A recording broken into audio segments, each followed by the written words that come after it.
Persuasion, by Jane Austen, 1818, Chapter 1. Sir Walter Elliot of Kellynch Hall in Somersetshire was a man who, for his own amusement, never took up any book but the baronetage. There he found occupation for an idle hour and consolation in a distressed one. There his faculties were roused into admiration and respect by contemplating the limited remnant of the earliest patents. There any unwelcome sensations, arising from domestic affairs, changed naturally into pity and contempt as he turned over the almost endless creations of the last century. And there, if every other leaf were powerless, he could read his own history with an interest which never failed. This was the page at which the favorite volume always opened. Elliot of Kellynch Hall. Walter Elliot, born March 1, 1760, married July 15, 1784, Elizabeth, daughter of James Stevenson, Esq. of South Park, in the county of Gloucester, by which lady, who died 1800, he has issue Elizabeth, born June 1, 1785, and born August 9, 1787. A stillborn son, November 5, 1789. Mary, born November 20, 1791. Precisely such had the paragraph originally stood from the printer's hands. But Sir Walter had improved it by adding, for the information of himself and his family, these words after the date of Mary's birth. Married December 16, 1810, Charles, son and heir of Charles Musgrove, Esq. of Uppercross, in the county of Somerset, and by inserting most accurately the day of the month on which he had lost his wife. Then followed the history and rise of the ancient and respectable family, in the usual terms. How it had been first settled in Cheshire, how mentioned in Dugdale, serving the office of High Sheriff, representing a borough in 3 successive parliaments, exertions of loyalty and dignity of baronet, in the first year of Charles II, with all the Marys and Elizabeths they had married, forming altogether 2 handsome 12mo pages, and concluding with the arms and motto, principal seat Kellynch Hall, in the county of Somerset, and Sir Walter's handwriting again in this finale. Heir presumptive William Walter Elliot Esq., great-grandson of the second Sir Walter.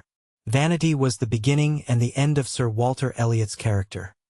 Vanity of person and of situation. He had been remarkably handsome in his youth, and at 54 was still a very fine man. Few women could think more of their personal appearance than he did, nor could the valet of any new-made lord be more delighted with the place he held in society. He considered the blessing of beauty as inferior only to the blessing of a baronetcy, and the Sir Walter Elliot, who united these gifts, was the constant object of his warmest respect and devotion.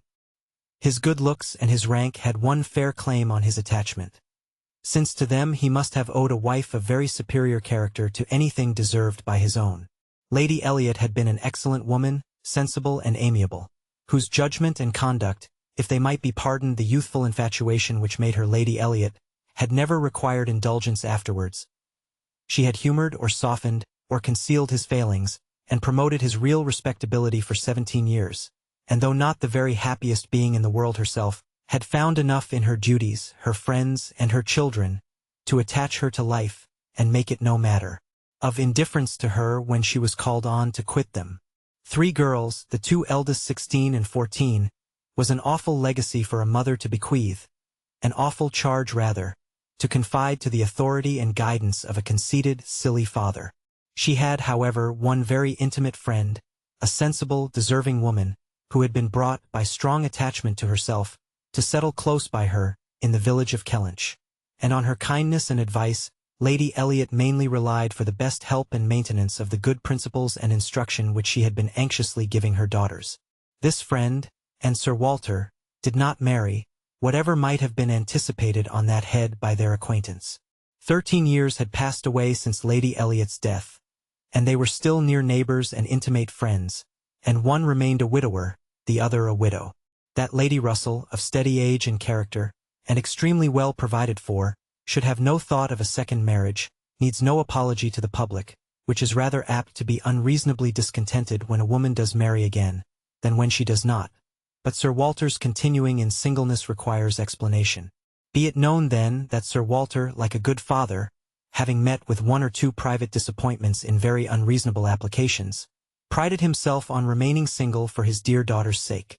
For one daughter, his eldest, he would really have given up anything, which he had not been very much tempted to do. Elizabeth had succeeded at 16 to all that was possible of her mother's rights and consequence. And being very handsome and very like himself, her influence had always been great, and they had gone on together most happily. His two other children were of very inferior value. Mary had acquired a little artificial importance by becoming Mrs. Charles Musgrove. But Anne, with an elegance of mind and sweetness of character, which must have placed her high with any people of real understanding, was nobody with either father or sister. Her word had no weight, her convenience was always to give way. She was only Anne. To Lady Russell, indeed, she was a most dear and highly valued goddaughter, favorite and friend. Lady Russell loved them all. But it was only in and that she could fancy the mother to revive again. A few years before, Anne Elliot had been a very pretty girl, but her bloom had vanished early. And as even in its height, her father had found little to admire in her, so totally different were her delicate features and mild dark eyes from his own. There could be nothing in them, now that she was faded and thin, to excite his esteem. He had never indulged much hope, he had now none, of ever reading her name in any other page of his favorite work. All equality of alliance must rest with Elizabeth, for Mary had merely connected herself with an old country family of respectability and large fortune, and had therefore given all the honor and received none. Elizabeth would, one day or other, marry suitably. It sometimes happens that a woman is handsomer at 29 than she was 10 years before, and, generally speaking, if there has been neither ill health nor anxiety, it is a time of life at which scarcely any charm is lost.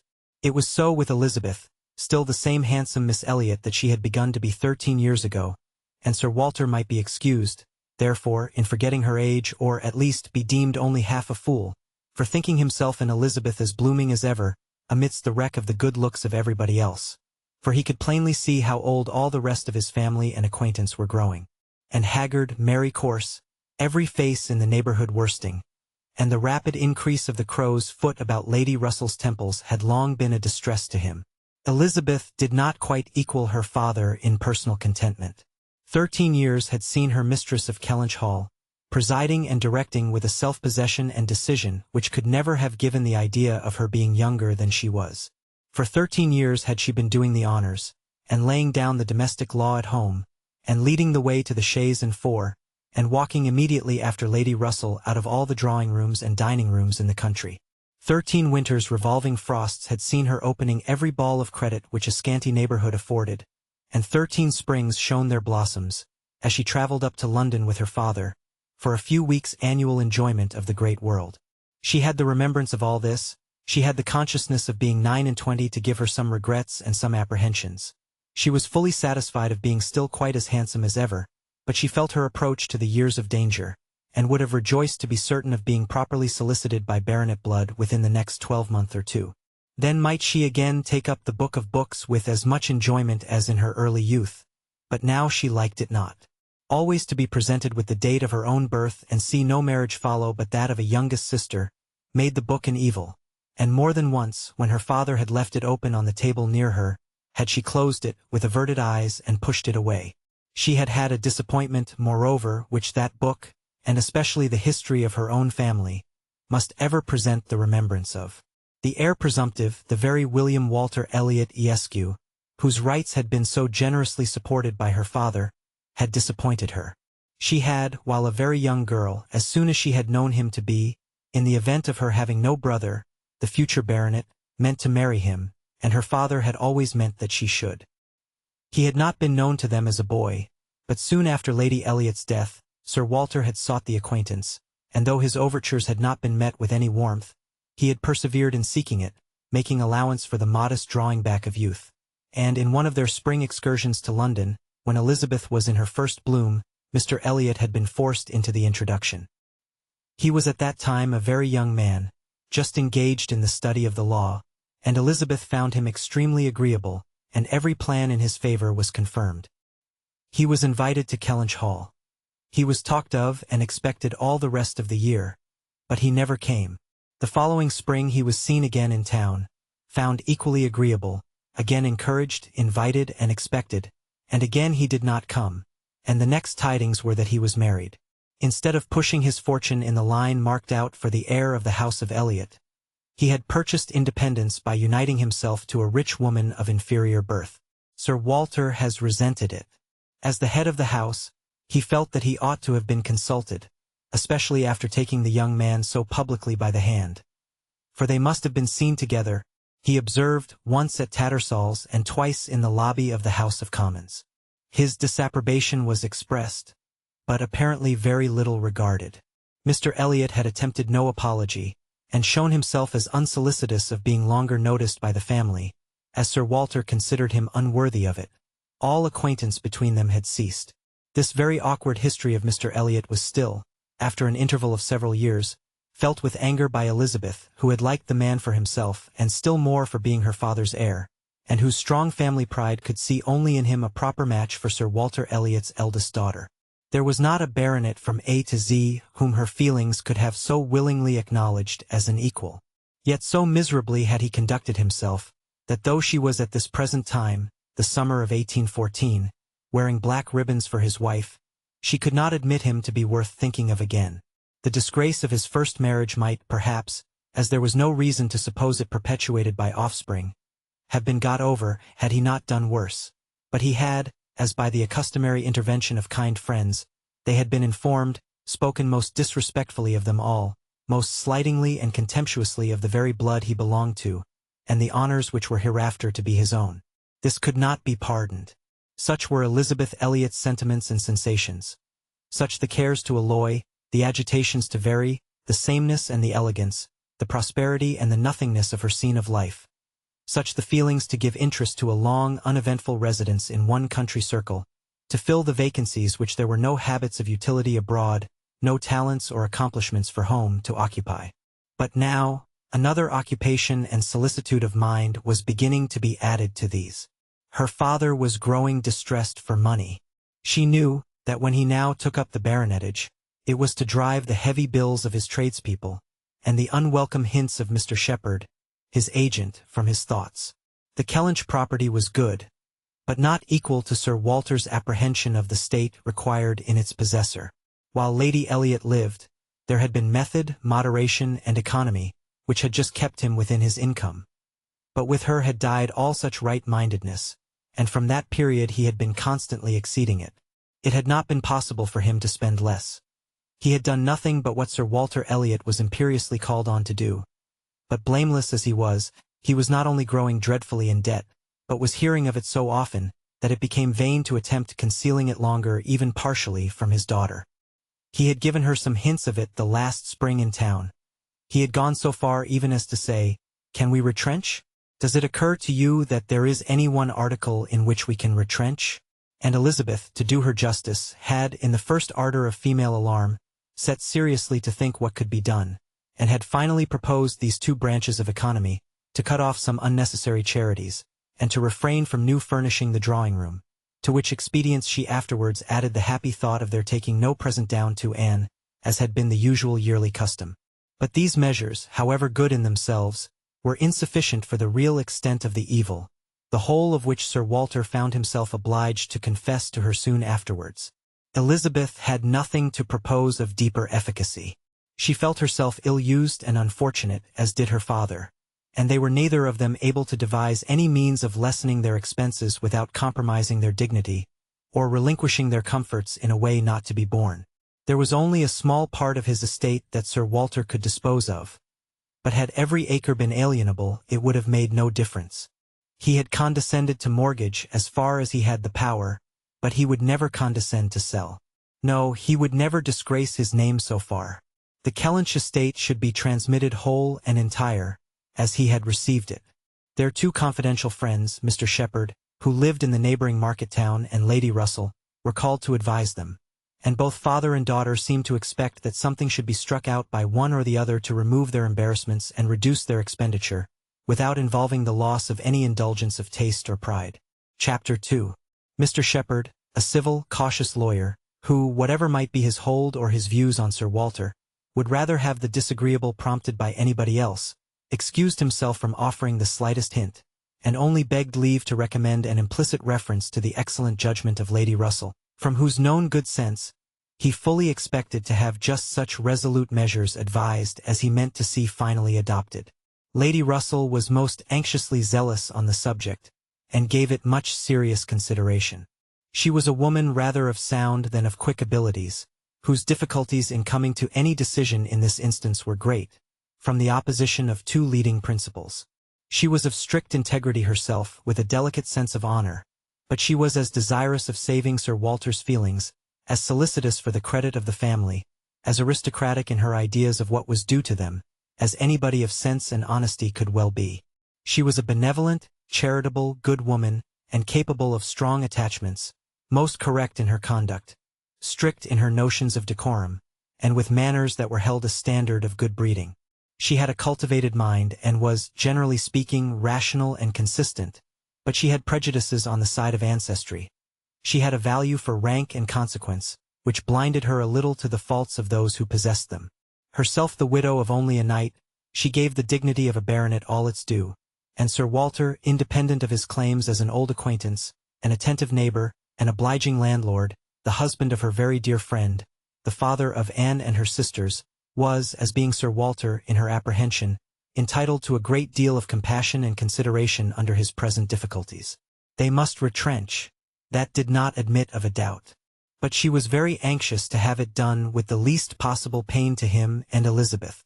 She drew up plans of economy, she made exact calculations, and she did what nobody else thought of doing. She consulted Anne, who never seemed considered by the others as having any interest in the question. She consulted, and in a degree was influenced by her in marking out the scheme of retrenchment which was at last submitted to Sir Walter. Every emendation of Anne's had been on the side of honesty against importance. She wanted more vigorous measures, a more complete reformation, a quicker release from debt, a much higher tone of indifference for everything but justice and equity. "If we can persuade your father to all this," said Lady Russell, looking over her paper, "much may be done. If he will adopt these regulations, in 7 years he will be clear, and I hope we may be able to convince him and Elizabeth that Kellynch Hall has a respectability in itself which cannot be affected by these reductions, and that the true dignity of Sir Walter Elliot will be very far from lessened in the eyes of sensible people, by acting like a man of principle. What will he be doing, in fact, but what very many of our first families have done or ought to do? There will be nothing singular in his case, and it is singularity which often makes the worst part of our suffering, as it always does of our conduct. I have great hope of prevailing. We must be serious and decided. For after all, the person who has contracted debts must pay them, and though a great deal is due to the feelings of the gentleman, and the head of a house like your father, there is still more due to the character of an honest man." This was the principle on which Anne wanted her father to be proceeding, his friends to be urging him. She considered it as an act of indispensable duty to clear away the claims of creditors with all the expedition which the most comprehensive retrenchments could secure, and saw no dignity in anything short of it.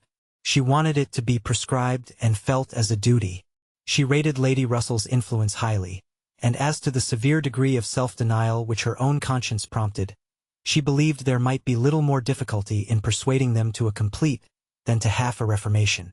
Her knowledge of her father and Elizabeth inclined her to think that the sacrifice of one pair of horses would be hardly less painful than of both, and so on, through the whole list of Lady Russell's too gentle reductions.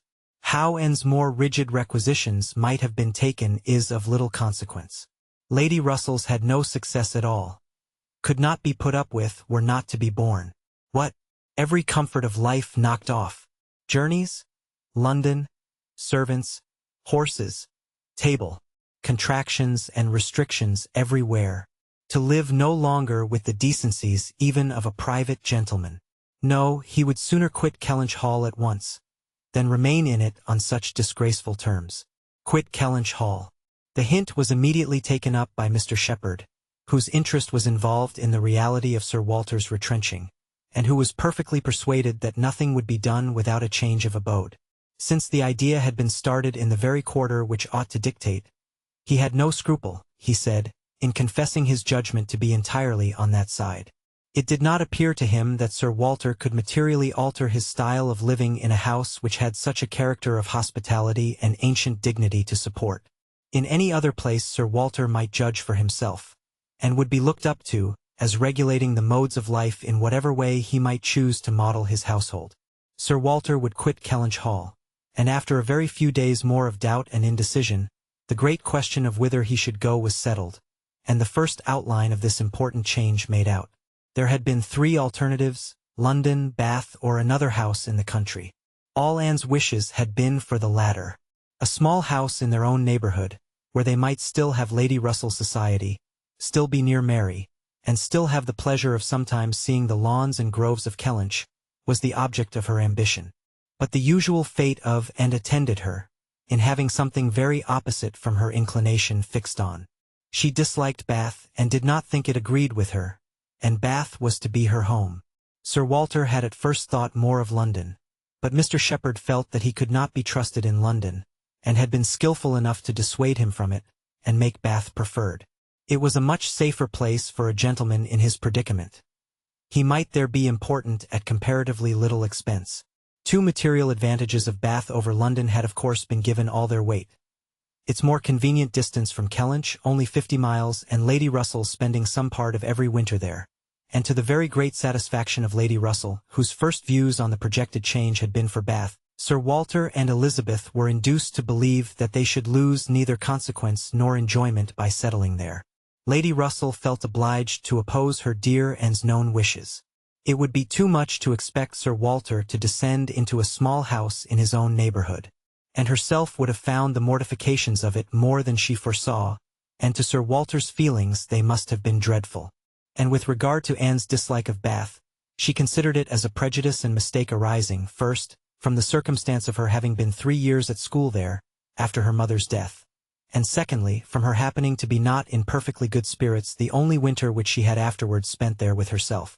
Lady Russell was fond of Bath, in short, and disposed to think it must suit them all, and as to her young friend's health, by passing all the warm months with her at Kellynch Lodge, every danger would be avoided, and it was in fact a change which must do both health and spirits good, and had been too little from home, too little seen.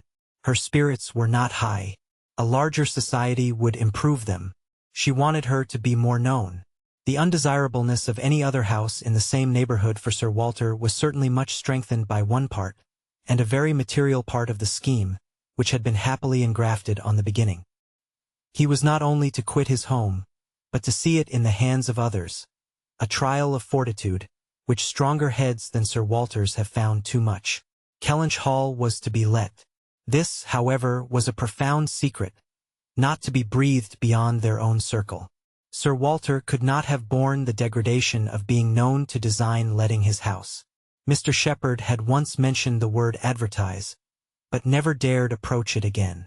Sir Walter spurned the idea of its being offered in any manner, forbade the slightest hint being dropped of his having such an intention, and it was only on the supposition of his being spontaneously solicited by some most unexceptionable applicant, on his own terms, and as a great favor, that he would let it at all. How quick come the reasons for approving what we like! Lady Russell had another excellent one at hand, for being extremely glad that Sir Walter and his family were to remove from the country. Elizabeth had been lately forming an intimacy, which she wished to see interrupted. It was with the daughter of Mr. Shepherd, who had returned, after an unprosperous marriage, to her father's house, with the additional burden of 2 children. She was a clever young woman who understood the art of pleasing at least at Kellynch Hall, and who had made herself so acceptable to Miss Elliot, as to have been already staying there more than once, in spite of all that Lady Russell, who thought it a friendship quite out of place, could hint of caution and reserve. Lady Russell, indeed, had scarcely any influence with Elizabeth, and seemed to love her, rather because she would love her, than because Elizabeth deserved it.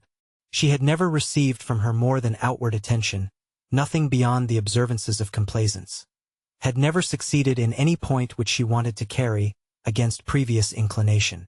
She had been repeatedly very earnest in trying to get and included in the visit to London, sensibly open to all the injustice and all the discredit of the selfish arrangements which shut her out, and on many lesser occasions had endeavored to give Elizabeth the advantage of her own better judgment and experience. But always in vain. Elizabeth would go her own way, and never had she pursued it in more decided opposition to Lady Russell than in this selection of Mrs. Clay, turning from the society of so deserving a sister, to bestow her affection and confidence on one who ought to have been nothing to her but the object of distant civility. From situation, Mrs. Clay was, in Lady Russell's estimate, a very unequal, and in her character she believed a very dangerous companion, and a removal that would leave Mrs. Clay behind, and bring a choice of more suitable intimates within Miss Elliot's reach, was therefore an object of first-rate importance. Chapter 3. "I must take leave to observe, Sir Walter," said Mr. Shepherd one morning at Kellynch Hall, as he laid down the newspaper, "that the present juncture is much in our favor. This peace will be turning all our rich naval officers ashore. They will be all wanting a home. Could not be a better time, Sir Walter, for having a choice of tenants, very responsible tenants. Many a noble fortune has been made during the war.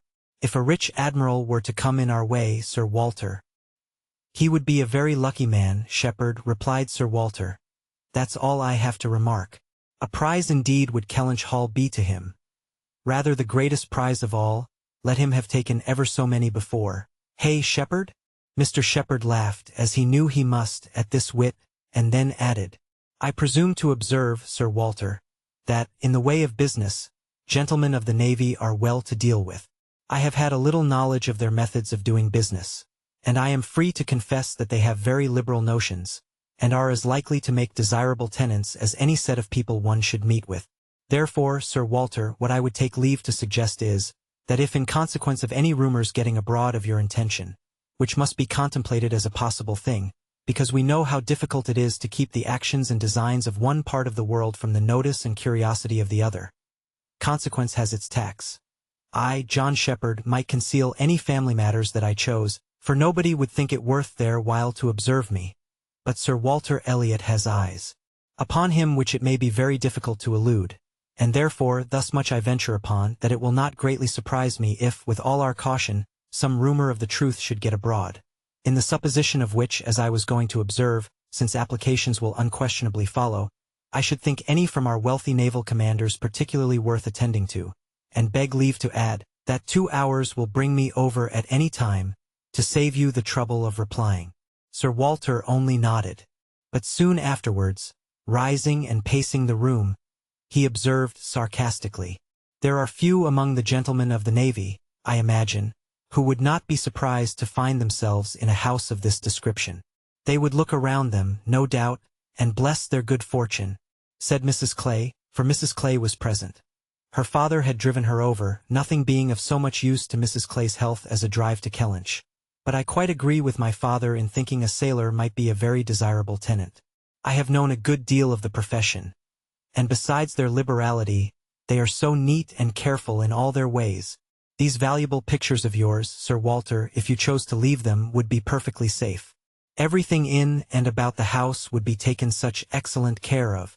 The gardens and shrubberies would be kept in almost as high order as they are now. You need not be afraid, Miss Elliot, of your own sweet flower gardens being neglected. As to all that," rejoined Sir Walter coolly, "supposing I were induced to let my house, I have by no means made up my mind as to the privileges to be annexed to it. I am not particularly disposed to favor a tenant. The park would be open to him, of course, and few Navy officers, or men of any other description, can have had such a range. But what restrictions I might impose on the use of the pleasure grounds is another thing. I am not fond of the idea of my shrubberies being always approachable, and I should recommend Miss Elliot to be on her guard with respect to her flower garden. I am very little disposed to grant a tenant of Kellynch Hall any extraordinary favor, I assure you, be he sailor or soldier."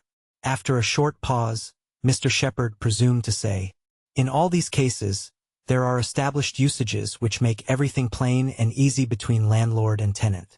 Your interest, Sir Walter, is in pretty safe hands. Depend upon me for taking care that no tenant has more than his just rights. I venture to hint that Sir Walter Elliot cannot be half so jealous for his own, as John Shepherd will be for him. Hear and spoke. The Navy, I think, who have done so much for us, have at least an equal claim with any other set of men, for all the comforts and all the privileges which any home can give. Sailors work hard enough for their comforts, we must all allow." "Very true, very true. What Miss Anne says is very true," was Mr. Shepherd's rejoinder, and "oh, certainly," was his daughter's. But Sir Walter's remark was, soon afterwards, "The profession has its utility, but I should be sorry to see any friend of mine belonging to it." "Indeed," was the reply, and with a look of surprise. "Yes, it is in 2 points offensive to me, I have two strong grounds of objection to it. First, as being the means of bringing persons of obscure birth into undue distinction, and raising men to honors which their fathers and grandfathers never dreamt of. And secondly, as it cuts up a man's youth and vigor most horribly. A sailor grows old sooner than any other man. I have observed it all my life. A man is in greater danger in the navy of being insulted by the rise of one whose father, his father might have disdained to speak to, and of becoming prematurely an object of disgust himself, than in any other line. One day last spring, in town, I was in company with two men, striking instances of what I am talking of. Lord St. Ives, whose father we all know to have been a country curate without bread to eat. I was to give place to Lord St. Ives, and a certain Admiral Baldwin, the most deplorable-looking personage you can imagine. His face the color of mahogany, rough and rugged to the last degree, all lines and wrinkles, 9 gray hairs of a side, and nothing but a dab of powder at top. "In the name of heaven, who is that old fellow?" said I to a friend of mine who was standing near, Sir Basil Morley. "Old fellow," cried Sir Basil, "it is Admiral Baldwin. What do you take his age to be?" 60, said I, or perhaps 62. 40, replied Sir Basil, 40 and no more. Picture to yourselves my amazement. I shall not easily forget Admiral Baldwin. I never saw quite so wretched an example of what a seafaring life can do. But to a degree, I know it is the same with them all. They are all knocked about and exposed to every climate and every weather, till they are not fit to be seen. It is a pity they are not knocked on the head at once, before they reach Admiral Baldwin's age. "Nay, Sir Walter," cried Mrs. Clay, "this is being severe indeed. Have a little mercy on the poor men. We are not all born to be handsome. The sea is no beautifier, certainly. Sailors do grow old betimes. I have observed it. They soon lose the look of youth. But then, is not it the same with many other professions, perhaps most other? Soldiers in active service are not at all better off. And even in the quieter professions, there is a toil and a labor of the mind, if not of the body, which seldom leaves a man's looks to the natural effect of time. The lawyer plods, quite careworn. The physician is up at all hours and traveling in all weather, and even the clergyman.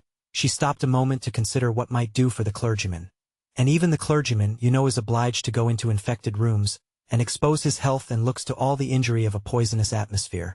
In fact, as I have long been convinced, though every profession is necessary and honorable in its turn, it is only the lot of those who are not obliged to follow any, who can live in a regular way in the country, choosing their own hours, following their own pursuits, and living on their own property without the torment of trying for more.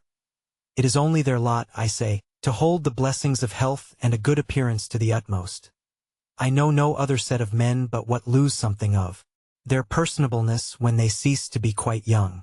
It seemed as if Mr. Shepherd, in this anxiety to bespeak Sir Walter's good will towards a naval officer as tenant, had been gifted with foresight, for the very first application for the house was from an Admiral Croft, with whom he shortly afterwards fell into company in attending the quarter sessions at Taunton, and indeed, he had received a hint of the Admiral from a London correspondent. By the report which he hastened over to Kellynch to make, Admiral Croft was a native of Somersetshire, who having acquired a very handsome fortune, was wishing to settle in his own country, and had come down to Taunton in order to look at some advertised places in that immediate neighborhood, which, however, had not suited him. That accidentally hearing, it was just as he had foretold, Mr. Shepherd observed, Sir Walter's concerns could not be kept a secret. Accidentally hearing of the possibility of Kellynch Hall being to let, and understanding his, Mr. Shepherd's, connection with the owner, he had introduced himself to him in order to make particular inquiries, and had, in the course of a pretty long conference, expressed as strong an inclination for the place as a man who knew it only by description could feel, and given Mr. Shepherd, in his explicit account of himself, every proof of his being a most responsible, eligible tenant. "And who is Admiral Croft?" was Sir Walter's cold, suspicious inquiry. Mr. Shepherd answered for his being of a gentleman's family, and mentioned a place. And Anne, after the little pause which followed, added, "He is a rear admiral of the White. He was in the Trafalgar action and has been in the East Indies since. He was stationed there, I believe, several years." "Then I take it for granted," observed Sir Walter, "that his face is about as orange as the cuffs and capes of my livery." Mr. Shepherd hastened to assure him that Admiral Croft was a very hale, hearty, well-looking man, a little weather-beaten, to be sure, but not much, and quite the gentleman in all his notions and behavior. Not likely to make the smallest difficulty about terms, only wanted a comfortable home, and to get into it as soon as possible. Knew he must pay for his convenience. Knew what rent a ready-furnished house of that consequence might fetch. Should not have been surprised if Sir Walter had asked more, had inquired about the manor. Would be glad of the deputation, certainly, but made no great point of it. Said he sometimes took out a gun, but never killed. Quite the gentleman. Mr. Shepherd was eloquent on the subject, pointing out all the circumstances of the Admiral's family, which made him peculiarly desirable as a tenant. He was a married man, and without children, the very state to be wished for. A house was never taken good care of, Mr. Shepherd observed, without a lady. He did not know whether furniture might not be in danger of suffering as much where there was no lady, as where there were many children. A lady without a family was the very best preserver of furniture in the world. He had seen Mrs. Croft, too. She was at Taunton with the Admiral, and had been present almost all the time they were talking the matter over. And a very well-spoken, genteel, shrewd lady. She seemed to be, continued he, asked more questions about the house and terms and taxes than the Admiral himself, and seemed more conversant with business. And moreover, Sir Walter, I found she was not quite unconnected in this country, any more than her husband. That is to say, she is sister to a gentleman who did live amongst us once. She told me so herself. Sister to the gentleman who lived a few years back at Monkford. Bless me! What was his name? At this moment I cannot recollect his name, though I have heard it so lately. Penelope, my dear, can you help me to the name of the gentleman who lived at Monkford? Mrs. Croft's brother? But Mrs. Clay was talking so eagerly with Miss Elliot that she did not hear the appeal. I have no conception whom you can mean, Shepherd. I remember no gentleman resident at Monkford since the time of old Governor Trent. Bless me! How very odd! I shall forget my own name soon, I suppose. A name that I am so very well acquainted with. Knew the gentleman so well by sight. Seen him 100 times. Came to consult me once, I remember, about a trespass of one of his neighbors. Farmer's man breaking into his orchard.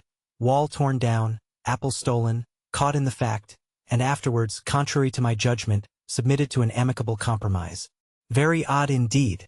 After waiting another moment. You mean Mr. Wentworth, I suppose? Said Anne. Mr. Shepherd was all gratitude. Wentworth was the very name. Mr. Wentworth was the very man. He had the curacy of Monkford, you know, Sir Walter, some time back for 2 or 3 years. Came there about the year -5, I take it. You remember him, I am sure. Wentworth? Oh, Mr. Wentworth, the curate of Monkford. You misled me by the term gentleman. I thought you were speaking of some man of property. Mr. Wentworth was nobody, I remember. Quite unconnected. Nothing to do with the Strafford family. One wonders how the names of many of our nobility become so common. As Mr. Shepherd perceived that this connection of the Crofts did them no service with Sir Walter, he mentioned it no more, returning, with all his zeal, to dwell on the circumstances more indisputably in their favor, their age and number and fortune, the high idea they had formed of Kellynch Hall, and extreme solicitude for the advantage of renting it, making it appear as if they ranked nothing beyond the happiness of being the tenants of Sir Walter Elliot. An extraordinary taste, certainly, could they have been supposed in the secret of Sir Walter's estimate of the dues of a tenant. It succeeded, however, and though Sir Walter must ever look with an evil eye on anyone intending to inhabit that house, and think them infinitely too well off in being permitted to rent it on the highest terms, he was talked into allowing Mr. Shepherd to proceed in the treaty, and authorizing him to wait on Admiral Croft, who still remained at Taunton, and fix a day for the house being seen. Sir Walter was not very wise, but still he had experience enough of the world to feel that a more unobjectionable tenant in all essentials than Admiral Croft bid fair to be could hardly offer. So far went his understanding, and his vanity supplied a little additional soothing in the Admiral's situation in life, which was just high enough and not too high. I have let my house to Admiral Croft would sound extremely well, very much better than to any mere Mr. A Mr., save perhaps some half-dozen in the nation, always needs a note of explanation. An admiral speaks his own consequence, and, at the same time, can never make a baronet look small. In all their dealings and intercourse, Sir Walter Elliot must ever have the precedence. Nothing could be done without a reference to Elizabeth, but her inclination was growing so strong for a removal that she was happy to have it fixed and expedited by a tenant at hand, and not a word to suspend decision was uttered by her. Mr. Shepherd was completely empowered to act, and no sooner had such an end been reached, than Anne, who had been a most attentive listener to the whole, left the room, to seek the comfort of cool air for her flushed cheeks, and as she walked along a favorite grove said with a gentle sigh, "A few months more, and he perhaps may be walking here." Chapter 4. He was not Mr. Wentworth, the former curate of Monkford, however suspicious appearances may be, but a Captain Frederick Wentworth, his brother, who being made commander in consequence of the action off St. Domingo, and not immediately employed, had come into Somersetshire in the summer of 1806, and having no parent living, found a home for half a year at Monkford. He was, at that time, a remarkably fine young man, with a great deal of intelligence, spirit, and brilliancy, and an extremely pretty girl with gentleness, modesty, taste, and feeling. Half the sum of attraction on either side might have been enough, for he had nothing to do, and she had hardly anybody to love. But the encounter of such lavish recommendations could not fail. They were gradually acquainted, and when acquainted, rapidly and deeply in love. It would be difficult to say which had seen highest perfection in the other, or which had been the happiest. She in receiving his declarations and proposals, or he in having them accepted. A short period of exquisite felicity followed, and but a short one. Troubles soon arose. Sir Walter, on being applied to, without actually withholding his consent, or saying it should never be, gave it all the negative of great astonishment, great coldness, great silence, and a professed resolution of doing nothing for his daughter. He thought it a very degrading alliance, and Lady Russell, though with more tempered and pardonable pride, received it as a most unfortunate one. Anne Elliot, with all her claims of birth, beauty, and mind, to throw herself away at 19, involve herself at 19 in an engagement with a young man, who had nothing but himself to recommend him, and no hopes of attaining affluence, but in the chances of a most uncertain profession, and no connections to secure even his farther rise in the profession, would be, indeed, a throwing away which she grieved to think of. Anne Elliot, so young, known to so few, to be snatched off by a stranger without alliance or fortune, or rather sunk by him into a state of most wearing, anxious, youth-killing dependence. It must not be, if by any fair interference of friendship, any representations from one who had almost a mother's love, and mother's rights, it would be prevented. Captain Wentworth had no fortune.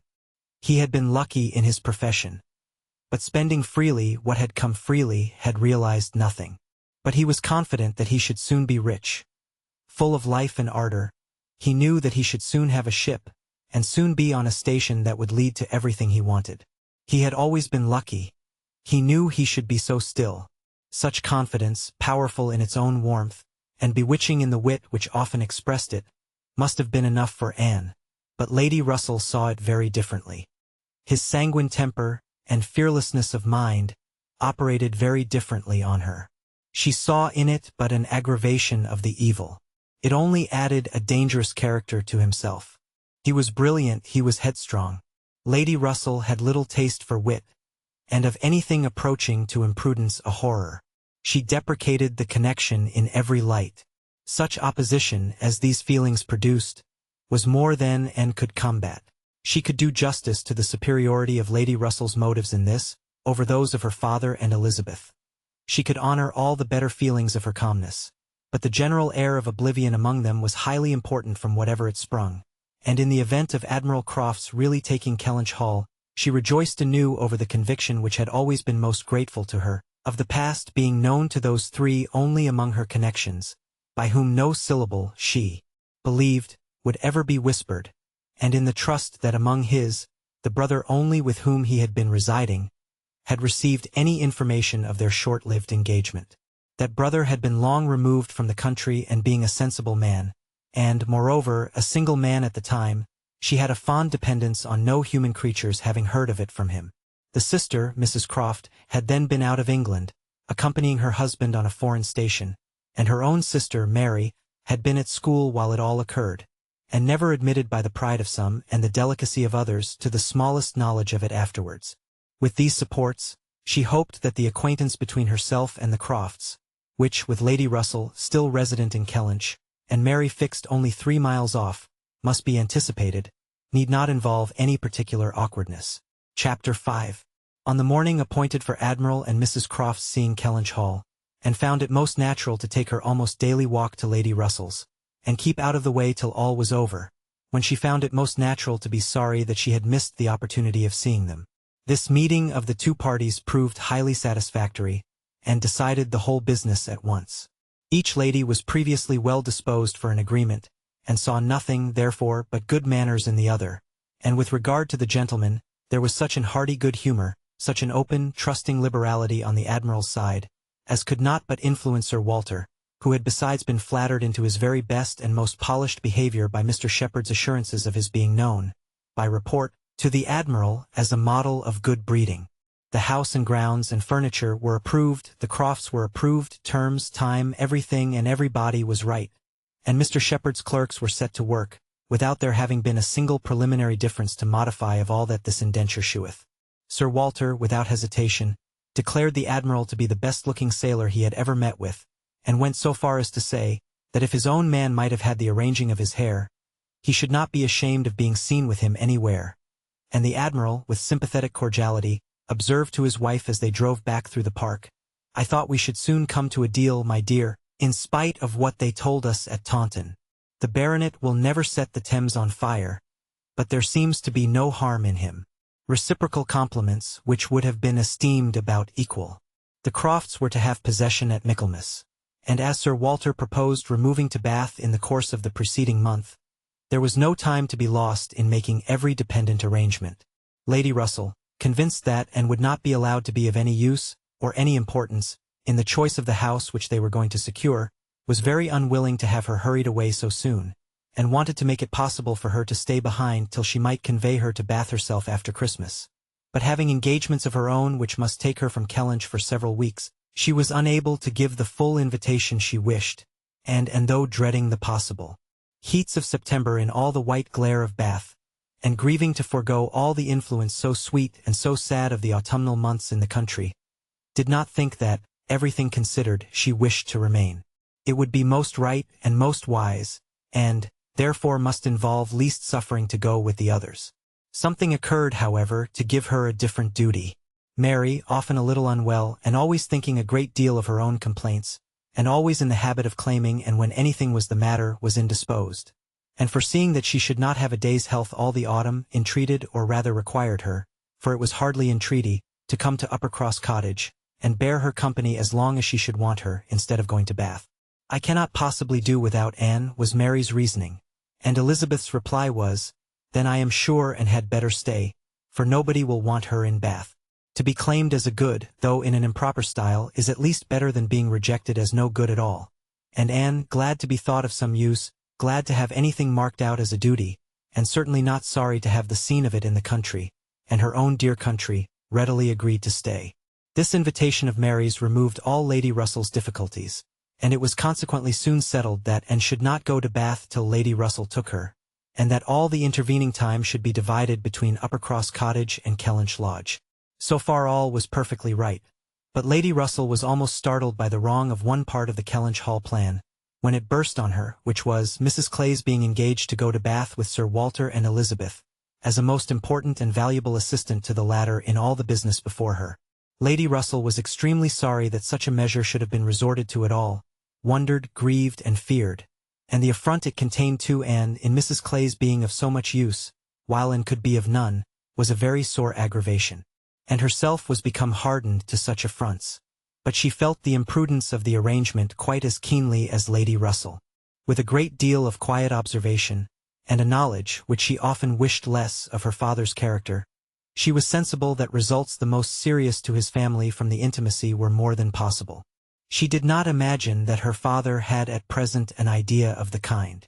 Mrs. Clay had freckles, and a projecting tooth, and a clumsy wrist, which he was continually making severe remarks upon in her absence.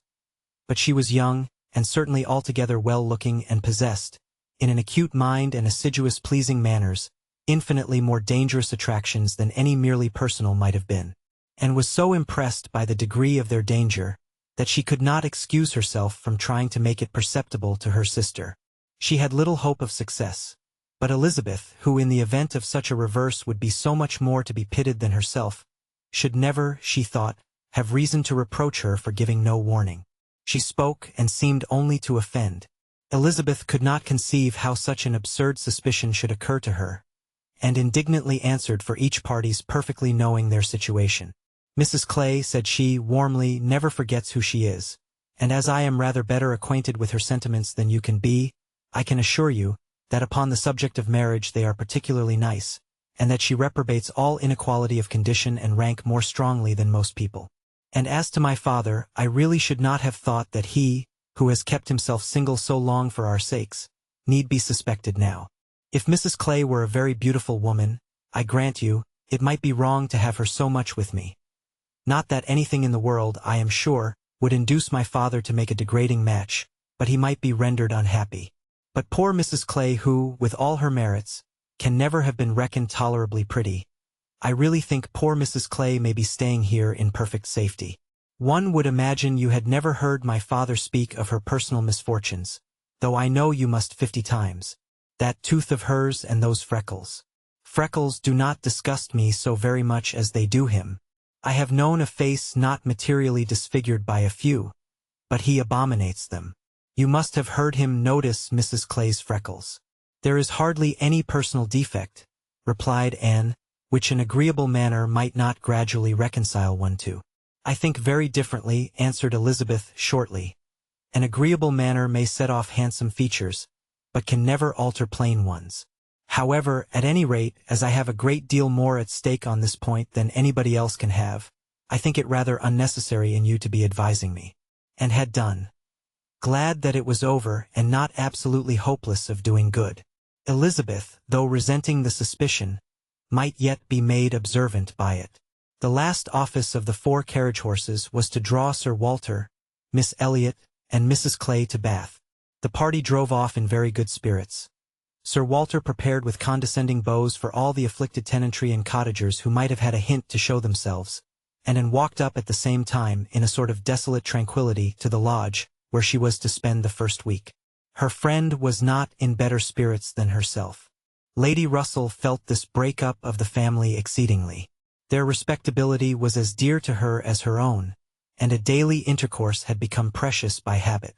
It was painful to look upon their deserted grounds, and still worse to anticipate the new hands they were to fall into, and to escape the solitariness and the melancholy of so altered a village, and be out of the way when Admiral and Mrs. Croft first arrived.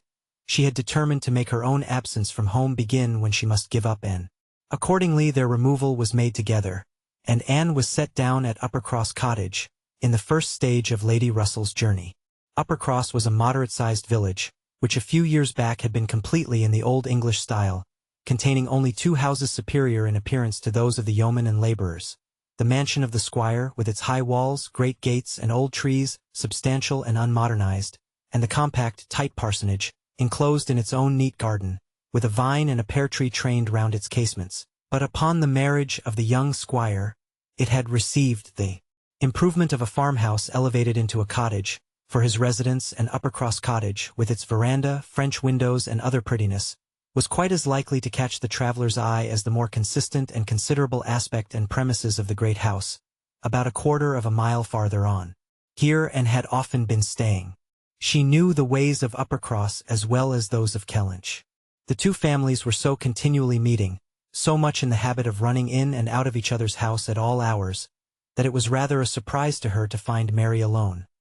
But being alone, her being unwell and out of spirits was almost a matter of course.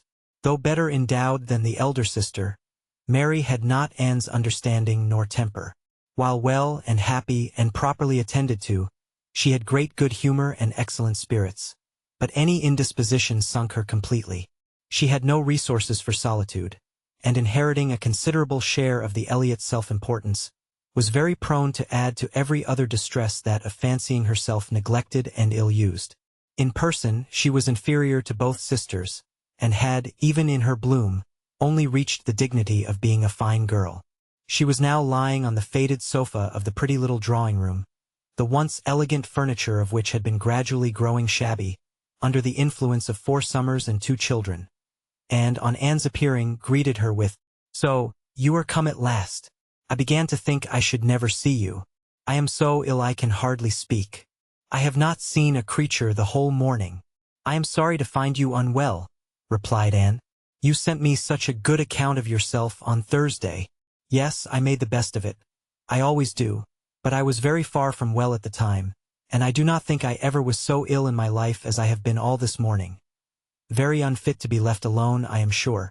Suppose I were to be seized of a sudden in some dreadful way, and not able to ring the bell, so Lady Russell would not get out.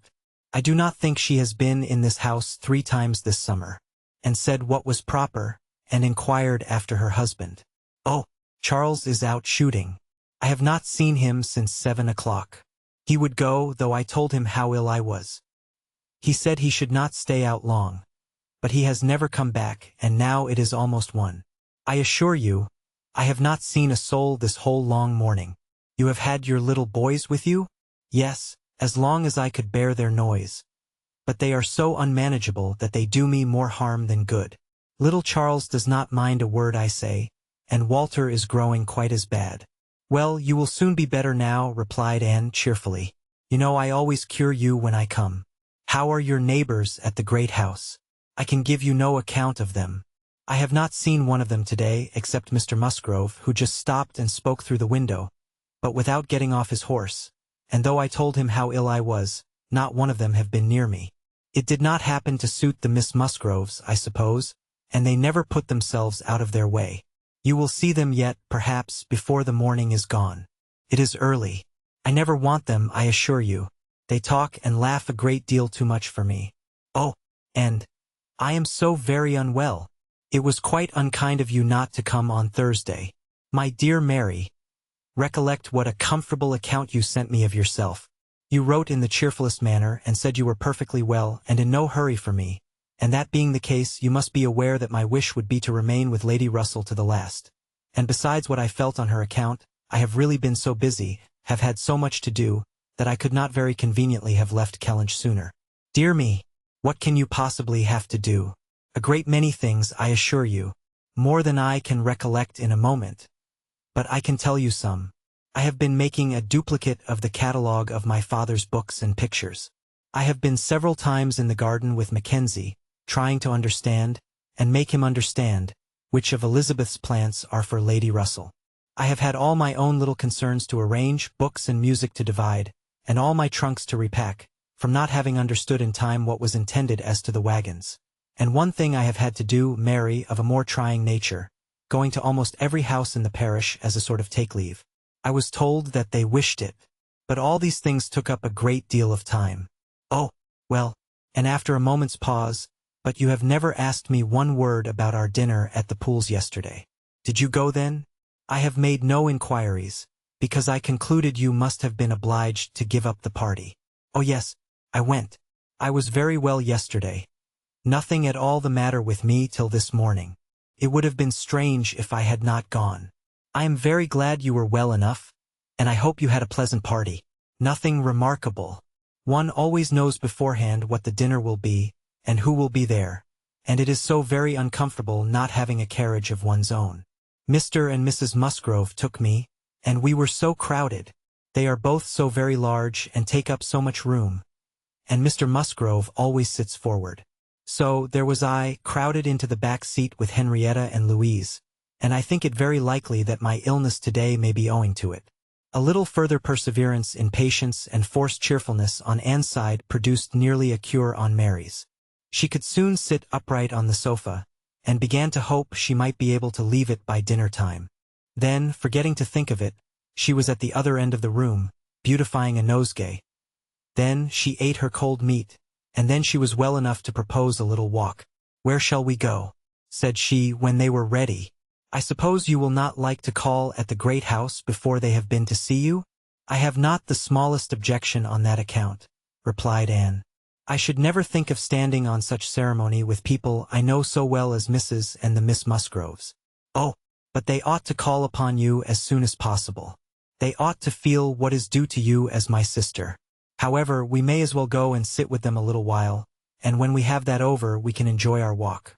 And had always thought such a style of intercourse highly imprudent, but she had ceased to endeavor to check it, from believing that, though there were on each side continual subjects of offense, neither family could now do without it. To the great house accordingly they went, to sit the full half-hour in the old-fashioned square parlor, with a small carpet and shining floor, to which the present daughters of the house were gradually giving the proper air of confusion by a grand pianoforte and a harp, flower stands and little tables placed in every direction. Oh, could the originals of the portraits against the wainscot, could the gentlemen in brown velvet and the ladies in blue satin have seen what was going on, have been conscious of such an overthrow of all order and neatness. The portraits themselves seemed to be staring in astonishment. The Musgroves, like their houses, were in a state of alteration, perhaps of improvement. The father and mother were in the old English style, and the young people in the new. Mr. and Mrs. Musgrove were a very good sort of people. Friendly and hospitable, not much educated, and not at all elegant. Their children had more modern minds and manners. There was a numerous family. But the only two grown up, excepting Charles, were Henrietta and Louisa, young ladies of 19 and 20, who had brought from school at Exeter all the usual stock of accomplishments, and were now like thousands of other young ladies, living to be fashionable, happy, and merry. Their dress had every advantage, their faces were rather pretty, their spirits extremely good, their manner unembarrassed and pleasant. They were of consequence at home and favorites abroad. And always contemplated them as some of the happiest creatures of her acquaintance.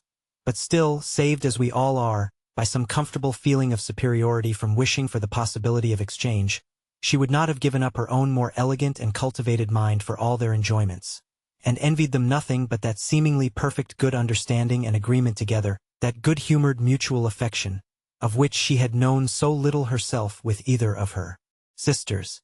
They were received with great cordiality. Nothing seemed amiss on the side of the great house family, which was generally, as Anne very well knew, the least to blame. The half-hour was chatted away pleasantly enough, and she was not at all surprised at the end of it, to have their walking party joined by both the Miss Musgroves, at Mary's particular invitation. Chapter 6. And had not wanted this visit to Uppercross, to learn that a removal from one set of people to another, though at a distance of only 3 miles, will often include a total change of conversation, opinion, and idea. She had never been staying there before without being struck by it, or without wishing that other Elliots could have her advantage in seeing how unknown, or unconsidered there, were the affairs which at Kellynch Hall were treated as of such general publicity and pervading interest. Yet, with all this experience, she believed she must now submit to feel that another lesson, in the art of knowing our own nothingness beyond our own circle, was become necessary for her. For certainly, coming as she did, with a heart full of the subject which had been completely occupying both houses in Kellynch for many weeks, she had expected rather more curiosity and sympathy than she found in the separate but very similar remark of Mr. and Mrs. Musgrove. So, Miss Anne, Sir Walter and your sister are gone, and what part of Bath do you think they will settle in? And this, without much waiting for an answer, or in the young lady's addition of, I hope we shall be in Bath in the winter. But remember, Papa, if we do go, we must be in a good situation. None of your Queen Squares for us. Or in the anxious supplement from Mary of, upon my word, I shall be pretty well off, when you are all gone away to be happy at Bath. She could only resolve to avoid such self-delusion in future, and think with heightened gratitude of the extraordinary blessing of having one such truly sympathizing friend as Lady Russell. The Mr. Musgroves had their own game to guard, and to destroy, their own horses, dogs, and newspapers to engage them, and the females were fully occupied in all the other common subjects of housekeeping, neighbors, dress, dancing, and music. She acknowledged it to be very fitting that every little social commonwealth should dictate its own matters of discourse, and hoped, ere long, to become a not unworthy member of the one she was now transplanted into. With the prospect of spending at least 2 months at Uppercross, it was highly incumbent on her to clothe her imagination, her memory, and all her ideas in as much of Uppercross as possible. She had no dread of these 2 months. Mary was not so repulsive and unsisterly as Elizabeth, nor so inaccessible to all influence of hers. Neither was there anything among the other component parts of the cottage inimical to comfort. She was always on friendly terms with her brother-in-law, and in the children, who loved her nearly as well, and respected her a great deal more than their mother, she had an object of interest, amusement, and wholesome exertion. Charles Musgrove was civil and agreeable. In sense and temper he was undoubtedly superior to his wife, but not of powers or conversation or grace, to make the past, as they were connected together, at all a dangerous contemplation. though at the same time and could believe with Lady Russell that a more equal match might have greatly improved him, and that a woman of real understanding might have given more consequence to his character, and more usefulness, rationality, and elegance to his habits and pursuits. As it was, he did nothing with much zeal but sport, and his time was otherwise trifled away, without benefit from books or anything else. He had very good spirits, which never seemed much affected by his wife's occasional lowness, bore with her unreasonableness sometimes to Anne's admiration, and upon the whole, though there was very often a little disagreement, in which she had sometimes more share than she wished, being appealed to by both parties, they might pass for a happy couple. They were always perfectly agreed in the want of more money, and a strong inclination for a handsome present from his father. But here, as on most topics, he had the superiority, for while Mary thought it a great shame that such a present was not made, he always contended for his father's having many other uses for his money, and a right to spend it as he liked. As to the management of their children, his theory was much better than his wife's, and his practice not so bad. I could manage them very well, if it were not for Mary's interference, was what Anne often heard him say, and had a good deal of faith in. But when listening in turn to Mary's reproach of Charles spoils the children so that I cannot get them into any order, she never had the smallest temptation to say, very true. One of the least agreeable circumstances of her residence there was her being treated with too much confidence by all parties, and being too much in the secret of the complaints of each house. Known to have some influence with her sister, she was continually requested, or at least receiving hints to exert it, beyond what was practicable. "I wish you could persuade Mary not to be always fancying herself ill," was Charles's language, and in an unhappy mood thus spoke Mary. "I do believe if Charles were to see me dying, he would not think there was anything the matter with me. I am sure, and if you would, you might persuade him that I really am very ill, a great deal worse than I ever own."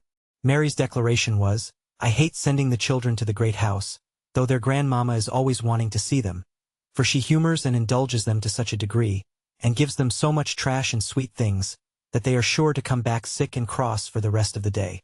And Mrs. Musgrove took the first opportunity of being alone with Anne to say, "Oh, Miss, and I cannot help wishing Mrs. Charles had a little of your method with those children. They are quite different creatures with you, but to be sure, in general they are so spoilt. It is a pity you cannot put your sister in the way of managing them. They are as fine healthy children as ever were seen, poor little dears, without partiality. But Mrs. Charles knows no more how they should be treated. Bless me, how troublesome they are sometimes. I assure you, Miss Anne, it prevents my wishing to see them at our house so often as I otherwise should. I believe Mrs. Charles is not quite pleased with my not inviting them oftener, but you know it is very bad to have children with one that one is obligated to be checking every moment. Don't do this and don't do that, or that one can only keep in tolerable order by more cake than is good for them." She had this communication, moreover, from Mary. Mrs. Musgrove thinks all her servants so steady, that it would be high treason to call it in question. But I am sure, without exaggeration, that her upper housemaid and laundry-maid, instead of being in their business, are gaddying about the village all day long. I meet them wherever I go, and I declare, I never go twice into my nursery without seeing something of them. If Jemima were not the trustiest, steadiest creature in the world, it would be enough to spoil her. For she tells me, they are always tempting her to take a walk with them. And on Mrs. Musgrove's side it was, I make a rule of never interfering in any of my daughter-in-law's concerns, for I know it would not do. But I shall tell you, Miss Anne, because you may be able to set things to rights, that I have no very good opinion of Mrs. Charles's nursery-maid. I hear strange stories of her.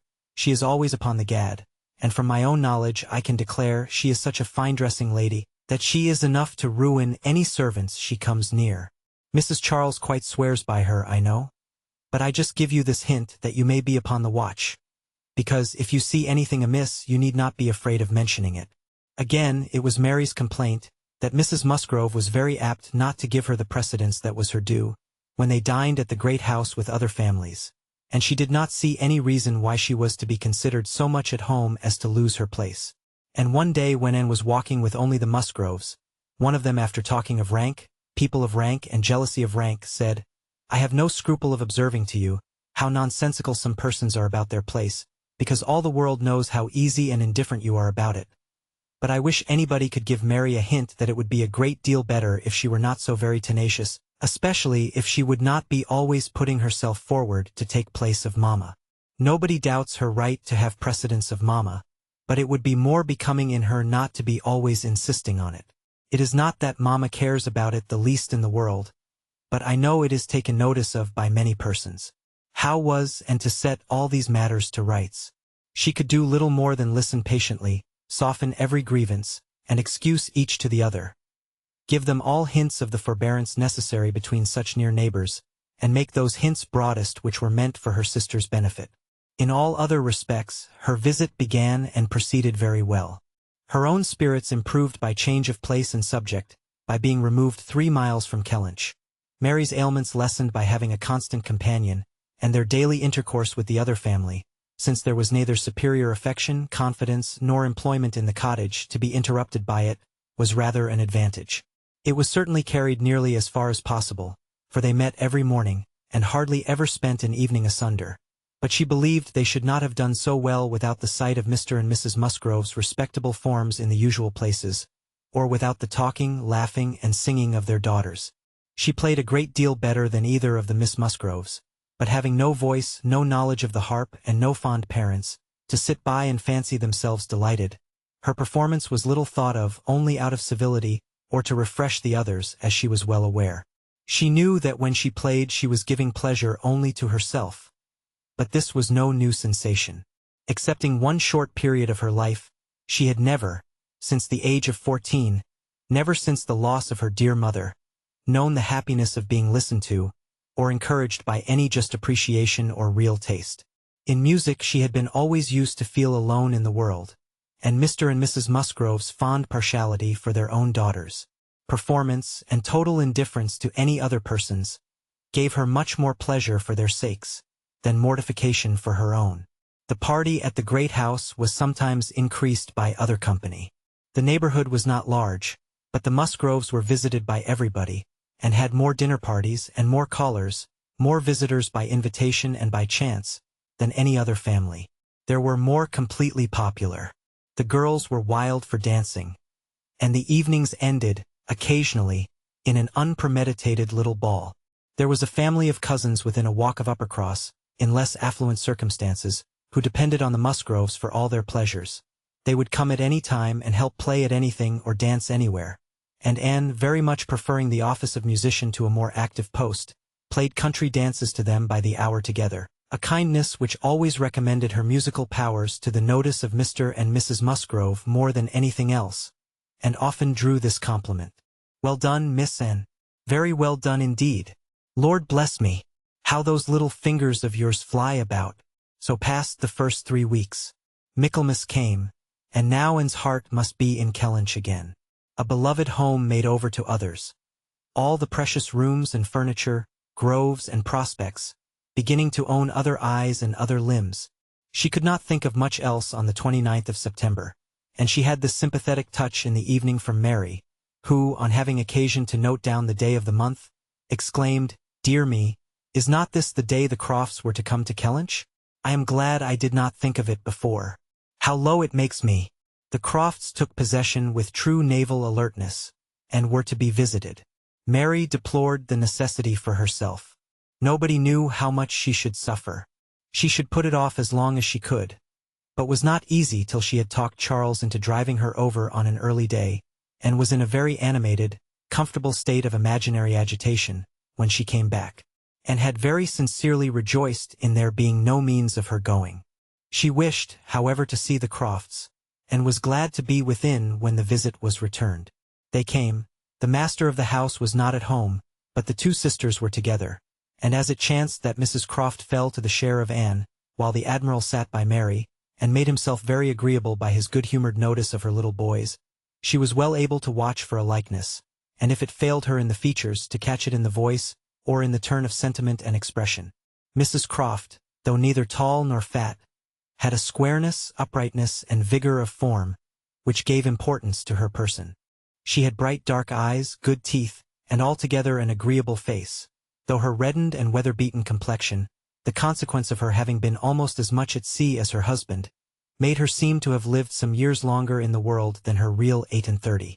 Her manners were open, easy, and decided, like one who had no distrust of herself, and no doubts of what to do, without any approach to coarseness, however, or any want of good humor, and gave her credit, indeed, for feelings of great consideration towards herself, in all that related to Kellynch, and it pleased her, especially as she had satisfied herself in the very first half-minute, in the instant even of introduction, that there was not the smallest symptom of any knowledge or suspicion on Mrs. Croft's side, to give a bias of any sort. She was quite easy on that head, and consequently full of strength and courage, till for a moment electrified by Mrs. Croft's suddenly saying, "It was you, and not your sister, I find, that my brother had the pleasure of being acquainted with, when he was in this country," and hoped she had outlived the age of blushing, but the age of emotion she certainly had not.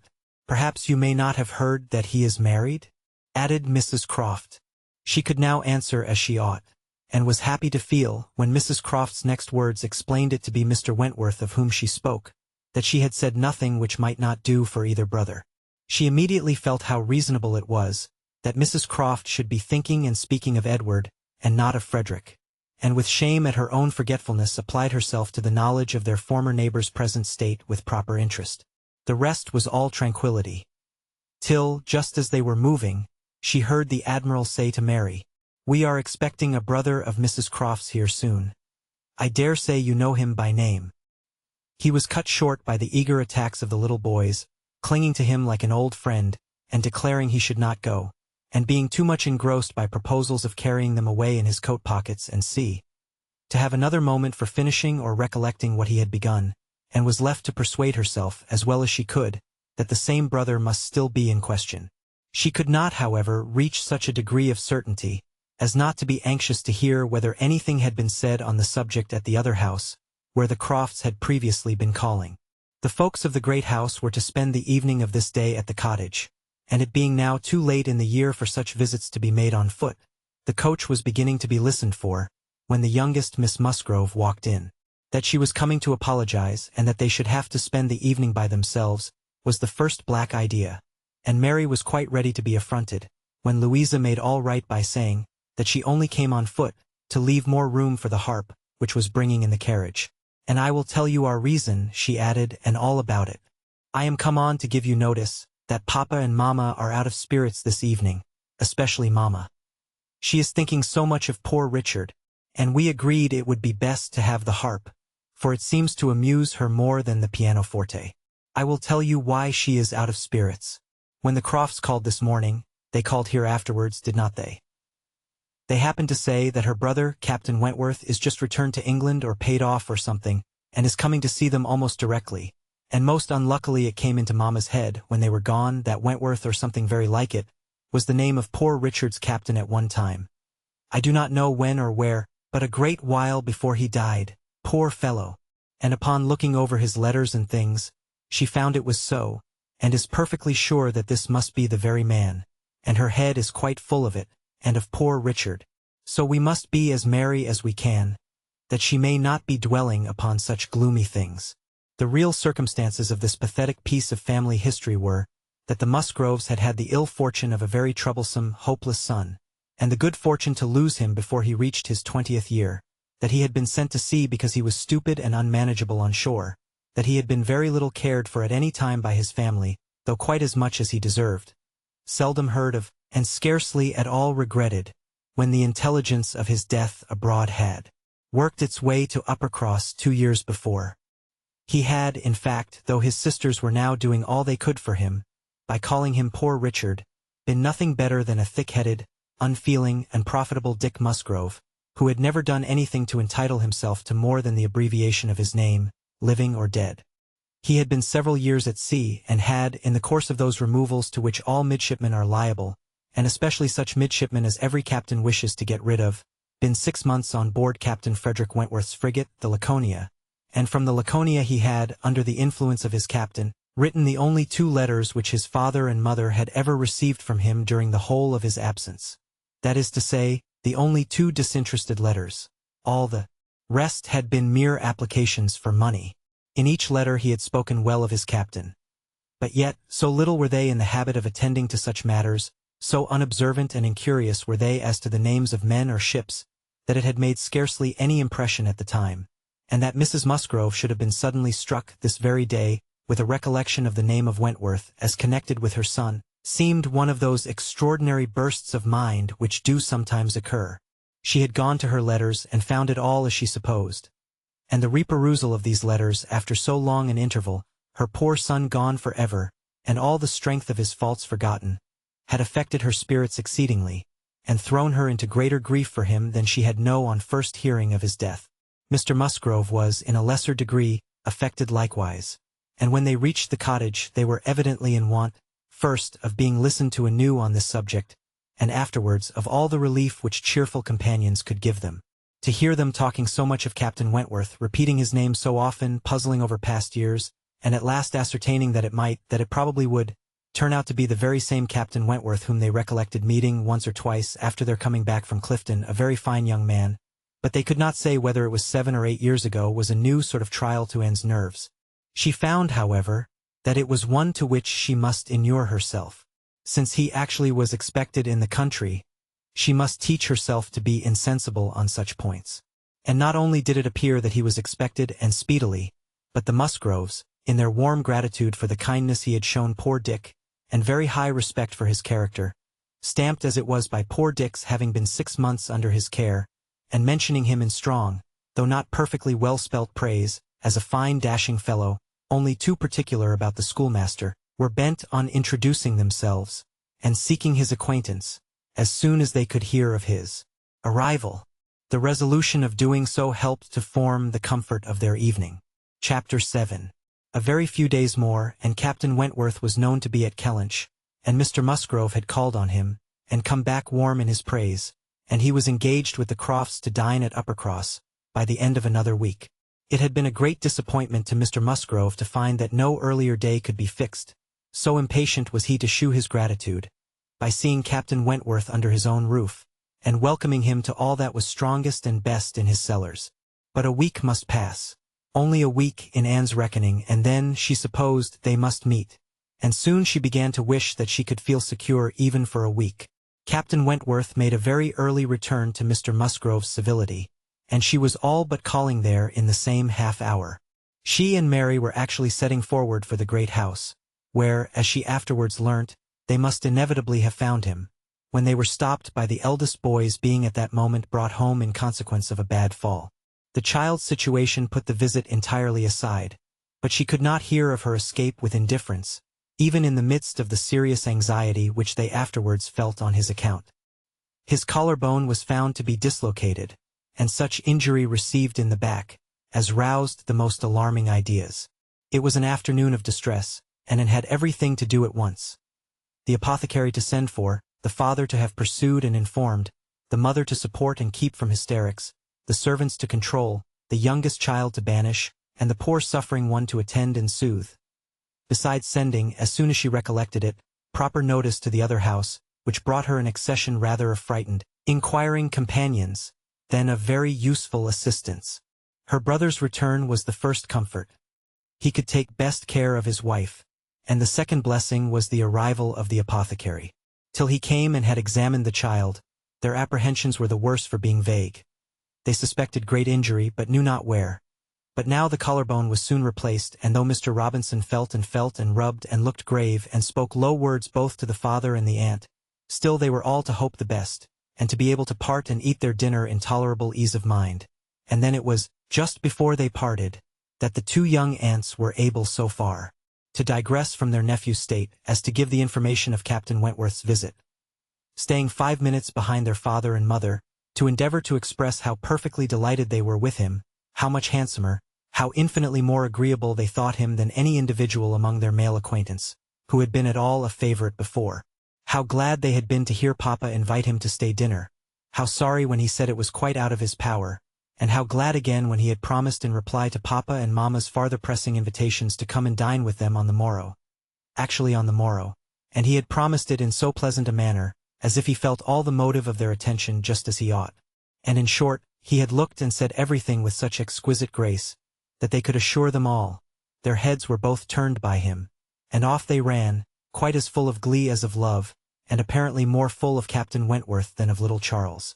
The same story and the same raptures were repeated, when the two girls came with their father through the gloom of the evening to make inquiries, and Mr. Musgrove, no longer under the first uneasiness about his heir, could add his confirmation and praise, and hope there would be now no occasion for putting Captain Wentworth off, and only be sorry to think that the cottage party, probably, would not like to leave the little boy, to give him the meeting.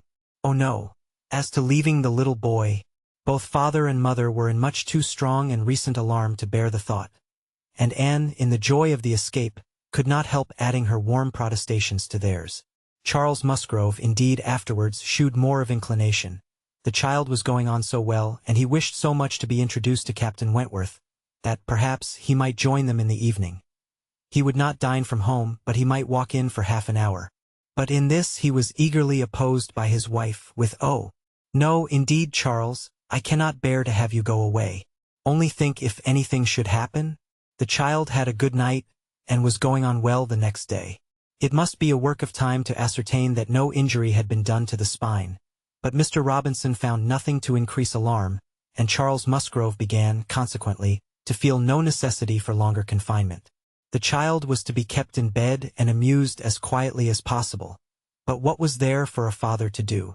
This was quite a female case, and it would be highly absurd in him, who could be of no use at home, to shut himself up. His father very much wished him to meet Captain Wentworth, and there being no sufficient reason against it, he ought to go, and it ended in his making a bold, public declaration, when he came in from shooting, of his meaning to dress directly, and dine at the other house. "Nothing can be going on better than the child," said he. "So I told my father, just now, that I would come, and he thought me quite right. Your sister being with you, my love, I have no scruple at all. You would not like to leave him yourself, but you see I can be of no use, and will send for me if anything is the matter.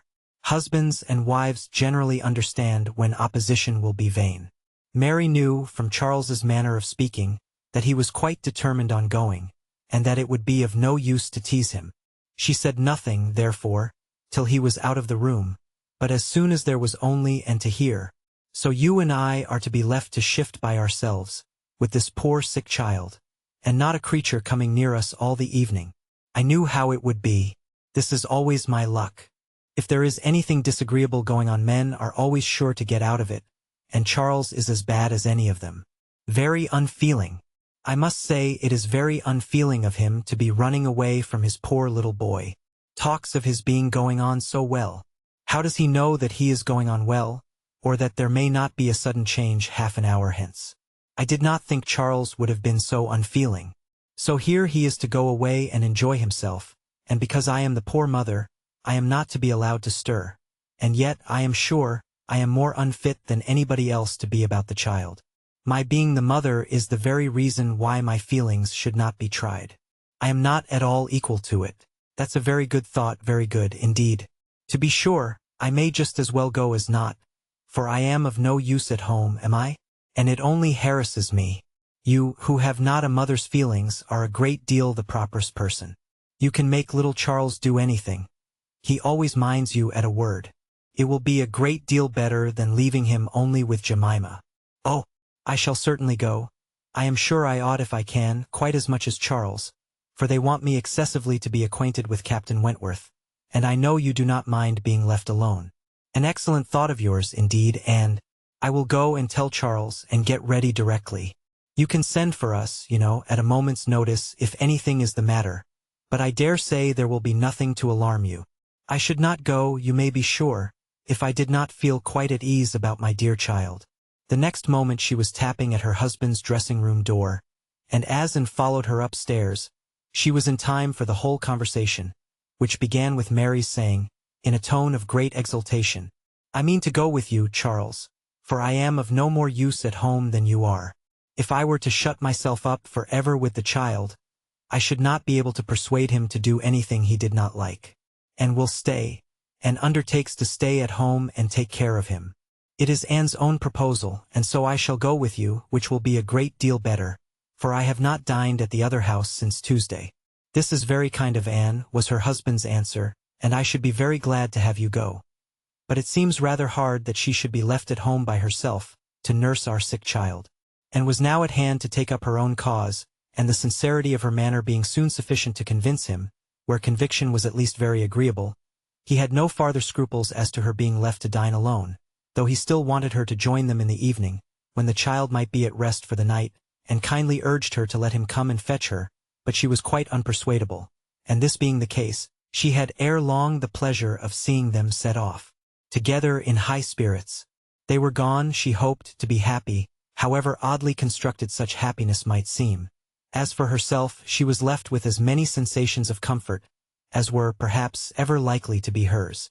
She knew herself to be of the first utility to the child, and what was it to her if Frederick Wentworth were only half a mile distant, making himself agreeable to others? She would have liked to know how he felt as to a meeting. Perhaps indifferent, if indifference could exist under such circumstances. He must be either indifferent or unwilling. Had he wished ever to see her again, he need not have waited till this time.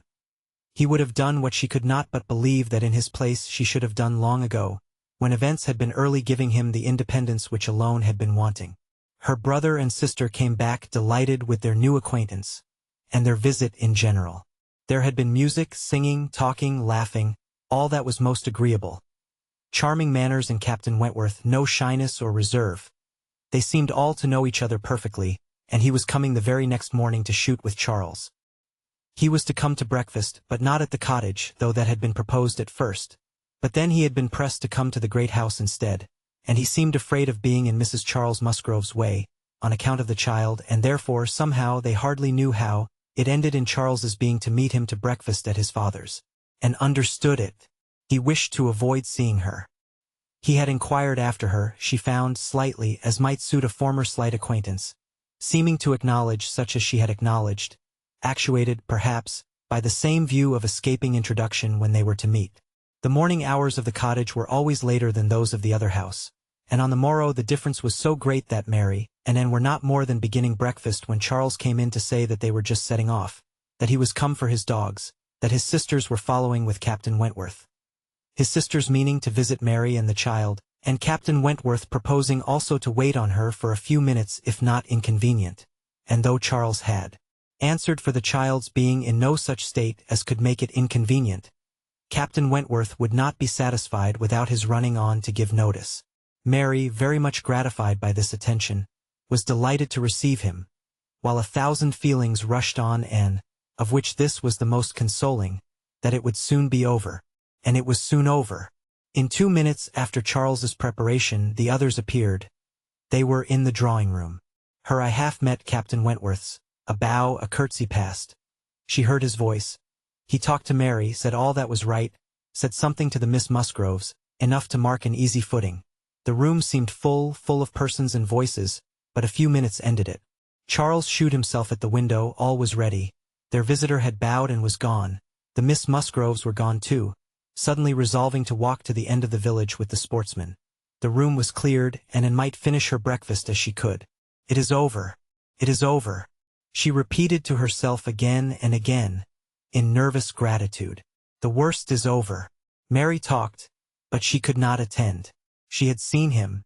They had met. They had been once more in the same room. Soon, however, she began to reason with herself and try to be feeling less. 8 years, almost 8 years had passed since all had been given up. How absurd to be resuming the agitation which such an interval had banished into distance and indistinctness. What might not 8 years do? Events of every description, changes, alienations, removals, all must be comprised in it, and oblivion of the past. How natural, how certain too. It included nearly a third part of her own life. Alas! With all her reasoning, she found that to retentive feelings 8 years may be little more than nothing. Now, how were his sentiments to be read? Was this like wishing to avoid her? And the next moment she was hating herself for the folly which asked the question. On one other question which perhaps her utmost wisdom might not have prevented, she was soon spared all suspense. For, after the Miss Musgroves had returned and finished their visit at the cottage, she had this spontaneous information from Mary. "Captain Wentworth is not very gallant by you, and, though he was so attentive to me, Henrietta asked him what he thought of you when they went away, and he said, you were so altered he should not have known you again." Mary had no feelings to make her respect her sisters in a common way, but she was perfectly unsuspicious of being inflicting any peculiar wound, altered beyond his knowledge, and fully submitted, in silent, deep mortification. Doubtless it was so, and she could take no revenge, for he was not altered, or not for the worse. She had already acknowledged it to herself, and she could not think differently, let him think of her as he would. No, the years which had destroyed her youth and bloom had only given him a more glowing, manly, open look, in no respect lessening his personal advantages. She had seen the same Frederick Wentworth, so altered that he should not have known her again. These were words which could not but dwell with her. Yet she soon began to rejoice that she had heard them. They were of sobering tendency. They allayed agitation. They composed and consequently must make her happier. Frederick Wentworth had used such words, or something like them, but without an idea that they would be carried round to her. He had thought her wretchedly altered, and in the first moment of appeal had spoken as he felt. He had not forgiven Anne Elliot. She had used him ill, deserted and disappointed him. And worse, she had shown a feebleness of character in doing so, which his own decided, confident temper could not endure. She had given him up to oblige others. It had been the effect of over-persuasion. It had been weakness and timidity. He had been most warmly attached to her, and had never seen a woman since whom he thought her equal. But, except from some natural sensation of curiosity, he had no desire of meeting her again. Her power with him was gone forever. It was now his object to marry. He was rich and being turned on shore, fully intended to settle as soon as he could be properly tempted. Actually looking round, ready to fall in love with all the speed which a clear head and a quick taste could allow. He had a heart for either of the Miss Musgroves, if they could catch it. A heart, in short, for any pleasing young woman who came in his way, excepting Anne Elliot. This was his only secret exception, when he said to his sister, in answer to her suppositions, "Yes, here I am, Sophia, quite ready to make a foolish match. Anybody between 15 and 30 may have me for asking. A little beauty and a few smiles and a few compliments to the navy, and I am a lost man. Should not this be enough for a sailor, who has had no society among women to make him nice?" He said it, she knew, to be contradicted. His bright proud eye spoke the conviction that he was nice, and Anne Elliot was not out of his thoughts, when he more seriously described the woman he should wish to meet with. A strong mind, with sweetness of manner, made the first and the last of the description. "That is the woman I want," said he. "Something a little inferior I shall of course put up with, but it must not be much. If I am a fool, I shall be a fool indeed, for I have thought on the subject more than most men." Chapter 8. From this time Captain Wentworth and Anne Elliot were repeatedly in the same circle. They were soon dining in company together at Mr. Musgrove's, for the little boy's state could no longer supply his aunt with a pretence for absenting herself, and this was but the beginning of other dinings and other meetings. Whether former feelings were to be renewed must be brought to the proof. Former times must undoubtedly be brought to the recollection of each. They could not but be reverted to. The year of their engagement could not but be named by him, in the little narratives or descriptions which conversation called forth. His profession qualified him, his disposition lead him to talk. And that was in the year 6. That happened before I went to sea in the year 6, occurred in the course of the first evening they spent together.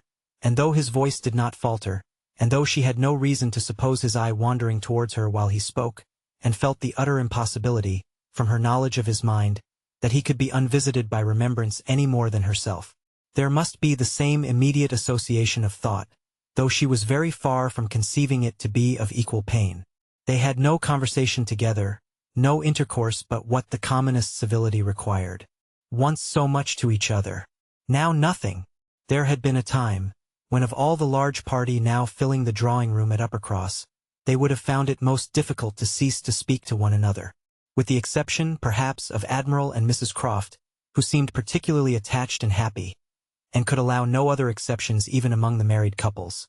There could have been no two hearts so open, no tastes so similar, no feelings so in unison, no countenances so beloved. Now they were as strangers. Nay, worse than strangers, for they could never become acquainted. It was a perpetual estrangement. When he talked, she heard the same voice, and discerned the same mind. There was a very general ignorance of all naval matters throughout the party, and he was very much questioned, and especially by the two Miss Musgroves, who seemed hardly to have any eyes but for him, as to the manner of living on board, daily regulations, food, hours and sea. And their surprise at his accounts, at learning the degree of accommodation and arrangement which was practicable, drew from him some pleasant ridicule, which reminded and of the early days when she too had been ignorant, and she too had been accused of supposing sailors to be living on board without anything to eat, or any cook to dress it if there were, or any servant to wait, or any knife and fork to use.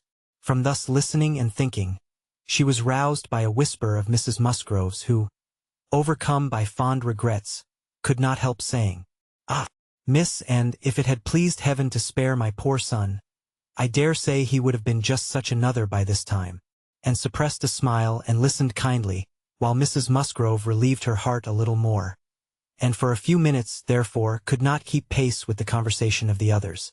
When she could let her attention take its natural course again, she found the Miss Musgroves just fetching the Navy List, their own Navy List, the first that had ever been at Uppercross, and sitting down together to pore over it, with the professed view of finding out the ships that Captain Wentworth had commanded. "Your first was the ASP, I remember. We will look for the ASP. You will not find her there. Quite worn out and broken up. I was the last man who commanded her. Hardly fit for service then. Reported fit for home service for a year or two, and so I was sent off to the West Indies." The girls looked all amazement. The Admiralty, he continued, entertain themselves now and then, with sending a few hundred men to sea, in a ship not fit to be employed. But they have a great many to provide for, and among the thousands that may just as well go to the bottom as not, it is impossible for them to distinguish the very set who may be least missed. "Phoo! Phoo!" cried the Admiral, "what stuff these young fellows talk. Never was a better sloop than the ASP in her day. For an old-built sloop you would not see her equal. Lucky fellow to get her. He knows there must have been 20 better men than himself applying for her at the same time. Lucky fellow to get anything so soon, with no more interest than his." "I felt my luck, Admiral, I assure you," replied Captain Wentworth seriously. "I was as well satisfied with my appointment as you can desire. It was a great object with me at that time to be at sea. A very great object. I wanted to be doing something." "To be sure you did. What should a young fellow like you do ashore for half a year together? If a man had not a wife, he soon wants to be afloat again." "But, Captain Wentworth," cried Louisa, "how vexed you must have been when you came to the SP, to see what an old thing they had given you." "I knew pretty well what she was before that day," said he, smiling. "I had no more discoveries to make than you would have as to the fashion and strength of any old police, which you had seen lent about among half your acquaintance ever since you could remember, and which at last, on some very wet day, is lent to yourself. Ah, she was a dear old ASP to me. She did all that I wanted. I knew she would. I knew that we should either go to the bottom together, or that she would be the making of me, and I never had 2 days of foul weather all the time I was at sea in her, and after taking privateers enough to be very entertaining, I had the good luck in my passage home the next autumn, to fall in with the very French frigate I wanted. I brought her into Plymouth. And here another instance of luck. We had not been 6 hours in the Sound, when a gale came on, which lasted 4 days and nights, and which would have done for poor old SP in half the time, our touch with the great nation not having much improved our condition. 24 hours later, and I should only have been a gallant Captain Wentworth, in a small paragraph at one corner of the newspapers, and being lost in only a sloop, nobody would have thought about me. Anne's shudderings were to herself alone, but the Miss Musgroves could be as open as they were sincere, in their exclamations of pity and horror. "And so then, I suppose," said Mrs. Musgrove in a low voice, as if thinking aloud, "so then he went away to the Laconia, and there he met with our poor boy. Charles, my dear," beckoning him to her, "do ask Captain Wentworth where it was he first met with your poor brother. I always forgot. It was at Gibraltar, mother, I know." Dick had been left ill at Gibraltar, with a recommendation from his former captain to Captain Wentworth. "Oh, but, Charles, tell Captain Wentworth, he need not be afraid of mentioning poor Dick before me, for it would be rather a pleasure to hear him talked of by such a good friend." Charles, being somewhat more mindful of the probabilities of the case, only nodded in reply and walked away. The girls were now hunting for the Laconia, and Captain Wentworth could not deny himself the pleasure of taking the precious volume into his own hands to save them the trouble, and once more read aloud the little statement of her name and rate, and present non-commissioned class, observing over it that she too had been one of the best friends man ever had. Ah! Those were pleasant days when I had the Laconia. How fast I made money in her. A friend of mine and I had such a lovely cruise together off the Western Islands. Poor Harville's sister. You know how much he wanted money. Worse than myself. He had a wife. Excellent fellow. I shall never forget his happiness. He felt it all so much for her sake. I wished for him again the next summer, when I had still the same luck in the Mediterranean. And I am sure, sir, said Mrs. Musgrove, it was a lucky day for us, when you were put captain into that ship. We shall never forget what you did. Her feelings made her speak low, and Captain Wentworth, hearing only in part, and probably not having Dick Musgrove at all near his thoughts, looked rather in suspense, and as if waiting for more. My brother, whispered one of the girls. Mamma is thinking of poor Richard. Poor dear fellow, continued Mrs. Musgrove. He was grown so steady, and such an excellent correspondent, while he was under your care. Ah! It would have been a happy thing, if he had never left you. I assure you, Captain Wentworth, we are very sorry he ever left you. There was a momentary expression in Captain Wentworth's face at this speech, a certain glance of his bright eye, and curl of his handsome mouth, which convinced Anne that instead of sharing in Mrs. Musgrove's kind wishes as to her son, he had probably been at some pains to get rid of him. But it was too transient an indulgence of self-amusement to be detected by any who understood him less than herself. In another moment he was perfectly collected and serious, and almost instantly afterwards, coming up to the sofa on which she and Mrs. Musgrove were sitting, took a place by the latter, and entered into conversation with her, in a low voice, about her son, doing it with so much sympathy and natural grace, as shewed the kindest consideration for all that was real and unabsurd in the parents' feelings.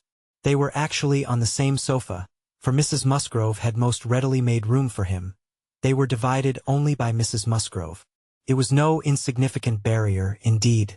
Mrs. Musgrove was of a comfortable, substantial size, infinitely more fitted by nature to express good cheer and good humor than tenderness and sentiment. And while the agitations of Anne's slender form and pensive face may be considered as very completely screened, Captain Wentworth should be allowed some credit for the self-command with which he attended to her large fat sighings over the destiny of a son, whom alive nobody had cared for. Personal size and mental sorrow have certainly no necessary proportions. A large bulky figure has as good a right to be in deep affliction as the most graceful set of limbs in the world. But, fair or not fair, there are unbecoming conjunctions which reason will patronize in vain, which taste cannot tolerate, which ridicule will seize. The Admiral, after taking 2 or 3 refreshing turns about the room with his hands behind him, being called to order by his wife, now came up to Captain Wentworth, and without any observation of what he might be interrupting, thinking only of his own thoughts, began with, "If you had been a week later at Lisbon last spring, Frederick, you would have been asked to give a passage to Lady Mary Grierson and her daughters. Should I? I am glad I was not a week later then." The Admiral abused him for his want of gallantry. He defended himself, though professing that he would never willingly admit any ladies on board a ship of his, excepting for a ball or a visit, which a few hours might comprehend. "But, if I know myself," said he, "this is from no want of gallantry towards them. It is rather from feeling how impossible it is, with all one's efforts, and all one's sacrifices, to make the accommodations on board such as women ought to have. There can be no want of gallantry, Admiral, in rating the claims of women to every personal comfort high, and this is what I do. I hate to hear of women on board, or to see them on board, and no ship under my command shall ever convey a family of ladies anywhere, if I can help it." This brought his sister upon him. "Oh, Frederick, but I cannot believe it of you. All idle refinement. Women may be as comfortable on board as in the best house in England. I believe I have lived as much on board as most women, and I know nothing superior to the accommodations of a man of war. I declare I have not a comfort or an indulgence about me, even at Kellynch Hall," with a kind bow to Anne, "beyond what I always had in most of the ships I have lived in, and they have been 5 altogether." "Nothing to the purpose," replied her brother. "You were living with your husband, and were the only woman on board. But you, yourself, brought Mrs. Harville, her sister, her cousin, and 3 children, round from Portsmouth to Plymouth. Where was this superfine, extraordinary sort of gallantry of yours then? All merged in my friendship, Sophia. I would assist any brother officer's wife that I could, and I would bring anything of Harville's from the world's end, if he wanted it. But do not imagine that I did not feel it an evil in itself. Depend upon it, they were all perfectly comfortable. I might not like them the better for that perhaps. Such a number of women and children have no right to be comfortable on board. My dear Frederick, you are talking quite idly. Pray, what would become of us poor sailors' wives, who often want to be conveyed to one port or another, after our husbands, if everybody had your feelings? My feelings, you see, did not prevent my taking Mrs. Harville and all her family to Plymouth. But I hate to hear you talking so like a fine gentleman, and as if women were all fine ladies instead of rational creatures. We none of us expect to be in smooth water all our days. Ah, my dear, said the Admiral, when he had got a wife, he will sing a different tune. When he is married, if we have the good luck to live to another war, we shall see him do as you and I, and a great many others, have done. We shall have him very thankful to anybody that will bring him his wife. Aye, that we shall. Now I have done, cried Captain Wentworth. When once married people begin to attack me with, "Oh, you will think very differently when you are married," I can only say, "No, I shall not." And then they say again, "Yes, you will," and there is an end of it. He got up and moved away. What a great traveler you must have been, ma'am, said Mrs. Musgrove to Mrs. Croft. Pretty well, ma'am, in the 15 years of my marriage, though many women have done more. I have crossed the Atlantic 4 times and have been once to the East Indies and back again, and only once, besides being in different places about home, Cork and Lisbon and Gibraltar. But I never went beyond the Straits, and never was in the West Indies. We do not call Bermuda or Bahama, the West Indies. Mrs. Musgrove had not a word to say in dissent. She could not accuse herself of having ever called them anything in the whole course of her life. And I do assure you, ma'am, pursued Mrs. Croft, that nothing can exceed the accommodations of a man of war. I speak, of the higher rates. When you come to a frigate, of course, you are more confined, though any reasonable woman may be perfectly happy in one of them.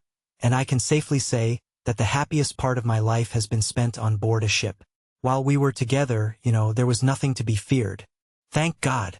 I have always been blessed with excellent health, and no climate disagrees with me.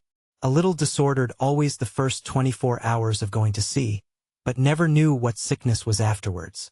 The only time I ever really suffered in body or mind, the only time that I ever fancied myself unwell or had any ideas of danger, was the winter that I passed by myself at Deal, when the Admiral, Captain Croft then, was in the North Seas. I lived in perpetual fright at that time, and had all manner of imaginary complaints from not knowing what to do with myself, or when I should hear from him next.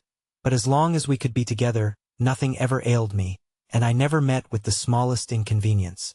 To be sure. Yes, indeed, oh yes. I am quite of your opinion, Mrs. Croft, was Mrs. Musgrove's hearty answer. There is nothing so bad as a separation. I am quite of your opinion.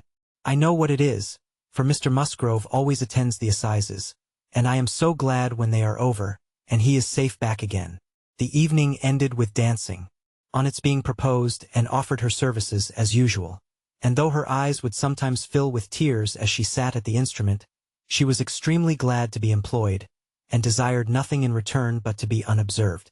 It was a merry, joyous party, and no one seemed in higher spirits than Captain Wentworth. She felt that he had everything to elevate him which general attention and deference, and especially the attention of all the young women, could do. The Miss Hayters, the females of the family of cousins already mentioned, were apparently admitted to the honor of being in love with him, and as for Henrietta and Louisa, they both seemed so entirely occupied by him, that nothing but the continued appearance of the most perfect goodwill between themselves could have made it credible that they were not decided rivals. If he were a little spoilt by such universal, such eager admiration, who could wonder? These were some of the thoughts which occupied Anne, while her fingers were mechanically at work, proceeding for half an hour together, equally without error, and without consciousness. Once she felt that he was looking at herself, observing her altered features, perhaps, trying to trace in them the ruins of the face which had once charmed him, and once she knew that he must have spoken of her, She was hardly aware of it, till she heard the answer. But then she was sure of his having asked his partner whether Miss Elliot never danced? The answer was, "Oh no, never. She has quite given up dancing. She had rather play. She is never tired of playing." Once, too, he spoke to her. She had left the instrument on the dancing being over, and he had sat down to try to make out an air which he wished to give the Miss Musgroves an idea of. Unintentionally she returned to that part of the room. He saw her and, instantly rising, said with studied politeness, "I beg your pardon, madame, this is your seat." And though she immediately drew back with a decided negative, he was not to be induced to sit down again, and did not wish for more of such looks and speeches. His cold politeness, his ceremonious grace, were worse than anything. Chapter 9.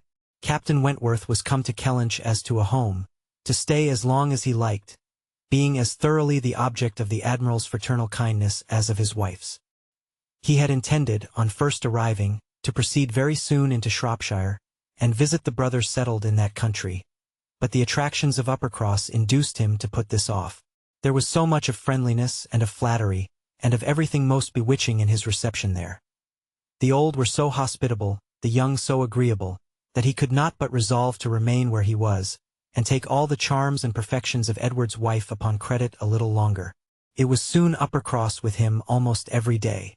The Musgroves could hardly be more ready to invite than he to come, particularly in the morning, when he had no companion at home, for the Admiral and Mrs. Croft were generally out of doors together, interesting themselves in their new possessions, their grass and their sheep, and dawdling about in a way not endurable to a third person, or driving out in a gig, lately added to their establishment. Hitherto there had been but one opinion of Captain Wentworth among the Musgroves and their dependencies. It was unvarying, warm admiration everywhere, but this intimate footing was not more than established, when a certain Charles Hayter returned among them, to be a good deal disturbed by it, and to think Captain Wentworth very much in the way. Charles Hayter was the eldest of all the cousins, and a very amiable, pleasing young man, between whom and Henrietta there had been a considerable appearance of attachment previous to Captain Wentworth's introduction. He was in orders, and having a curacy in the neighborhood, where residence was not required, lived at his father's house, only 2 miles from Uppercross. A short absence from home had left his fair one unguarded by his attentions at this critical period, and when he came back he had the pain of finding very altered manners, and of seeing Captain Wentworth. Mrs. Musgrove and Mrs. Hayter were sisters. They had each had money, but their marriages had made a material difference in their degree of consequence. Mr. Hayter had some property of his own, but it was insignificant compared with Mr. Musgrove's, and while the Musgroves were in the first class of society in the country, the young Hayters would, from their parents' inferior, retired, and unpolished way of living and their own defective education, have been hardly in any class at all, but for their connection with Uppercross, this eldest son of course excepted, who had chosen to be a scholar and a gentleman, and who was very superior in cultivation and manners to all the rest. The two families had always been on excellent terms, there being no pride on one side, and no envy on the other, and only such a consciousness of superiority in the Miss Musgroves, as made them pleased to improve their cousins. Charles's attentions to Henrietta had been observed by her father and mother without any disapprobation. It would not be a great match for her. But if Henrietta liked him, and Henrietta did seem to like him, Henrietta fully thought so herself before Captain Wentworth came, but from that time cousin Charles had been very much forgotten. Which of the two sisters was preferred by Captain Wentworth was as yet quite doubtful, as far as Anne's observation reached. Henrietta was perhaps the prettiest, Louisa had the higher spirits, and she knew not now whether the more gentle or the more lively character were most likely to attract him.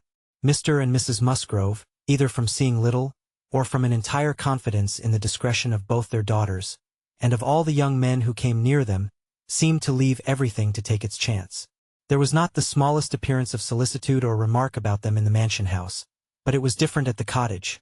The young couple there were more disposed to speculate and wonder, and Captain Wentworth had not been above 4 or 5 times in the Miss Musgrove's company, and Charles Hayter had but just reappeared, when and had to listen to the opinions of her brother and sister, as to which was the one liked best. Charles gave it for Louisa, Mary for Henrietta, but quite agreeing that to have him marry either could be extremely delightful. Charles had never seen a pleasanter man in his life, and from what he had once heard Captain Wentworth himself say, was very sure that he had not made less than £20,000 by the war. Here was a fortune at once. Besides which, there would be the chance of what might be done in any future war, and he was sure Captain Wentworth was as likely a man to distinguish himself as any officer in the Navy. Oh, it would be a capital match for either of his sisters. "'Pon my word it would," replied Mary. "Dear me, if he should rise to any very great honors. If he should ever be made a baronet. Lady Wentworth sounds very well. That would be a noble thing, indeed, for Henrietta. She would take place of me then, and Henrietta would not dislike that. Sir Frederick and Lady Wentworth. It would be but a new creation, however, and I never think much of your new creations." It suited Mary best to think Henrietta the one preferred on the very account of Charles Hayter, whose pretensions she wished to see put an end to. She looked down very decidedly upon the Hayters, and thought it would be quite a misfortune to have the existing connection between the families renewed. Very sad for herself and her children. "You know," said she, "I cannot think him at all a fit match for Henrietta, and considering the alliances which the Musgroves have made, she has no right to throw herself away. I do not think any young woman has a right to make a choice that may be disagreeable and inconvenient to the principal part of her family, and be giving bad connections to those who have not been used to them. And pray, who is Charles Hayter? Nothing but a country curate. A most improper match for Miss Musgrove of Uppercross." Her husband, however, would not agree with her here, for besides having a regard for his cousin, Charles Hayter was an eldest son, and he saw things as an eldest son himself. "Now you are talking nonsense, Mary," was therefore his answer. "It would not be a great match for Henrietta, but Charles has a very fair chance, through the Spicers, of getting something from the bishop in the course of a year or two, and you will please to remember that he is the eldest son. Whenever my uncle dies, he steps into very pretty property. The estate at Winthrop is not less than 250 acres, besides the farm near Taunton, which is some of the best land in the country. I grant you that any of them but Charles would be a very shocking match for Henrietta, and indeed it could not be. He is the only one that could be possible, but he is a very good-natured, good sort of a fellow, and whenever Winthrop comes into his hands, he will make a different sort of place of it, and live in a very different sort of way, and with that property he will never be a contemptible man, good, freehold property.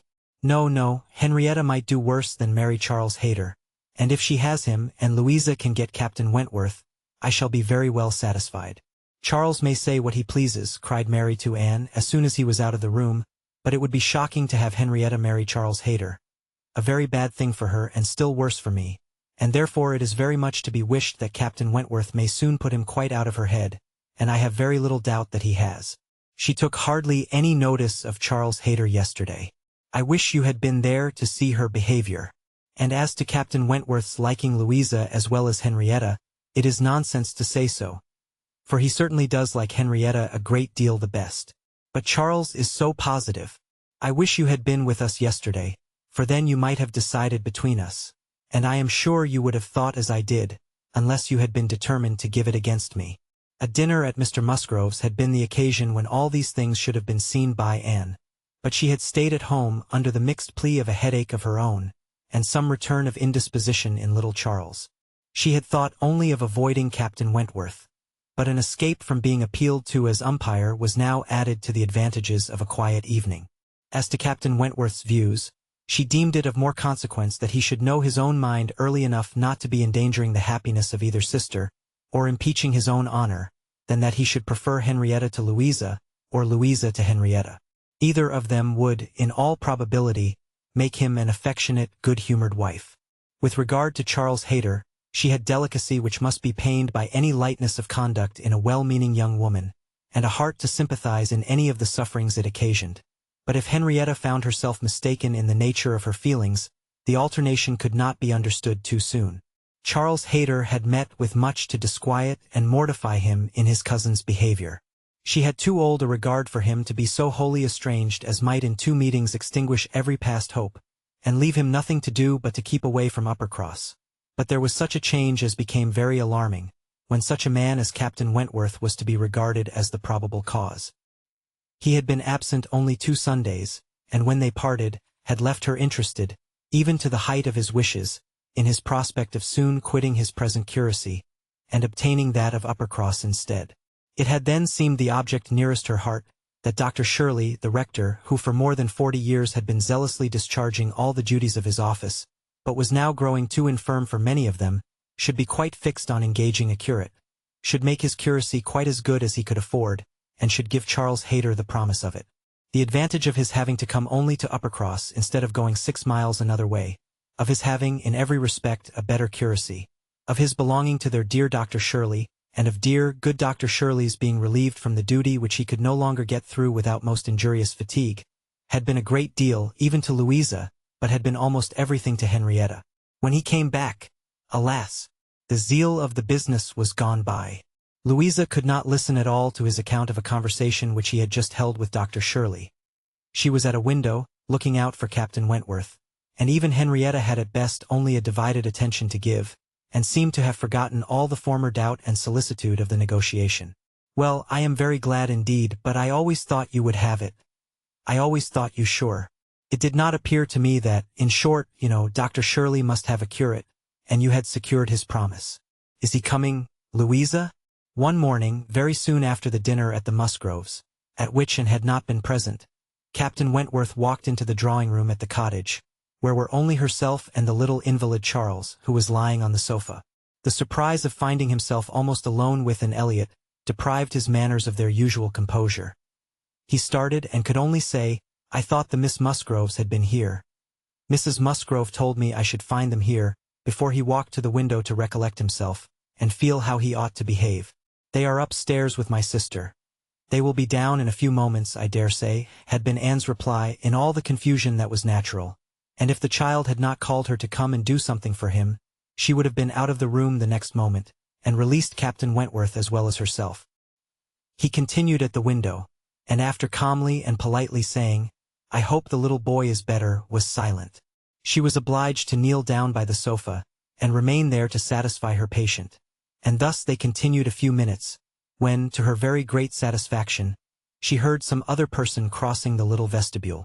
She hoped, on turning her head, to see the master of the house, but it proved to be one much less calculated for making matters easy, Charles Hayter, probably not at all better pleased by the sight of Captain Wentworth than Captain Wentworth had been by the sight of Anne. She only attempted to say, "How do you do? Will you not sit down? The others will be here presently." Captain Wentworth, however, came from his window, apparently not ill-disposed for conversation.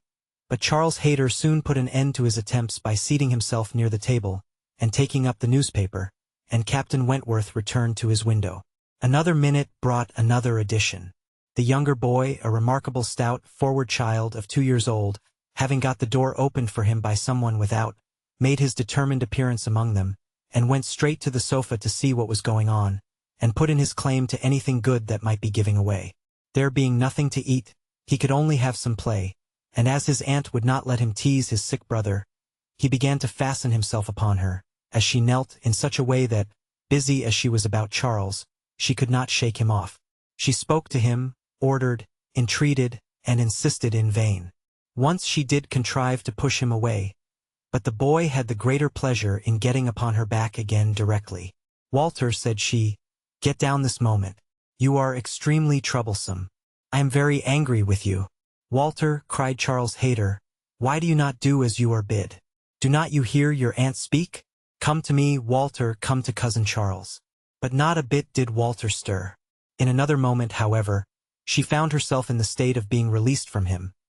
Someone was taking him from her, though he had bent down her head so much that his little sturdy hands were unfastened from around her neck, and he was resolutely borne away before she knew that Captain Wentworth had done it. Her sensations on the discovery made her perfectly speechless. She could not even thank him. She could only hang over little Charles with most disordered feelings.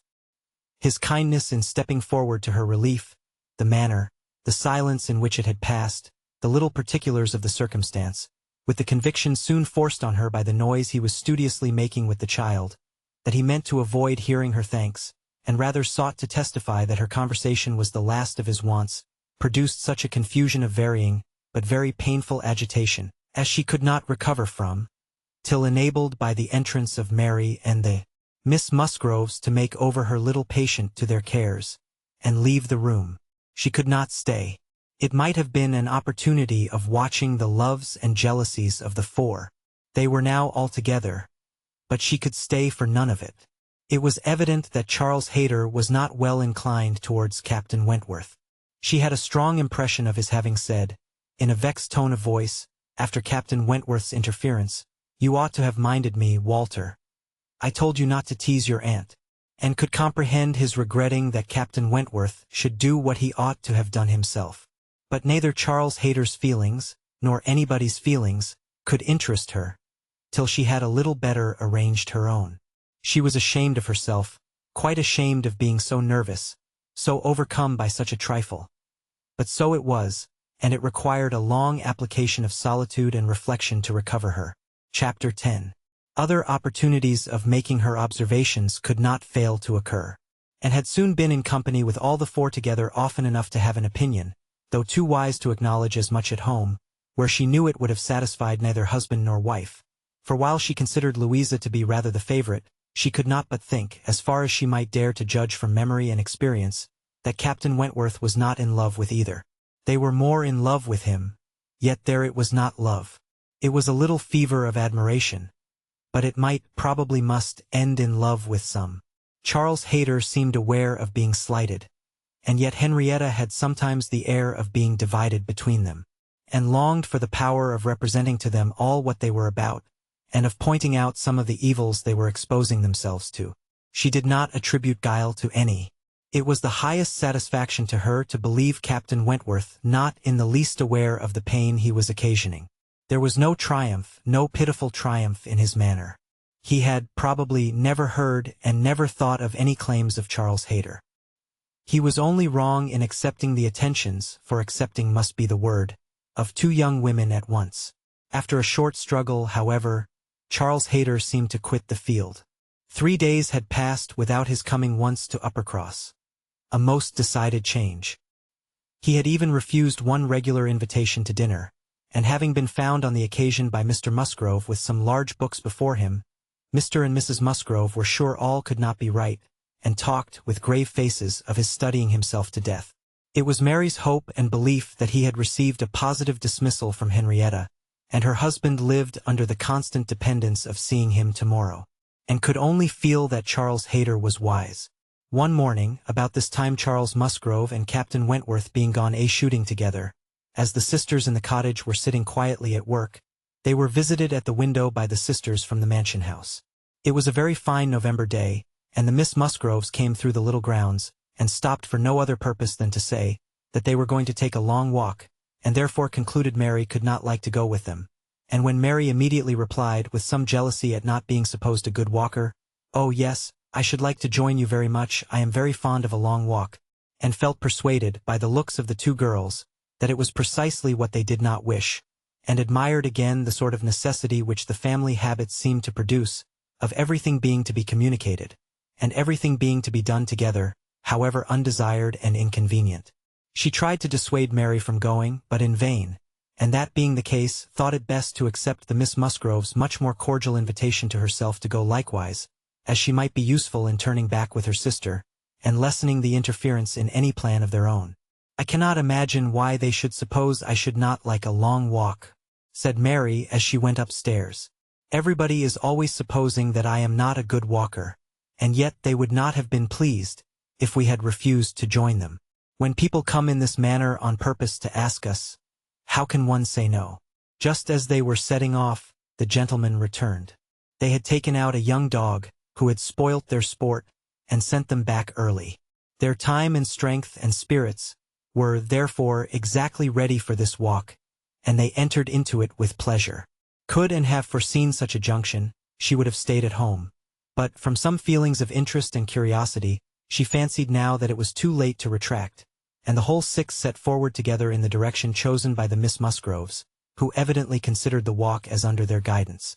Anne's object was, not to be in the way of anybody, and where the narrow paths across the fields made many separations necessary, to keep with her brother and sister. Her pleasure in the walk must arise from the exercise and the day, from the view of the last smiles of the year upon the tawny leaves and withered hedges, and from repeating to herself some few of the 1,000 poetical descriptions extant of autumn, that season of peculiar and inexhaustible influence on the mind of taste and tenderness, that season which had drawn from every poet worthy of being read some attempt at description or some lines of feeling. She occupied her mind as much as possible in such like musings and quotations, but it was not possible that when within reach of Captain Wentworth's conversation with either of the Miss Musgroves, she should not try to hear it. Yet she caught little very remarkable. It was mere lively chat, such as any young persons on an intimate footing might fall into. He was more engaged with Louisa than with Henrietta. Louisa certainly put more forward for his notice than her sister. This distinction appeared to increase, and there was one speech of Louisa's which struck her. After one of the many praises of the day, which were continually bursting forth, Captain Wentworth added, "What glorious weather for the Admiral and my sister! They meant to take a long drive this morning. Perhaps we may hail them from some of these hills. They talked of coming into this side of the country. I wonder whereabouts they will upset today. Oh, it does happen very often, I assure you. But my sister makes nothing of it. She would as lieve be tossed out as not." "Ah, you make the most of it, I know," cried Louisa, "but if it were really so, I should do just the same in her place. If I loved a man as she loves the Admiral, I would always be with him, nothing should ever separate us, and I would rather be overturned by him than driven safely by anybody else." It was spoken with enthusiasm. "Had you?" cried he, catching the same tone. "I honor you." And there was silence between them for a little while, and could not immediately fall into a quotation again. The sweet scenes of autumn were for a while put by, unless some tender sonnet, fraught with the apt analogy of the declining year, with declining happiness, and the images of youth and hope, and spring, all gone together, blessed her memory. She roused herself to say, as they struck by order into another path, "Is not this one of the ways to Winthrop?" But nobody heard, or at least nobody answered her. Winthrop, however, or its environs, for young men are sometimes to be met with strolling about near home, was their destination.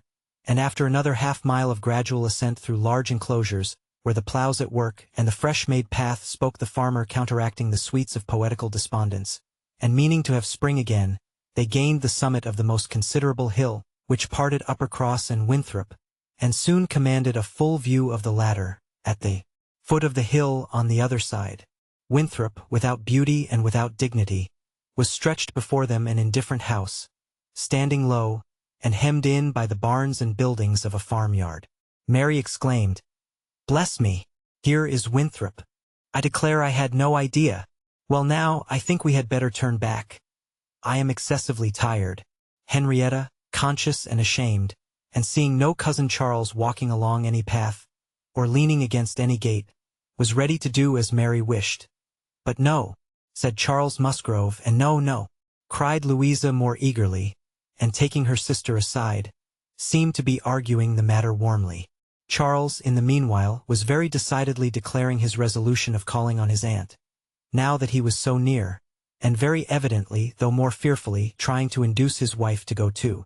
But this was one of the points on which the lady shewed her strength.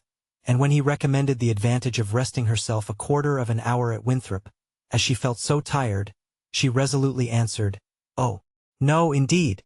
Walking up that hill again would do her more harm than any sitting down could do her good." And, in short, her look and manner declared that go she would not. After a little succession of these sort of debates and consultations, it was settled between Charles and his two sisters that he and Henrietta should just run down for a few minutes to see their aunt and cousins, while the rest of the party waited for them at the top of the hill. Louisa seemed the principal arranger of the plan, and, as she went a little way with them, down the hill, still talking to Henrietta, Mary took the opportunity of looking scornfully around her, and saying to Captain Wentworth, "It is very unpleasant, having such connections, but, I assure you, I have never been in the house above twice in my life." She received no other answer than an artificial, assenting smile, followed by a contemptuous glance, as he turned away, which Anne perfectly knew the meaning of. The brow of the hill where they remained was a cheerful spot. Louisa returned, and Mary, finding a comfortable seat for herself on the step of a stile, was very well satisfied so long as the others all stood about her. But when Louisa drew Captain Wentworth away to try for a gleaning of nuts in an adjoining hedgerow, and they were gone by degrees quite out of sight and sound, Mary was happy no longer. She quarrelled with her own seat, Was sure Louisa had got a much better somewhere, and nothing could prevent her from going to look for a better also. She turned through the same gate, but could not see them, and found a nice seat for her on a dry sunny bank under the hedgerow, in which she had no doubt of their still being, in some spot or other.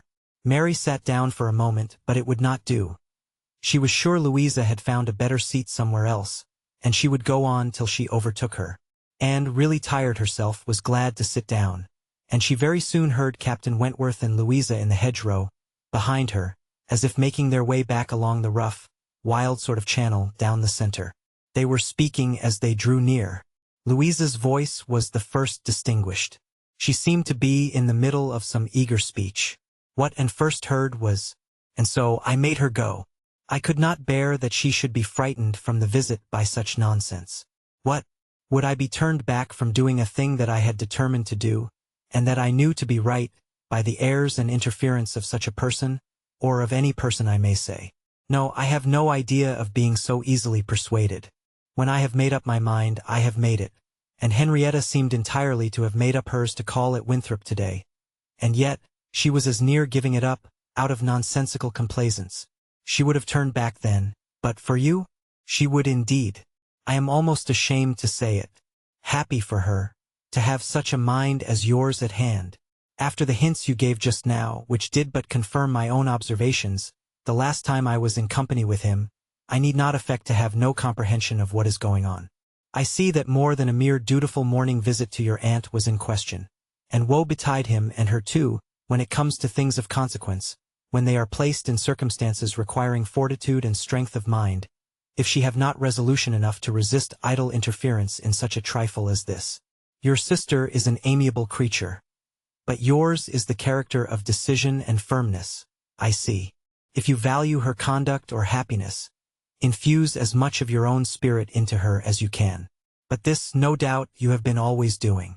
It is the worst evil of too yielding and indecisive a character, that no influence over it can be depended on. You are never sure of a good impression being durable. Everybody may sway it. Let those who would be happy be firm. Here is a nut, said he, catching one down from an upper bough to exemplify. A beautiful glossy nut, which, blessed with original strength, has outlived all the storms of autumn. Not a puncture, not a weak spot anywhere. This nut, he continued with playful solemnity, while so many of his brethren have fallen and been trodden underfoot, is still in possession of all the happiness that a hazel nut can be supposed capable of. Then, returning to his former earnest tone, my first wish for all whom I am interested in is that they should be firm. If Louisa Musgrove would be beautiful and happy in her November of life, she will cherish all her present powers of mind. He had done and was unanswered. It would have surprised, and if Louisa could have readily answered such a speech, words of such interest, spoken with such serious warmth, she could imagine what Louisa was feeling. For herself, she feared to move, lest she should be seen. While she remained, a bush of low rambling holly protected her, and they were moving on. Before they were beyond her hearing, however, Louisa spoke again. Mary is good-natured enough in many respects, said she, but she does sometimes provoke me excessively, by her nonsense and pride, the Elliot pride. She has a great deal too much of the Elliot pride. We do so wish that Charles had married, and instead. I suppose you know he wanted to marry, Anne? After a moment's pause, Captain Wentworth said, Do you mean that she refused him? Oh, yes, certainly. When did that happen? I do not exactly know, for Henrietta and I were at school at the time, but I believe about a year before he married Mary. I wish she had accepted him. We should all have liked her a great deal better, and Papa and Mamma always think it was her great friend Lady Russell's doing, that she did not. They think Charles might not be learned and bookish enough to please Lady Russell, and that therefore, she persuaded and to refuse him. The sounds were retreating, and distinguished no more. Her own emotions still kept her fixed. She had much to recover from before she could move. The listener's proverbial fate was not absolutely hers. She had heard no evil of herself, but she had heard a great deal of very painful import. She saw how her own character was considered by Captain Wentworth, and there had been just that degree of feeling and curiosity about her in his manner which must give her extreme agitation. As soon as she could, she went after Mary, and having found and walked back with her to their former station, by the stile, felt some comfort in their whole party being immediately afterwards collected, and once more in motion together. Her spirits wanted the solitude and silence which only numbers could give. Charles and Henrietta returned, bringing, as may be conjectured, Charles Hayter with them. The minutiae of the business and could not attempt to understand. Even Captain Wentworth did not seem admitted to perfect confidence here, but that there had been a withdrawing on the gentleman's side, and a relenting on the ladies', and that they were now very glad to be together again, did not admit a doubt. Henrietta looked a little ashamed, but very well pleased. Charles Hayter exceedingly happy, and they were devoted to each other almost from the first instant of their all setting forward for Uppercross. Everything now marked out Louisa for Captain Wentworth. Nothing could be plainer, and where many divisions were necessary, or even where they were not, they walked side by side nearly as much as the other two. In a long strip of meadowland, where there was ample space for all, they were thus divided, forming three distinct parties. And to that party of the three which boasted least animation, and least complaisance, and necessarily belonged. She joined Charles and Mary, and was tired enough to be very glad of Charles's other arm. But Charles, though in very good humor with her, was out of temper with his wife. Mary had shown herself disobliging to him, and was now to reap the consequence, which consequence was his dropping her arm almost every moment to cut off the heads of some nettles in the hedge with his switch. And when Mary began to complain of it, and lament her being ill-used, according to custom, in being on the hedge side, while Anne was never incommoded on the other, he dropped the arms of both to hunt after a weasel which he had a momentary glance of, and they could hardly get him along at all. This long meadow bordered a lane which their footpath at the end of it was to cross, and when the party had all reached the gate of exit, the carriage advancing in the same direction, which had been some time heard, was just coming up and proved to be Admiral Croft's gig. He and his wife had taken their intended drive, and were returning home. Upon hearing how long a walk the young people had engaged in, they kindly offered a seat to any lady who might be particularly tired. It would save her a full mile, and they were going through Uppercross. The invitation was general and generally declined. The Miss Musgroves were not at all tired, and Mary was either offended by not being asked before any of the others, or what Louisa called the Elliot pride could not endure to make a third in a one-horse chaise. The walking party had crossed the lane, and were surmounting an opposite stile, and the Admiral was putting his horse in motion again, when Captain Wentworth cleared the hedge in a moment to say something to his sister. The something might be guessed by its effects. "Miss Elliot, I am sure you are tired," cried Mrs. Croft. "Do let us have the pleasure of taking you home. Here is excellent room for three, I assure you. If we were all like you, I believe we might sit for. You must, indeed you must." And was still in the lane, and though instinctively beginning to decline, she was not allowed to proceed. The Admiral's kind urgency came in support of his wife's. They would not be refused. They compressed themselves into the smallest possible space to leave her a corner, and Captain Wentworth, without saying a word, turned to her and quietly obliged her to be assisted into the carriage. Yes, he had done it. She was in the carriage, and felt that he had placed her there, that his will and his hands had done it, that she owed it to his perception of her fatigue, and his resolution to give her rest. She was very much affected by the view of his disposition towards her, which all these things made apparent. This little circumstance seemed the completion of all that had gone before. She understood him. He could not forgive her, but he could not be unfeeling. Though condemning her for the past, and considering it with high and unjust resentment, though perfectly careless of her, and though becoming attached to another, still he could not see her suffer, without the desire of giving her relief. It was a remainder of former sentiment. It was an impulse of pure, though unacknowledged friendship.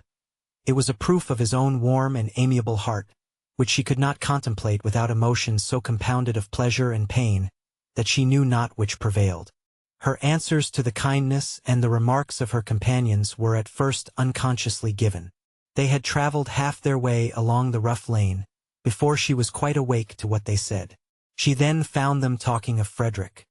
"He certainly means to have one or other of those two girls, Sophie," said the Admiral, "but there is no saying which. He has been running after them too long enough, one would think, to make up his mind. This comes of the peace. If it were war now, he would have settled it long ago. We sailors, Miss Elliot, cannot afford to make long courtships in time of war." How many days was it, my dear, between the first time of my seeing you and our sitting down together in our lodgings at North Yarmouth? We had better not talk about it, my dear, replied Mrs. Croft pleasantly. For if Miss Elliot were to hear how soon we came to an understanding, she would never be persuaded that we could be happy together. I had known you by character, however, long before. Well, and I had heard of you as a very pretty girl, and what were we to wait for besides? I do not like having such things so long in hand. I wish Frederick would spread a little more canvas, and bring us home one of these young ladies to Kellynch. Then there would always be company for them. And very nice young ladies they both are. I hardly know one from the other. Very good-humored, unaffected girls, indeed, said Mrs. Croft, in a tone of calmer praise, such as made and suspect that her keener powers might not consider either of them as quite worthy of her brother, and a very respectable family.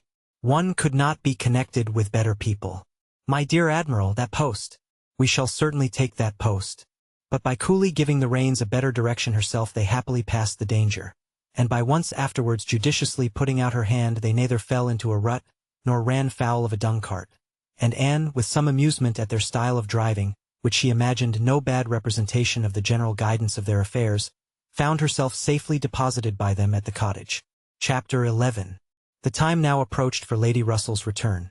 The day was even fixed, and Anne, being engaged to join her as soon as she was resettled, was looking forward to an early removal to Kellynch, and beginning to think how her own comfort was likely to be affected by it.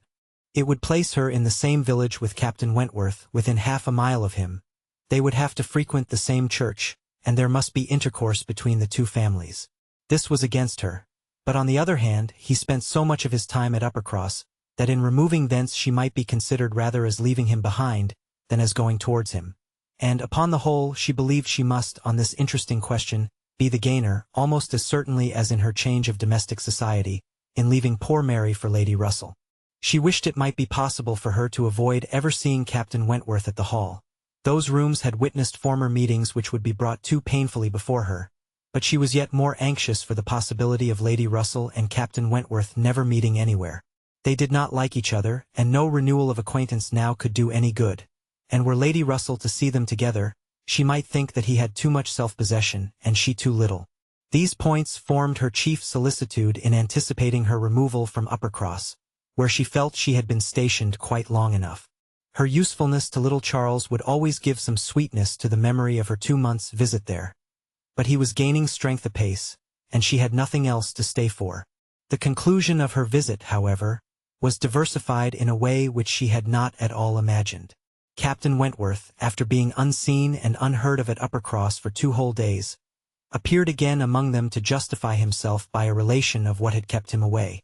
A letter from his friend, Captain Harville, having found him out at last, had brought intelligence of Captain Harville's being settled with his family at Lyme for the winter, of their being therefore, quite unknowingly, within 20 miles of each other.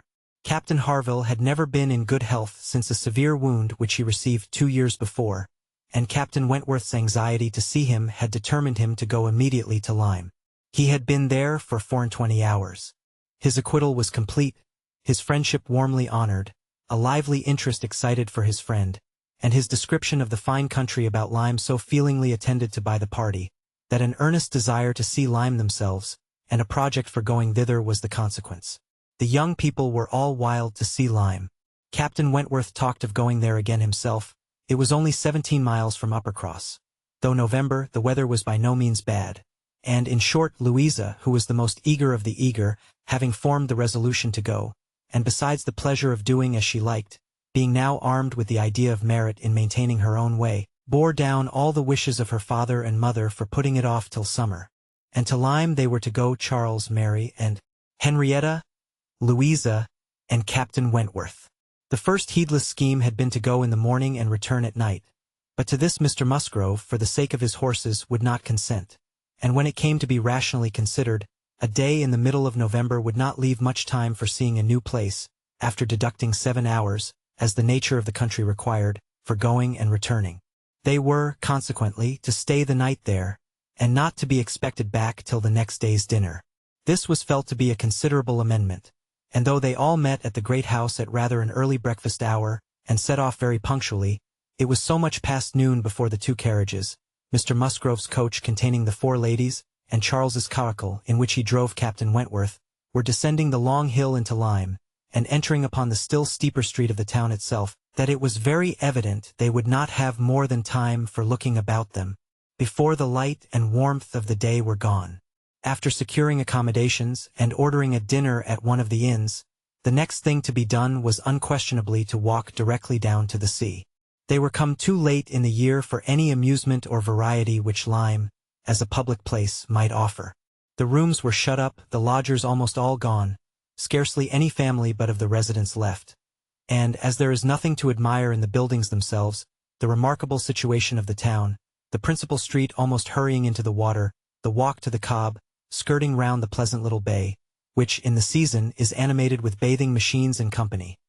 The Cobb itself, its old wonders and new improvements, with the very beautiful line of cliffs stretching out to the east of the town, are what the stranger's eye will seek, and a very strange stranger it must be, who does not see charms in the immediate environs of Lyme, to make him wish to know it better.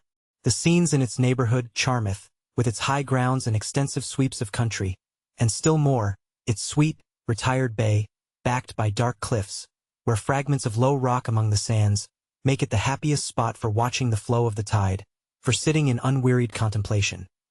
The woody varieties of the cheerful village of Up Lyme, and above all Piney with its green chasms between romantic rocks, where the scattered forest trees and orchards of luxuriant growth declare that many a generation must have passed away since the first partial falling of the cliff prepared the ground for such a state, where a scene so wonderful and so lovely is exhibited, as may more than equal any of the resembling scenes of the far-famed Isle of Wight. These places must be visited, and visited again, to make the worth of Lyme understood. The party from Uppercross, passing down by the now deserted and melancholy-looking rooms, and still descending, soon found themselves on the seashore, and lingering only, as all must linger and gaze on a first return to the sea, whoever deserved to look on it at all, proceeded towards the Cobb, equally their object in itself and on Captain Wentworth's account. For in a small house, near the foot of an old pier of unknown date, were the Harvilles settled. Captain Wentworth turned in to call on his friend. The others walked on, and he was to join them on the Cobb. They were by no means tired of wondering and admiring, and not even Louisa seemed to feel that they had parted with Captain Wentworth long, when they saw him coming after them with 3 companions, all well known already by description, to be Captain and Mrs. Harville, and a Captain Benwick who was staying with them. Captain Benwick had some time ago been first lieutenant of the Laconia, and the account which Captain Wentworth had given of him on his return from Lyme before, his warm praise of him as an excellent young man and an officer, whom he had always valued highly, which must have stamped him well in the esteem of every listener, had been followed by a little history of his private life, which rendered him perfectly interesting in the eyes of all the ladies. He had been engaged to Captain Harville's sister, and was now mourning her loss. They had been a year or 2 waiting for fortune and promotion. Fortune came, his prize money as lieutenant being great. Promotion, too, came at last. But Fanny Harville did not live to know it. She had died the preceding summer while he was at sea. Captain Wentworth believed it impossible for man to be more attached to woman than poor Benwick had been to Fanny Harville, or to be more deeply afflicted under the dreadful change. He considered his disposition as of the sort which must suffer heavily, uniting very strong feelings with quiet, serious, and retiring manners, and a decided taste for reading and sedentary pursuits.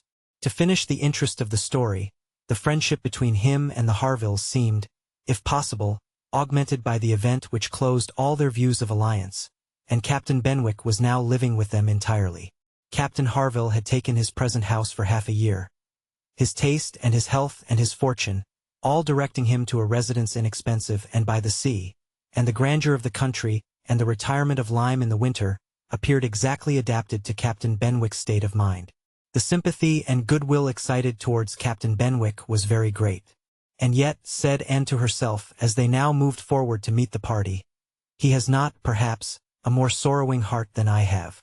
I cannot believe his prospects so blighted forever. He is younger than I am, younger in feeling if not in fact, younger as a man. He will rally again and be happy with another. They all met and were introduced.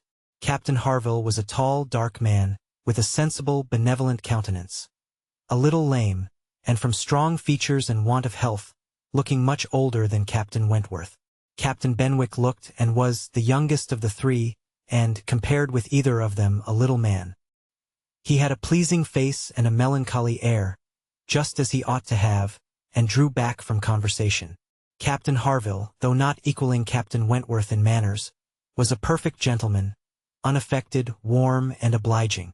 Mrs. Harville, a degree less polished than her husband, seemed, however, to have the same good feelings, and nothing could be more pleasant than their desire of considering the whole party as friends of their own, because the friends of Captain Wentworth were more kindly hospitable than their entreaties for their all promising to dine with them. The dinner, already ordered at the inn, was at last, though unwillingly, accepted as an excuse, but they seemed almost hurt that Captain Wentworth should have brought any such party to Lyme, without considering it as a thing of course that they should dine with them. There was so much attachment to Captain Wentworth in all this, and such a bewitching charm in a degree of hospitality so uncommon, so unlike the usual style of give-and-take invitations, and dinners of formality and display, that Anne felt her spirits not likely to be benefited by an increasing acquaintance among his brother officers. These would have been all my friends, was her thought, and she had to struggle against a great tendency to lowness. On quitting the Cobb, they all went indoors with their new friends, and found rooms so small as none but those who invite from the heart could think capable of accommodating so many, and had a moment's astonishment on the subject herself. But it was soon lost in the pleasanter feelings which sprang from the sight of all the ingenious contrivances and nice arrangements of Captain Harville, to turn the actual space to the best account, to supply the deficiencies of lodging-house furniture, and defend the windows and doors against the winter storms to be expected.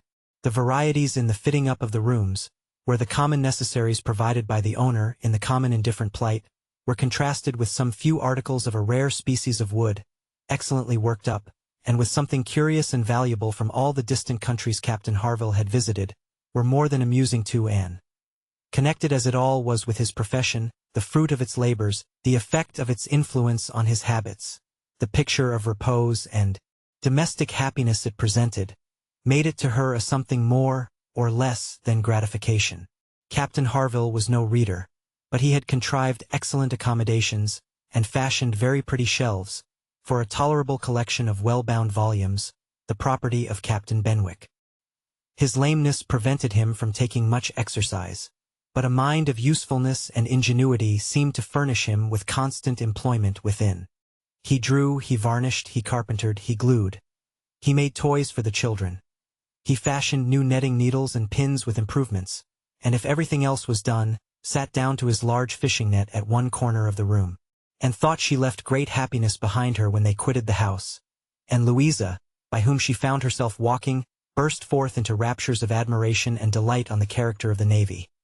Their friendliness, their brotherliness, their openness, their uprightness. Protesting that she was convinced of sailors having more worth and warmth than any other set of men in England, that they only knew how to live, and they only deserved to be respected and loved.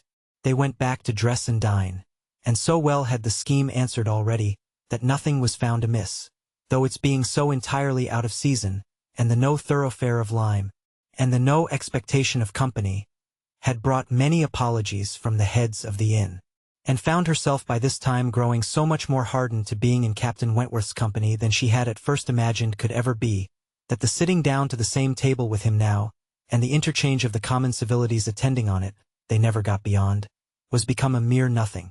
The nights were too dark for the ladies to meet again till the morrow, but Captain Harville had promised them a visit in the evening, and he came, bringing his friend also, which was more than had been expected, it having been agreed that Captain Benwick had all the appearance of being oppressed by the presence of so many strangers. He ventured among them again, however, though his spirits certainly did not seem fit for the mirth of the party in general. While Captains Wentworth and Harville led the talk on one side of the room, and by recurring to former days, supplied anecdotes in abundance to occupy and entertain the others, it fell to Anne's lot to be placed rather apart with Captain Benwick, and a very good impulse of her nature obliged her to begin an acquaintance with him. He was shy and disposed to abstraction, but the engaging mildness of her countenance, and gentleness of her manners, soon had their effect, and Anne was well repaid the first trouble of exertion. He was evidently a young man of considerable taste in reading, though principally in poetry, and besides the persuasion of having given him at least an evening's indulgence in the discussion of subjects, which his usual companions had probably no concern in, She had the hope of being of real use to him in some suggestions as to the duty and benefit of struggling against affliction, which had naturally grown out of their conversation. For, though shy, he did not seem reserved. It had rather the appearance of feelings glad to burst their usual restraints. And having talked of poetry, the richness of the present age, and gone through a brief comparison of opinion as to the first-rate poets, trying to ascertain whether Marmion or the Lady of the Lake were to be preferred, and how ranked the Giaour and the Bride of Abydos, and moreover, how the Giaour was to be pronounced, he showed himself so intimately acquainted with all the tenderest songs of the one poet, and all the impassioned descriptions of hopeless agony of the other. He repeated, with such tremulous feeling, the various lines which imaged a broken heart, or a mind destroyed by wretchedness, and looked so entirely as if he meant to be understood, that she ventured to hope he did not always read only poetry, and to say that she thought it was the misfortune of poetry to be seldom safely enjoyed by those who enjoyed it completely, and that the strong feelings, which alone could estimate it truly, were the very feelings which ought to taste it but sparingly. His looks shewing him not pained, but pleased with this allusion to his situation, she was emboldened to go on, and feeling in herself the right of seniority of mind, she ventured to recommend a larger allowance of prose in his daily study, and on being requested to particularize, mentioned such works of our best moralists, such collections of the finest letters, such memoirs of characters of worth and suffering, as occurred to her at the moment as calculated to rouse and fortify the mind by the highest precepts, and the strongest examples of moral and religious endurances. Captain Benwick listened attentively, and seemed grateful for the interest implied, and though with a shake of the head, and sighs which declared his little faith in the efficacy of any books on grief like his, noted down the names of those she recommended, and promised to procure and read them. When the evening was over, and could not but be amused at the idea of her coming to Lyme to preach patience and resignation to a young man whom she had never seen before, nor could she help fearing, on more serious reflection, that, like many other great moralists and preachers, she had been eloquent on a point in which her own conduct would ill bear examination. Chapter 12. Anne and Henrietta, finding themselves the earliest of the party the next morning, agreed to stroll down to the sea before breakfast. They went to the sands, to watch the flowing of the tide, which a fine southeasterly breeze was bringing in with all the grandeur which so flat a shore admitted. They praised the morning, gloried in the sea, sympathized in the delight of the fresh-feeling breeze, and were silent, till Henrietta suddenly began again with, "Oh, yes, I am quite convinced that, with very few exceptions, the sea air always does good. There can be no doubt of its having been of the greatest service to Dr. Shirley, after his illness, last spring 12-month. He declares himself that coming to Lyme for a month did him more good than all the medicine he took, and that being by the sea always makes him feel young again. Now, I cannot help thinking it a pity that he does not live entirely by the sea. I do think he had better leave Uppercross entirely, and fix at Lyme. Do not you, Anne? Do not you agree with me that it is the best thing he could do, both for himself and Mrs. Shirley? She has cousins here, and many acquaintance which would make it cheerful for her, and I am sure she would be glad to get to a place where she could have medical attendance at hand, in case of his having another seizure. Indeed, I think it quite melancholy to have such excellent people as Dr. and Mrs. Shirley, who have been doing good all their lives, wearing out their last days in a place like Uppercross, where, excepting our family, they seem shut out from all the world. I wish his friends would propose it to him. I really think they ought.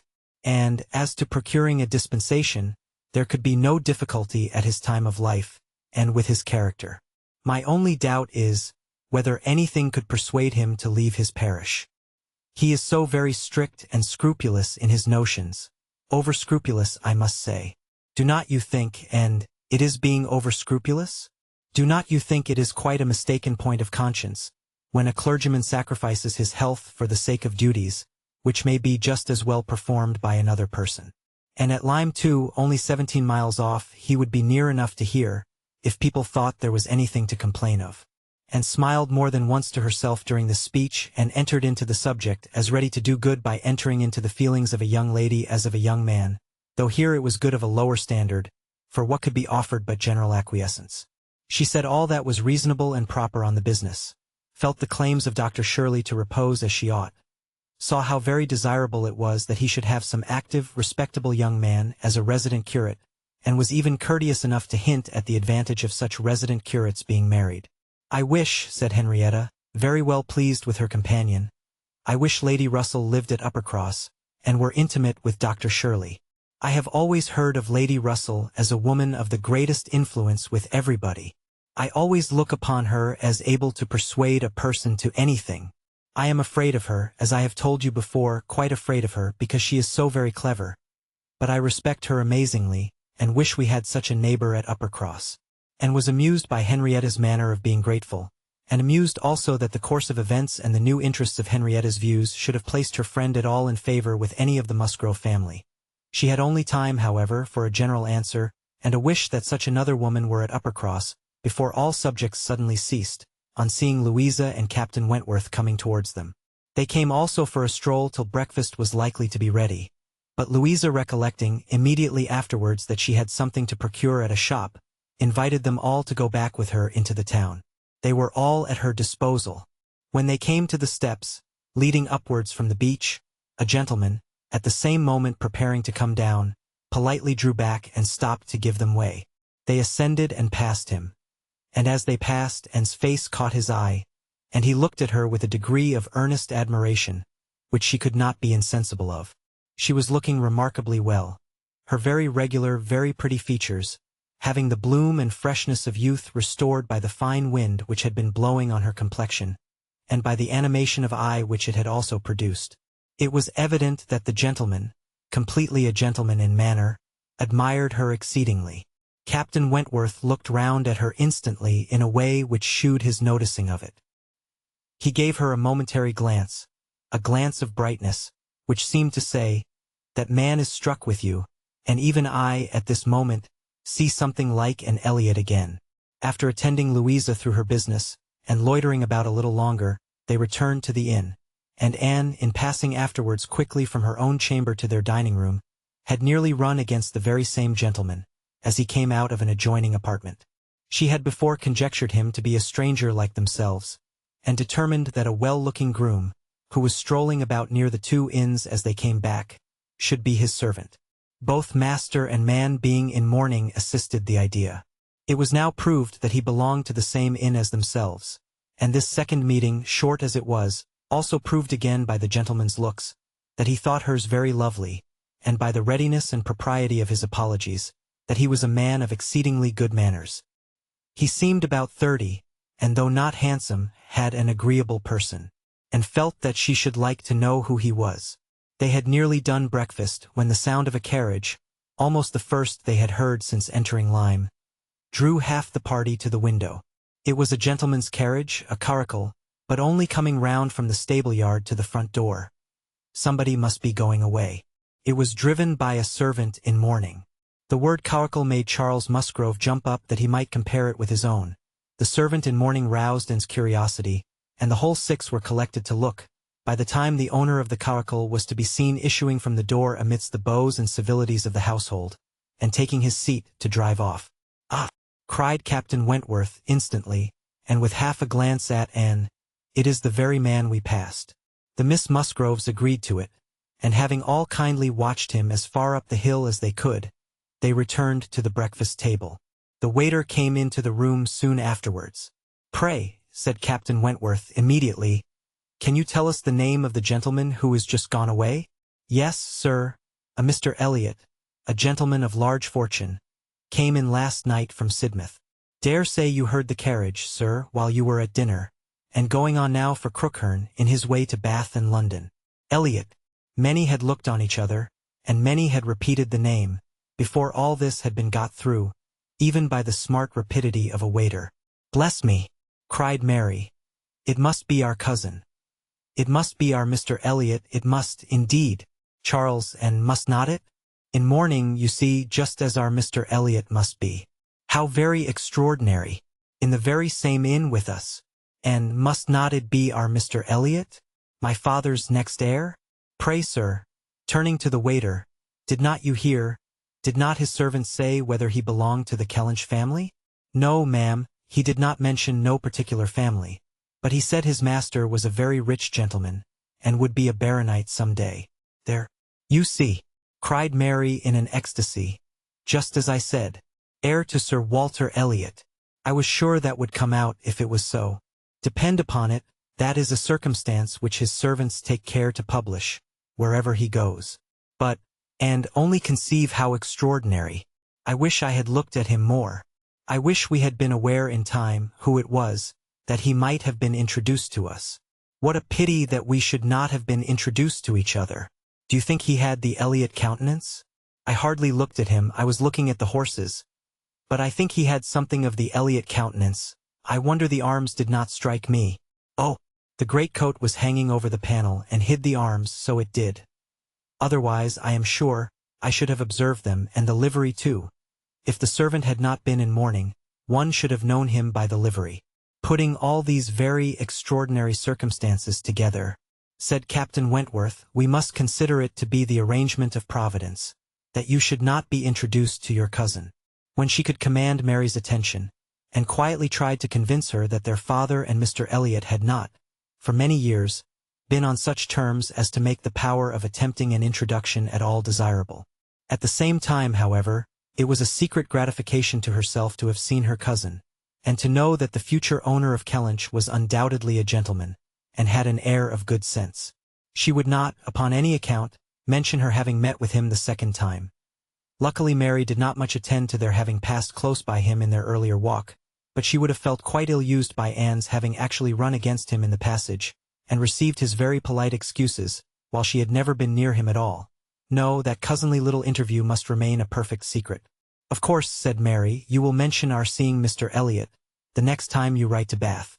I think my father certainly ought to hear of it. Do mention all about him. And avoided a direct reply, but it was just the circumstance which she considered as not merely unnecessary to be communicated, but as what ought to be suppressed. The offense which had been given her father many years back she knew, Elizabeth's particular share in it she suspected, and that Mr. Elliot's idea always produced irritation in both was beyond a doubt. Mary never wrote to Bath herself. All the toil of keeping up a slow and unsatisfactory correspondence with Elizabeth fell on Anne.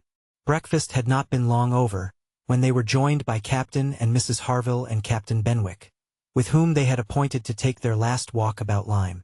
They ought to be setting off for Uppercross by 1, and in the meanwhile were to be all together, and out of doors as long as they could, and found Captain Benwick getting near her, as soon as they were all fairly in the street. Their conversation the preceding evening did not disincline him to seek her again, and they walked together some time, talking as before of Mr. Scott and Lord Byron, and still as unable as before, and as unable as any other two readers, to think exactly alike of the merits of either, till something occasioned an almost general change amongst their party, and instead of Captain Benwick, she had Captain Harville by her side. Miss Elliot, said he, speaking rather low, you have done a good deed in making that poor fellow talk so much. I wish he could have such company oftener. It is bad for him, I know, to be shut up as he is. But what can we do? We cannot part. No, said Anne, that I can easily believe to be impossible. But in time, perhaps, we know what time does in every case of affliction, and you must remember, Captain Harville, that your friend may yet be called a young mourner. Only last summer, I understand. Aye, true enough, with a deep sigh, only June. And not known to him, perhaps, so soon. Not till the first week of August, when he came home from the Cape, just made into the Grappler. I was at Plymouth dreading to hear of him. He sent in letters, but the Grappler was under orders for Portsmouth. There the news must follow him, but who was to tell it? Not I. I would as soon have been run up to the yardarm. Nobody could do it but that good fellow, pointing to Captain Wentworth. The Laconia had come into Plymouth the week before, no danger of her being sent to sea again. He stood his chance for the rest, wrote up for leave of absence, but without waiting the return, travelled night and day till he got to Portsmouth, rode off to the Grappler that instant, and never left the poor fellow for a week. That's what he did, and nobody else could have saved poor James. You may think, Miss Elliot, whether he is dear to us, and did think on the question with perfect decision, and said as much in reply as her own feeling could accomplish, or as his seemed able to bear, for he was too much affected to renew the subject, and when he spoke again, it was of something totally different. Mrs. Harville's giving it as her opinion that her husband would have quite walking enough by the time he reached home, determined the direction of all the party in what was to be their last walk. They would accompany them to their door, and then return and set off themselves. By all their calculations there was just time for this. But as they drew near the cob, there was such a general wish to walk along it once more, all were so inclined, and Louisa soon grew so determined, that the difference of a quarter of an hour, it was found, would be no difference at all. So with all the kind leave-taking, and all the kind interchange of invitations and promises which may be imagined, they parted from Captain and Mrs. Harville at their own door, and still accompanied by Captain Benwick, who seemed to cling to them to the last, proceeded to make the proper adieus to the cob, and found Captain Benwick again drawing near her. Lord Byron's dark blue seas could not fail of being brought forward by their present view, and she gladly gave him all her attention as long as attention was possible. It was soon drawn, perforce, another way. There was too much wind to make the high part of the new cob pleasant for the ladies, and they agreed to get down the steps to the lower, and all were contented to pass quietly and carefully down the steep flight, excepting Louisa. She must be jumped down them by Captain Wentworth. In all their walks, he had had to jump her from the stiles. The sensation was delightful to her. The hardness of the pavement for her feet made him less willing upon the present occasion. He did it, however. She was safely down, and instantly, to show her enjoyment, ran up the steps to be jumped down again. He advised her against it, thought the jar too great. But no, he reasoned and talked in vain. She smiled and said, "I am determined I will." He put out his hands. She was too precipitate by half a second. She fell on the pavement on the lower cob and was taken up lifeless. There was no wound, no blood, no visible bruise. But her eyes were closed. She breathed not. Her face was like death. The horror of the moment to all who stood around. Captain Wentworth, who had caught her up, knelt with her in his arms, looking on her with a face as pallid as her own, in an agony of silence. "She is dead! She is dead!" screamed Mary, catching hold of her husband, and contributing with his own horror to make him immovable. And in another moment Henrietta, sinking under the conviction, lost her senses too, and would have fallen on the steps, but for Captain Benwick and Anne, who caught and supported her between them. "Is there no one to help me?" were the first words which burst from Captain Wentworth, in a tone of despair, and as if all his own strength were gone. Go to him, cried Anne. "For heaven's sake, go to him. I can support her myself. Leave me and go to him. Rub her hands, rub her temples. Here are salts. Take them, take them." Captain Benwick obeyed, and Charles at the same moment, disengaging himself from his wife, they were both with him. And Louisa was raised up and supported more firmly between them, and everything was done that and had prompted, but in vain, while Captain Wentworth, staggering against the wall for his support, exclaimed in the bitterest agony, "O God! Her father and mother!" "A surgeon," said Anne. He caught the word.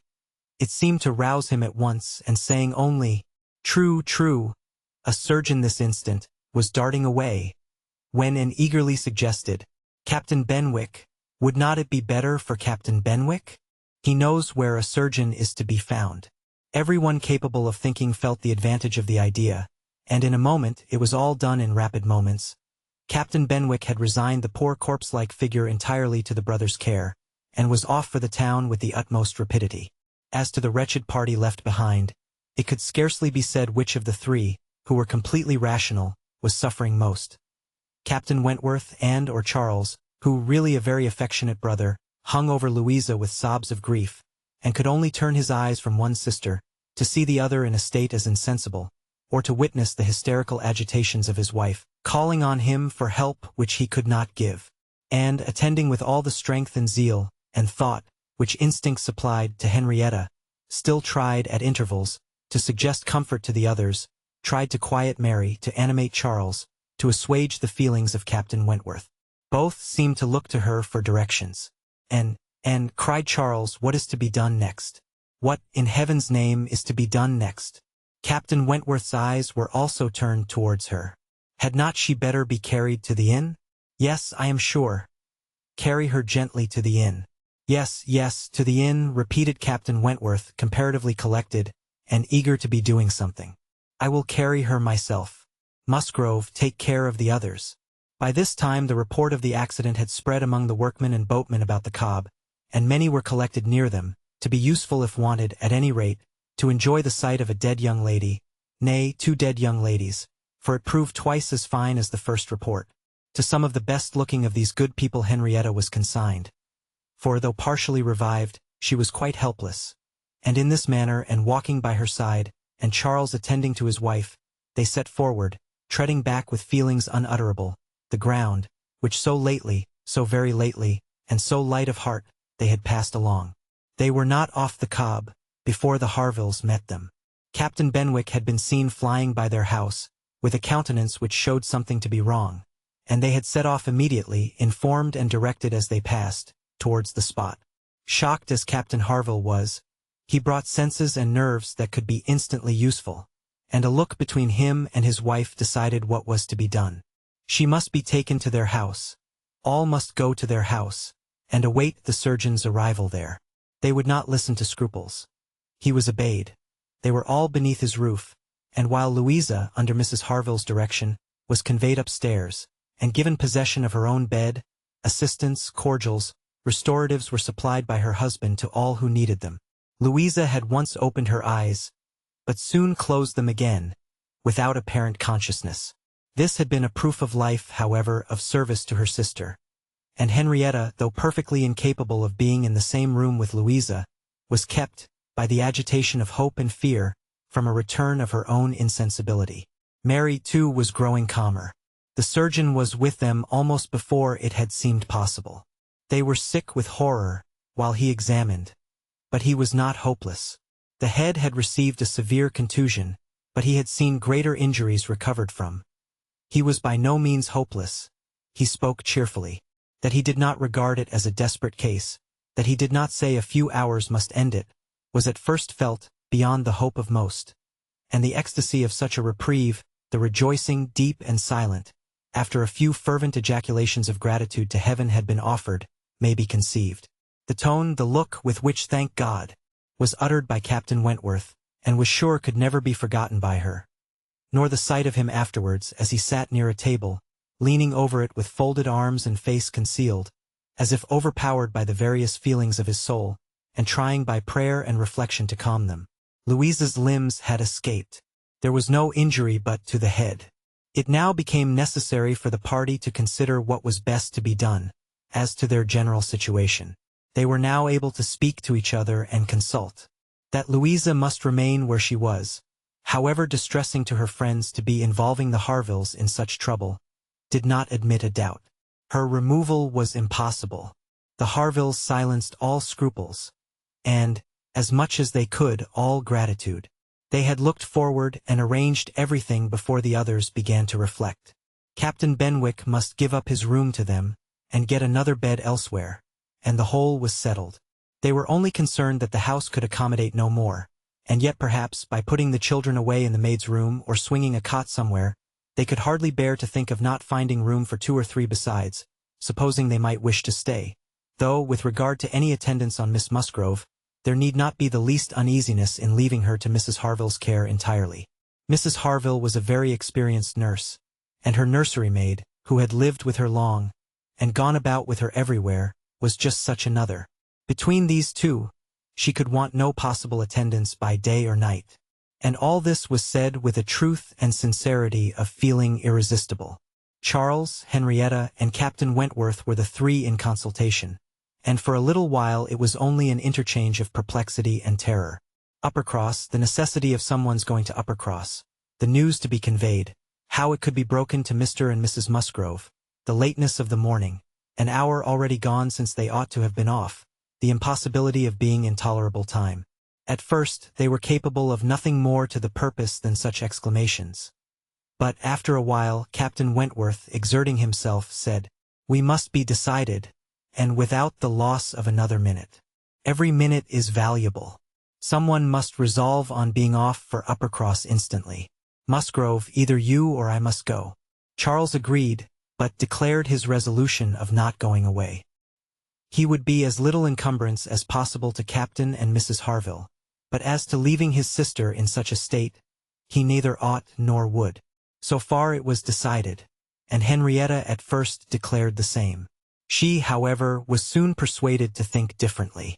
The usefulness of her staying. She who had not been able to remain in Louisa's room, or to look at her, without sufferings which made her worse than helpless.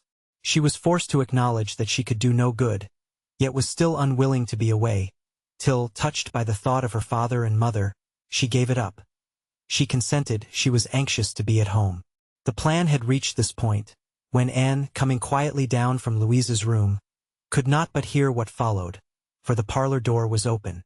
"Then it is settled, Musgrove," cried Captain Wentworth, "that you stay, and that I take care of your sister home. But as to the rest, as to the others, if one stays to assist Mrs. Harville, I think it need be only one. Mrs. Charles Musgrove will, of course, wish to get back to her children. But if and will stay, no one so proper, so capable as Anne." She paused a moment to recover from the emotion of hearing herself so spoken of. The other two warmly agreed with what he said, and she then appeared. "You will stay, I am sure. You will stay and nurse her," cried he, turning to her and speaking with a glow, and yet a gentleness, which seemed almost restoring the past.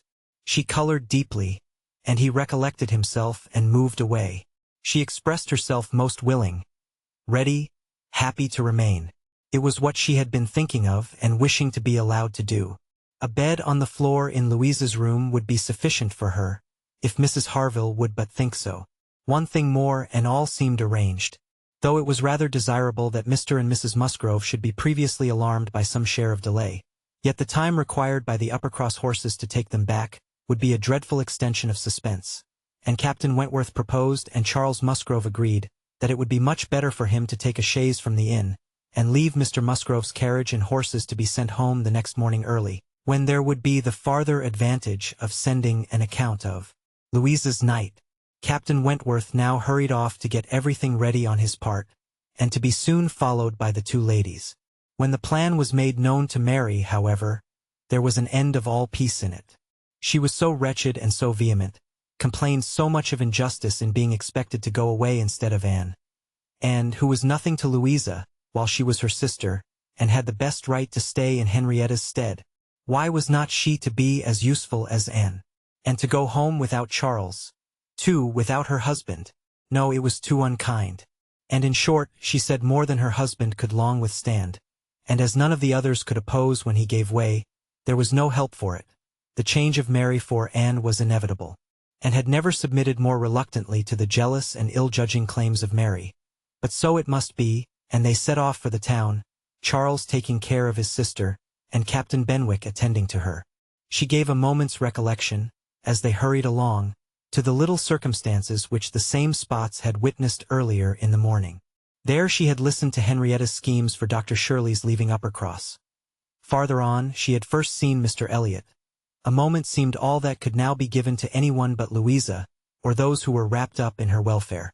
Captain Benwick was most considerately attentive to her, and, united as they all seemed by the distress of the day, she felt an increasing degree of goodwill towards him, and a pleasure even in thinking that it might, perhaps, be the occasion of continuing their acquaintance. Captain Wentworth was on the watch for them, and a chaise and four in waiting, stationed for their convenience in the lowest part of the street. But his evident surprise and vexation at the substitution of one sister for the other, the change in his countenance, the astonishment, the expressions begun and suppressed, with which Charles was listened to, made but a mortifying reception of Anne, or must at least convince her that she was valued only as she could be useful to Louisa. She endeavored to be composed and to be just. Without emulating the feelings of an Emma towards her Henry, she would have attended on Louisa with a zeal above the common claims of regard, for his sake, and she hoped he would not long be so unjust as to suppose she would shrink unnecessarily from the office of a friend. In the meanwhile she was in the carriage. He had handed them both in, and placed himself between them, and in this manner, under these circumstances, full of astonishment and emotion to Anne, she quitted Lyme.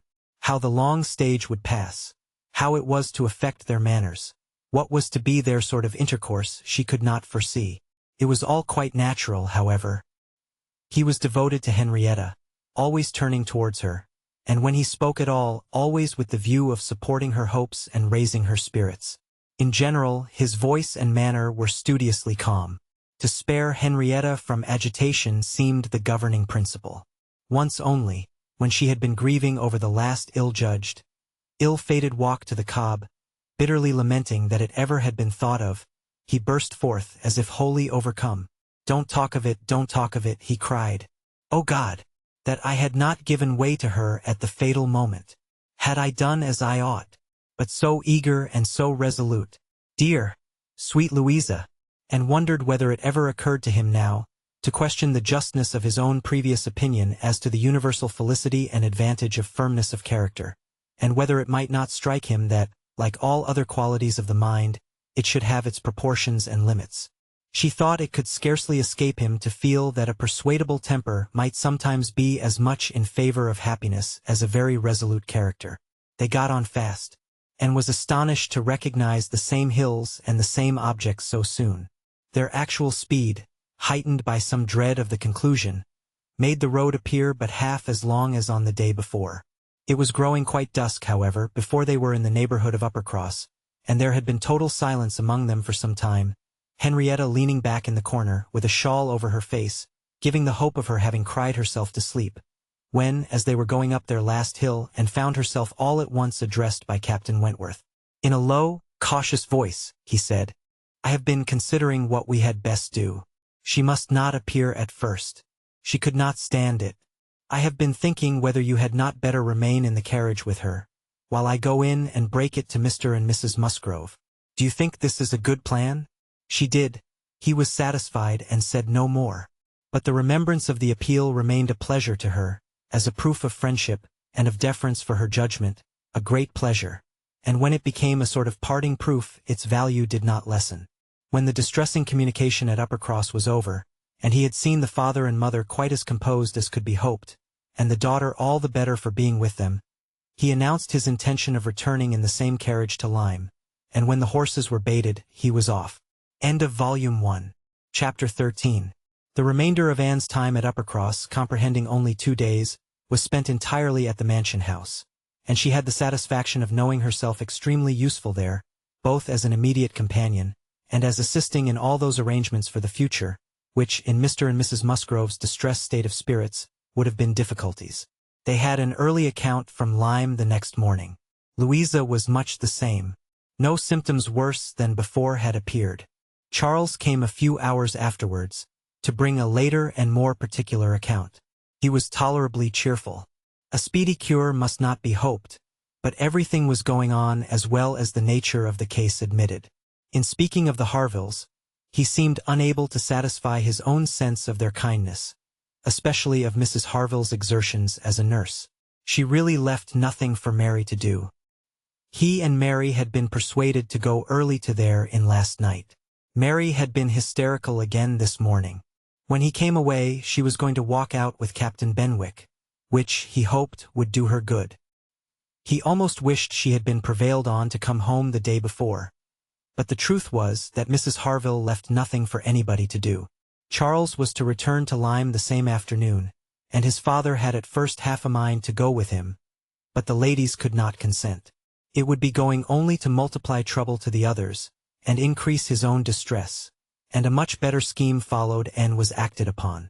A chaise was sent for from Crookherne, and Charles conveyed back a far more useful person in the old nursery-maid of the family, one who, having brought up all the children, and seen the very last, the lingering and long-petted Master Harry, sent to school after his brothers, was now living in her deserted nursery to mend stockings and dress all the blains and bruises she could get near her, and who, consequently, was only too happy in being allowed to go and help nurse dear Miss Louisa. Vague wishes of getting Sarah thither had occurred before to Mrs. Musgrove and Henrietta. But without Anne it would hardly have been resolved on and found practicable so soon. They were indebted, the next day, to Charles Hayter, for all the minute knowledge of Louisa, which it was so essential to obtain every 24 hours. He made it his business to go to Lyme, and his account was still encouraging. The intervals of sense and consciousness were believed to be stronger. Every report agreed in Captain Wentworth's appearing fixed in Lyme, and was to leave them on the morrow, an event which they all dreaded. What should they do without her? They were wretched comforters for one another. And so much was said in this way, that Anne thought she could not do better than impart among them the general inclination to which she was privy, and persuaded them all to go to Lyme at once. She had little difficulty. It was soon determined that they would go tomorrow, fix themselves at the inn, or get into lodgings as it suited, and there remain till dear Louisa could be moved. They must be taking off some trouble from the good people she was with. They might at least relieve Mrs. Harville from the care of her own children. And in short, they were so happy in the decision, that Anne was delighted with what she had done, and felt that she could not spend her last morning at Uppercross better than in assisting their preparations, and sending them off at an early hour, though her being left to the solitary range of the house was the consequence. She was the last, excepting the little boys at the cottage, she was the very last, the only remaining one of all that had filled and animated both houses, of all that had given Uppercross its cheerful character. A few days had made a change indeed. If Louisa recovered, it would all be well again. More than former happiness would be restored. There could not be a doubt, to her mind there was none, of what would follow her recovery. A few months hence, and the room now so deserted, occupied but by her silent, pensive self, might be filled again with all that was happy and gay, all that was glowing and bright in prosperous love, all that was most unlike Anne Elliot. An hour's complete leisure for such reflections as these, on a dark November day. A small thick rain almost blotting out the very few objects ever to be discerned from the windows, was enough to make the sound of Lady Russell's carriage exceedingly welcome. And yet, though desirous to be gone, she could not quit the mansion house, or look in adieu to the cottage with its black, dripping and comfortless veranda, or even notice through the misty glasses the last humble tenements of the village, without a saddened heart. Scenes had passed in Uppercross which made it precious. It stood the record of many sensations of pain, once severe, but now softened, and of some instances of relenting feeling, some breathings of friendship and reconciliation, which could never be looked for again, and which could never cease to be dear. She left it all behind her, all but the recollection that such things had been, and had never entered Kellynch since her quitting Lady Russell's house in September. It had not been necessary, and the few occasions of its being possible for her to go to the hall she had contrived to evade and escape from. Her first return was to resume her place in the modern and elegant apartments of the lodge, and to gladden the eyes of its mistress. There was some anxiety mixed with Lady Russell's joy in meeting her. She knew who had been frequenting Uppercross. But happily either Anne was improved in plumpness and looks, or Lady Russell fancied her so, and Anne, in receiving her compliments on the occasion, had the amusement of connecting them with the silent admiration of her cousin, and of hoping that she was to be blessed with a second spring of youth and beauty. When they came to converse, she was soon sensible of some mental change. The subjects of which her heart had been full on leaving Kellynch, and which she had felt slighted, and been compelled to smother among the Musgroves, were now become but of secondary interest.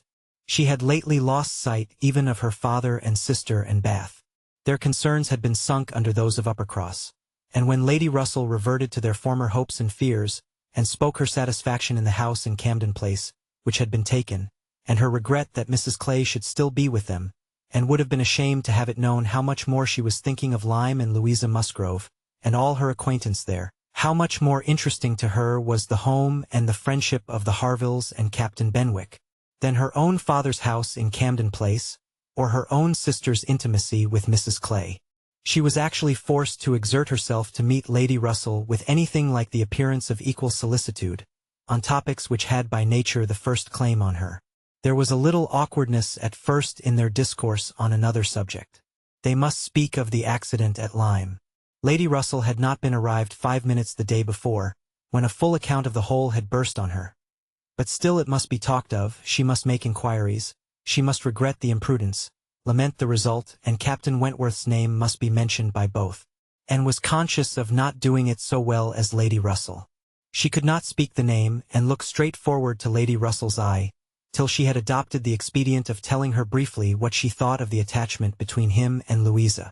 When this was told, his name distressed her no longer. Lady Russell had only to listen composedly, and wish them happy, but internally her heart revelled in angry pleasure, in pleased contempt, that the man who at 23 had seemed to understand somewhat of the value of Anne Elliot, should 8 years afterwards be charmed by a Louisa Musgrove. The first 3 or 4 days passed most quietly, with no circumstance to mark them excepting the receipt of a note or two from Lyme, which found their way to Anne, she could not tell how, and brought a rather improving account of Louisa. At the end of that period, Lady Russell's politeness could repose no longer, and the fainter self-threatenings of the past became in a decided tone. "I must call on Mrs. Croft. I really must call upon her soon. And have you courage to go with me and pay a visit in that house? It will be some trial to us both. And did not shrink from it. On the contrary, she truly felt as she said, in observing, I think you are very likely to suffer the most of the two. Your feelings are less reconciled to the change than mine. By remaining in the neighborhood, I am become inured to it. She could have said more on the subject, for she had in fact so high an opinion of the Crofts, and considered her father so very fortunate in his tenants, felt the parish to be so sure of a good example, and the poor of the best attention and relief, that however sorry and ashamed for the necessity of the removal, she could not but in conscience feel that they were gone who deserved not to stay, and that Kellynch Hall had passed into better hands than its owners. These convictions must unquestionably have their own pain, and severe was its kind, but they precluded that pain which Lady Russell would suffer in entering the house again, and returning through the well-known apartments. In such moments, and had no power of saying to herself, these rooms ought to belong only to us. Oh, how fallen in their destination! How unworthily occupied! An ancient family to be so driven away, strangers filling their place. No, except when she thought of her mother, and remembered where she had been used to sit and preside. She had no sigh of that description to heave. Mrs. Croft always met her with a kindness which gave her the pleasure of fancying herself a favorite, and on the present occasion, receiving her in that house, there was particular attention. The sad accident at Lyme was soon the prevailing topic, and on comparing their latest accounts of the invalid, it appeared that each lady dated her intelligence from the same hour of yestermorn, that Captain Wentworth had been in Kellynch yesterday, the first time since the accident, had brought and the last note, which she had not been able to trace the exact steps of, had stayed a few hours and then returned again to Lyme, and without any present intention of quitting it any more. He had inquired after her, she found particularly, had expressed his hope of Miss Elliot's not being the worse for her exertions, and had spoken of those exertions as great. This was handsome, and gave her more pleasure than almost anything else could have done. As to the sad catastrophe itself, it could be canvassed only in one style by a couple of steady, sensible women, whose judgments had to work on ascertained events, and it was perfectly decided that it had been the consequence of much thoughtlessness and much imprudence, that its effects were most alarming, and that it was frightful to think how long Miss Musgrove's recovery might yet be doubtful, and how liable she would still remain to suffer from the concussion hereafter.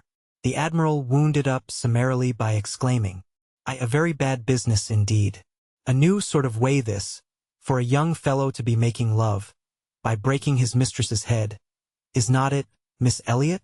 This is breaking a head and giving a plaster.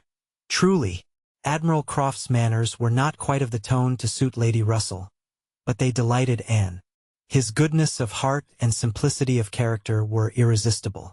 Now, this must be very bad for you, said he, suddenly rousing from a little reverie, to be coming and finding us here. I had not recollected it before, I declare, but it must be very bad. But now, do not stand upon ceremony. Get up and go over all the rooms in the house if you like it. Another time, sir, I thank you, not now. Well, whenever it suits you. You can slip in from the shrubbery at any time, and there you will find we keep our umbrellas hanging up by that door. A good place, is not it? But, checking himself, you will not think it a good place, for yours were always kept in the butler's room. So it always is, I believe. One man's ways may be as good as another's, but we all like our own best. And so you must judge for yourself, whether it would be better for you to go about the house or not. And, finding she might decline it, did so very gratefully. We have made very few changes either, continued the Admiral after thinking a moment. Very few. We told you about the laundry door at Uppercross. That has been a very great improvement. The wonder was, how any family upon earth could bear with the inconvenience of its opening as it did, so long. You will tell Sir Walter what we have done, and that Mr. Shepherd thinks it the greatest improvement the house ever had. Indeed, I must do ourselves the justice to say, that the few alterations we have made have been all very much for the better. My wife should have the credit of them, however. I have done very little besides sending away some of the large looking-glasses from my dressing-room, which was your father's. A very good man, and very much the gentleman, I am sure, but I should think, Miss Elliot, looking with serious reflection, I should think he must be rather a dressy man for his time of life. Such a number of looking-glasses. Oh Lord! There was no getting away from oneself. So I got Sophie to lend me a hand, and we soon shifted their quarters. And now I am quite snug, with my little shaving glass in one corner, and another great thing that I never go near. And, amused in spite of herself, was rather distressed for an answer, and the Admiral, fearing he might not have been civil enough, took up the subject again to say, "The next time you write to your good father, Miss Elliot, pray give him my compliments and Mrs. Croft's, and say that we are settled here quite to our liking, and have no fault at all to find with the place. The breakfast-room chimney smokes a little, I grant you, but it is only when the wind is due north and blows hard, which may not happen 3 times a winter. And take it all together, now that we have been into most of the houses hereabouts and can judge, there is not one that we like better than this. Pray say so, with my compliments. He will be glad to hear it." Lady Russell and Mrs. Croft were very well pleased with each other, but the acquaintance which this visit began was fated not to proceed far at present, for when it was returned, the Crofts announced themselves to be going away for a few weeks, to visit their connections in the north of the county, and probably might not be at home again before Lady Russell would be removing to Bath. So ended all danger too, and of meeting Captain Wentworth at Kellynch Hall, or of seeing him in company with her friend. Everything was safe enough, and she smiled over the many anxious feelings she had wasted on the subject. Chapter 14. Though Charles and Mary had remained at Lyme much longer after Mr. and Mrs. Musgrove's going than and conceived they could have been at all wanted, they were yet the first of the family to be at home again, and as soon as possible after their return to Uppercross they drove over to the lodge. They had left Louisa beginning to sit up, but her head, though clear, was exceedingly weak, and her nerves susceptible to the highest extreme of tenderness. And though she might be pronounced to be altogether doing very well, it was still impossible to say when she might be able to bear the removal home, and her father and mother, who must return in time to receive their younger children for the Christmas holidays, had hardly a hope of being allowed to bring her with them. They had been all in lodgings together. Mrs. Musgrove had got Mrs. Harville's children away as much as she could. Every possible supply from Uppercross had been furnished, to lighten the inconvenience to the Harvilles, while the Harvilles had been wanting them to come to dinner every day, and in short, it seemed to have been only a struggle on each side as to which should be most disinterested and hospitable. Mary had had her evils, but upon the whole, as was evident by her staying so long, she had found more to enjoy than to suffer. Charles Hayter had been at Lyme oftener than suited her, and when they dined with the Harvilles there had been only a maidservant to wait, and at first Mrs. Harville had always given Mrs. Musgrove precedence. But then she had received so very handsome an apology from her on finding out whose daughter she was, and there had been so much going on every day, there had been so many walks between their lodgings and the Harvilles, and she had got books from the library, and changed them so often, that the balance had certainly been much in favor of Lyme. She had been taken to Charmouth too, and she had bathed, and she had gone to church, and there were a great many more people to look at in the church at Lyme than at Uppercross. And all this, joined to the sense of being so very useful, had made really an agreeable fortnight. And inquired after Captain Benwick. Mary's face was clouded directly. Charles laughed. "Oh, Captain Benwick is very well, I believe, but he is a very odd young man. I do not know what he would be at. We asked him to come home with us for a day or two. Charles undertook to give him some shooting, and he seemed quite delighted, and, for my part, I thought it was all settled, when behold, on Tuesday night he made a very awkward sort of excuse. He never shot, and he had been quite misunderstood. And he had promised this and he had promised that, and the end of it was, I found, that he did not mean to come." "No," admitted Charles, "I do not know that he ever does, in a general way. But however, it is a very clear thing that he admires you exceedingly. His head is full of some books that he is reading upon your recommendation, and he wants to talk to you about them. He has found out something or other in one of them which he thinks, oh, I cannot pretend to remember it, but it was something very fine. I overheard him telling Henrietta all about it, and then Miss Elliot was spoken of in the highest terms. Now, Mary, I declare it was so, I heard it myself, and you were in the other room. Elegance, sweetness, beauty. Oh, there was no end of Miss Elliot's charms. And I am sure, cried Mary warmly, it was a very little to his credit, if he did. Miss Harville only died last June. Such a heart is very little worth having. Is it, Lady Russell? I am sure you will agree with me. I must see Captain Benwick before I decide, said Lady Russell, smiling. And that you are very likely to do very soon, I can tell you, ma'am, said Charles. Though he had not nerves for coming away with us and setting off again afterwards to pay a formal visit here, he will make his way over to Kellynch one day by himself, you may depend on it. I told him the distance and the road, and I told him of the churches being so very well worth seeing. For as he has a taste for those sort of things, I thought that would be a good excuse, and he listened with all his understanding and soul, and I am sure from his manner that you will have him calling here soon. So I give you notice, Lady Russell. Any acquaintance of Anne's will always be welcome to me, was Lady Russell's kind answer. Oh, as to being Anne's acquaintance, said Mary, I think he is rather my acquaintance, for I have been seeing him every day this last fortnight. Well, as your joint acquaintance, then, I shall be very happy to see Captain Benwick. You will not find anything very agreeable in him, I assure you, ma'am. He is one of the dullest young men that ever lived. He has walked with me, sometimes, from one end of the sands to the other, without saying a word. He is not at all a well-bred young man. I am sure you will not like him. There we differ, Mary, said Anne. I think Lady Russell would like him. I think she would be so much pleased with his mind, that she would very soon see no deficiency in his manner. So do I, Anne, said Charles. I am sure Lady Russell would like him. He is just Lady Russell's sort. Give him a book, and he will read all day long. Yes, that he will, exclaimed Mary tauntingly. He will sit poring over his book, and not know when a person speaks to him, or when one drops one's scissors or anything that happens. Do you think Lady Russell would like that? Lady Russell could not help laughing.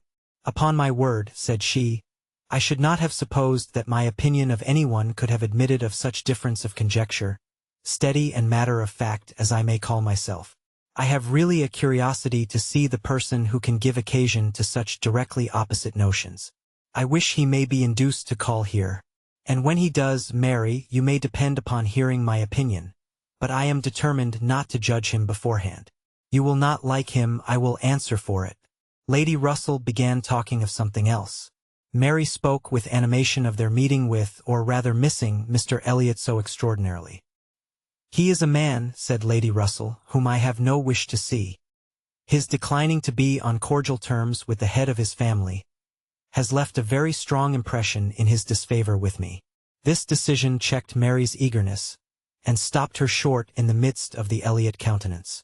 With regard to Captain Wentworth, though Anne hazarded no inquiries, there was voluntary communication sufficient. His spirits had been greatly recovering lately, as might be expected. As Louisa improved, he had improved, and he was now quite a different creature from what he had been the first week. He had not seen Louisa, and was so extremely fearful of any ill consequence to her from an interview, that he did not press for it at all, and, on the contrary, seemed to have a plan of going away for a week or 10 days, till her head was stronger. He had talked of going down to Plymouth for a week, and wanted to persuade Captain Benwick to go with him. But, as Charles maintained to the last, Captain Benwick seemed much more disposed to ride over to Kellynch. There can be no doubt that Lady Russell and Anne were both occasionally thinking of Captain Benwick from this time. Lady Russell could not hear the doorbell without feeling that it might be his herald, nor could Anne return from any stroll of solitary indulgence in her father's grounds, or any visit of charity in the village, without wondering whether she might see him or hear of him. Captain Benwick came not, however. He was either less disposed for it than Charles had imagined, or he was too shy, and after giving him a week's indulgence, Lady Russell determined him to be unworthy of the interest which he had been beginning to excite. The Musgroves came back to receive their happy boys and girls from school, bringing with them Mrs. Harville's little children, to improve the noise of Uppercross, and lessen that of Lyme. Henrietta remained with Louisa, but all the rest of the family were again in their usual quarters. Lady Russell and Anne paid their compliments to them once, when Anne could not but feel that Uppercross was already quite alive again. Though neither Henrietta, nor Louisa, nor Charles Hayter, nor Captain Wentworth were there, the room presented as strong a contrast as could be wished to the last state she had seen it in. Immediately surrounding Mrs. Musgrove were the little Harvilles, whom she was sedulously guarding from the tyranny of the 2 children from the cottage, expressly arrived to amuse them. On one side was a table occupied by some chattering girls, cutting up silk and gold paper, and on the other were trestles and trays, bending under the weight of brawn and cold pies, where riotous boys were holding high revel, the whole completed by a roaring Christmas fire, which seemed determined to be heard, in spite of all the noise of the others. Charles and Mary also came in, of course, during their visit, and Mr. Musgrove made a point of paying his respects to Lady Russell, and sat down close to her for 10 minutes, talking with a very raised voice, but from the clamor of the children on his knees, generally in vain. It was a fine family piece, and, judging from her own temperament, would have deemed such a domestic hurricane a bad restorative of the nerves, which Louisa's illness must have so greatly shaken. But Mrs. Musgrove, who got in near her on purpose to thank her most cordially, again and again, for all her attentions to them, concluded a short recapitulation of what she had suffered herself by observing, with a happy glance round the room, that after all she had gone through, nothing was so likely to do her good as a little quiet cheerfulness at home. Louisa was now recovering apace. Her mother could even think of her being able to join their party at home, before her brothers and sisters went to school again. The Harvilles had promised to come with her and stay at Uppercross, whenever she returned. Captain Wentworth was gone, for the present, to see his brother in Shropshire. "I hope I shall remember, in future," said Lady Russell, as soon as they were reseated in the carriage, "not to call at Uppercross in the Christmas holidays. Everybody has their taste in noises as well as in other matters, and sounds are quite innoxious or most distressing, by their sort rather than their quantity." When Lady Russell not long afterwards was entering Bath on a wet afternoon, and driving through the long course of streets from the Old Bridge to Camden Place, amidst the dash of other carriages, the heavy rumble of carts and drays, the bawling of newspapermen, muffin-men and milkmen, and the ceaseless clink of pattens, she made no complaint. No, these were noises which belonged to the winter pleasures. Her spirits rose under their influence, and like Mrs. Musgrove she was feeling, though not saying, that after being long in the country, nothing could be so good for her as a little quiet cheerfulness, and did not share these feelings.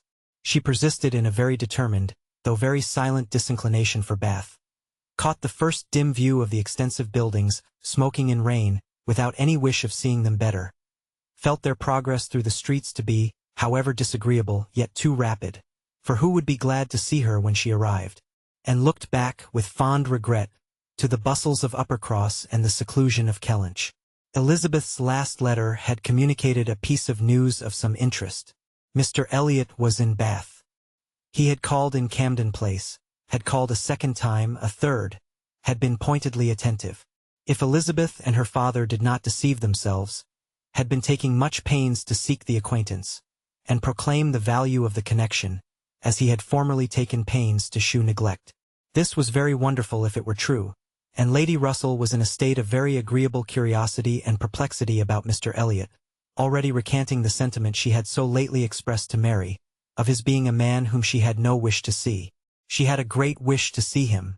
If he really sought to reconcile himself like a dutiful branch, he must be forgiven for having dismembered himself from the paternal tree, and was not animated to an equal pitch by the circumstance, but she felt that she would rather see Mr. Elliot again than not, which was more than she could say for many other persons in Bath. She was put down in Camden Place, and Lady Russell then drove to her own lodgings in Rivers Street. Chapter 15.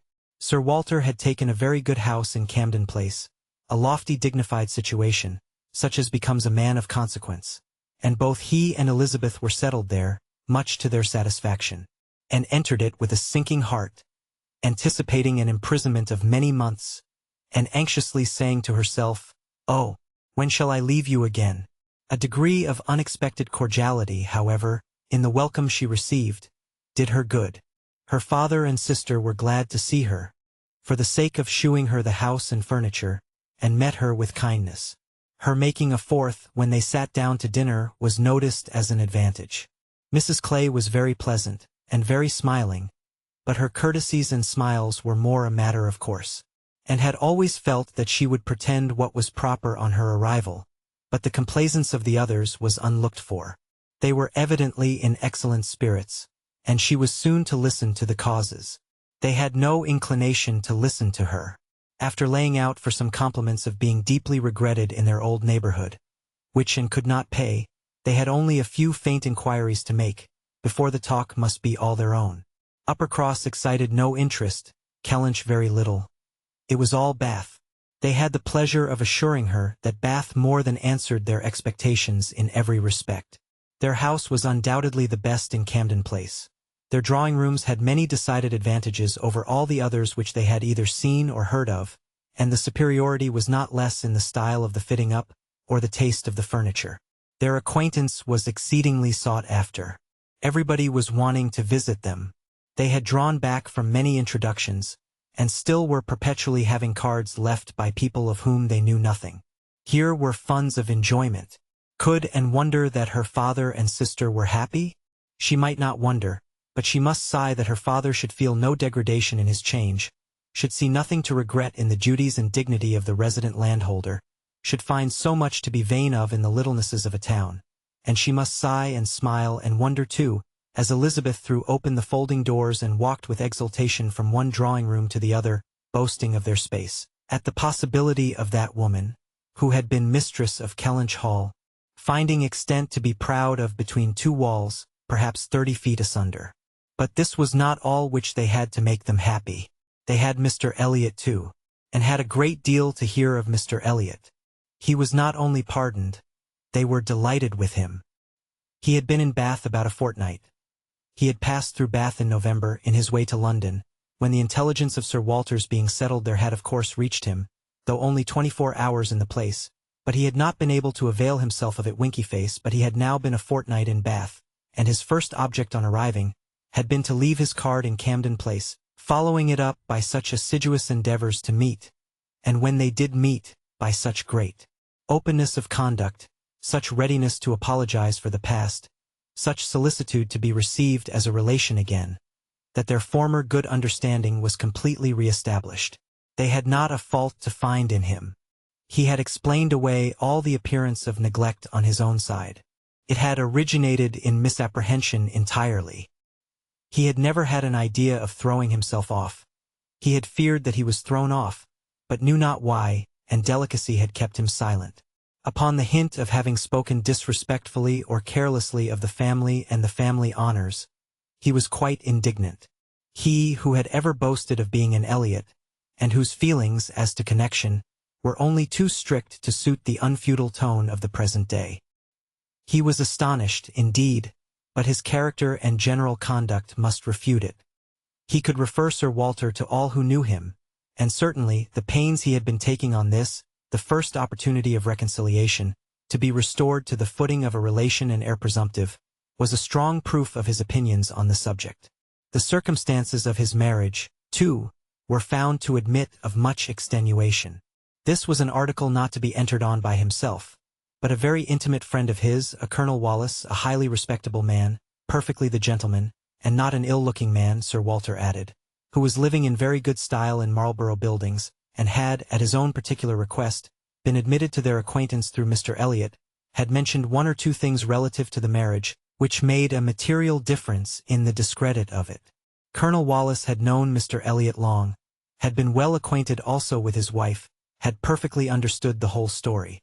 She was certainly not a woman of family, but well educated, accomplished, rich, and excessively in love with his friend.